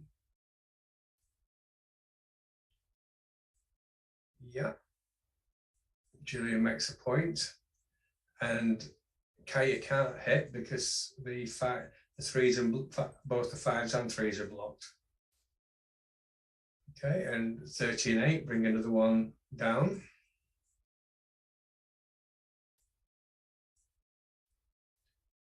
Kaya's probably going to have to play. Oh, nice play. Strengthen the board. Julia strengthens her board. And now Julia's got a stronger attack, and she might be in a position to, because of a powerful anchor, to start attacking soon with a 4-point board. Right, how are you feeling, Julia? Let's play big. Let's play really big, because the sequence to lose and get gammoned here is such a long one. So I'm happy. That's my play, Julia. I like that. It gives you, in order to get gammoned, it's such a long sequence with this effort, but it can happen. Backgammon is backgammon. But this is the game-winning play, if that makes sense. This is the play that if it goes well, we win the most often. So that's why, if Julia's with me, she's playing 13-7-8-7. Julia, love it. I love it. No fear. No, this is really good stuff.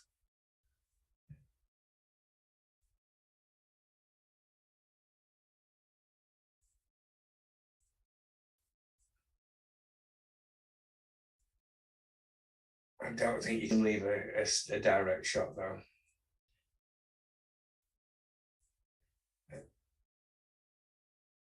I think so, yeah. There's a lot of options here. There's making the 5 prime, but then the single 6 will be hard to fight against. No, that's just too big now. That's too big, Julia. I was so proud. It's getting the balance right. It's one thing being an aggressive player, but you can't go too far. You've got to remember you're playing gammon, save, backgammon. But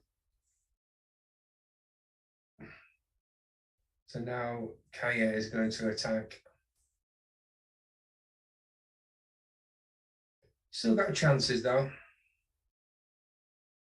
It's such a tough game backgammon, getting the balance right between the amount of risk you take, and that's why it's such a great game. I can't follow. There's so many swings and roundabouts. I don't know what's going on. So does Kaya go for that? The days of these these ladies really. If anybody thinks that women don't know how to play tough, watch Julia and Kaya. No fear. It's great to see. Fantastic. Proud of the way you both played. It's really good.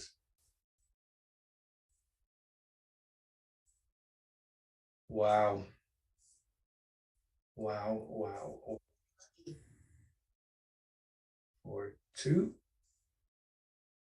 Oh, no, she won't be playing that play. So it'll be 4 in.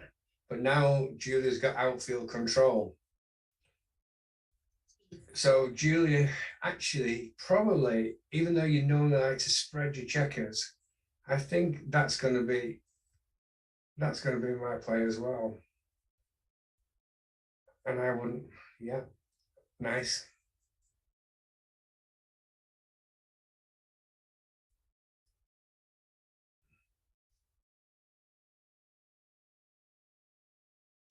It's the hardest game in backgammon containment.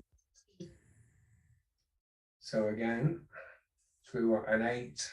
So it's now 5-1, or there's another play here. 20-17, because White's got a blot-in board. Yeah, but not anymore. This is really quality play by Julia. This containment. In the past, people used to make thousands of mistakes in containment play. Okay, so 8s, 9s, and 10s hit now.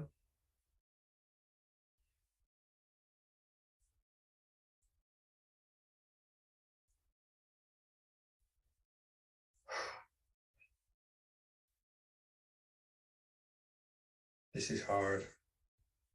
This is hard because she doesn't want to damage her inner board anymore. That's a bit too close, in my opinion. I think I'm just going to hope that my opponent doesn't. Yeah, but if my player would have lost as well, so. Okay. Very unlucky. So we're back to, it's a DMP match. How exciting. Well played both. And it wasn't the, that player would have lost to any player of Julia's.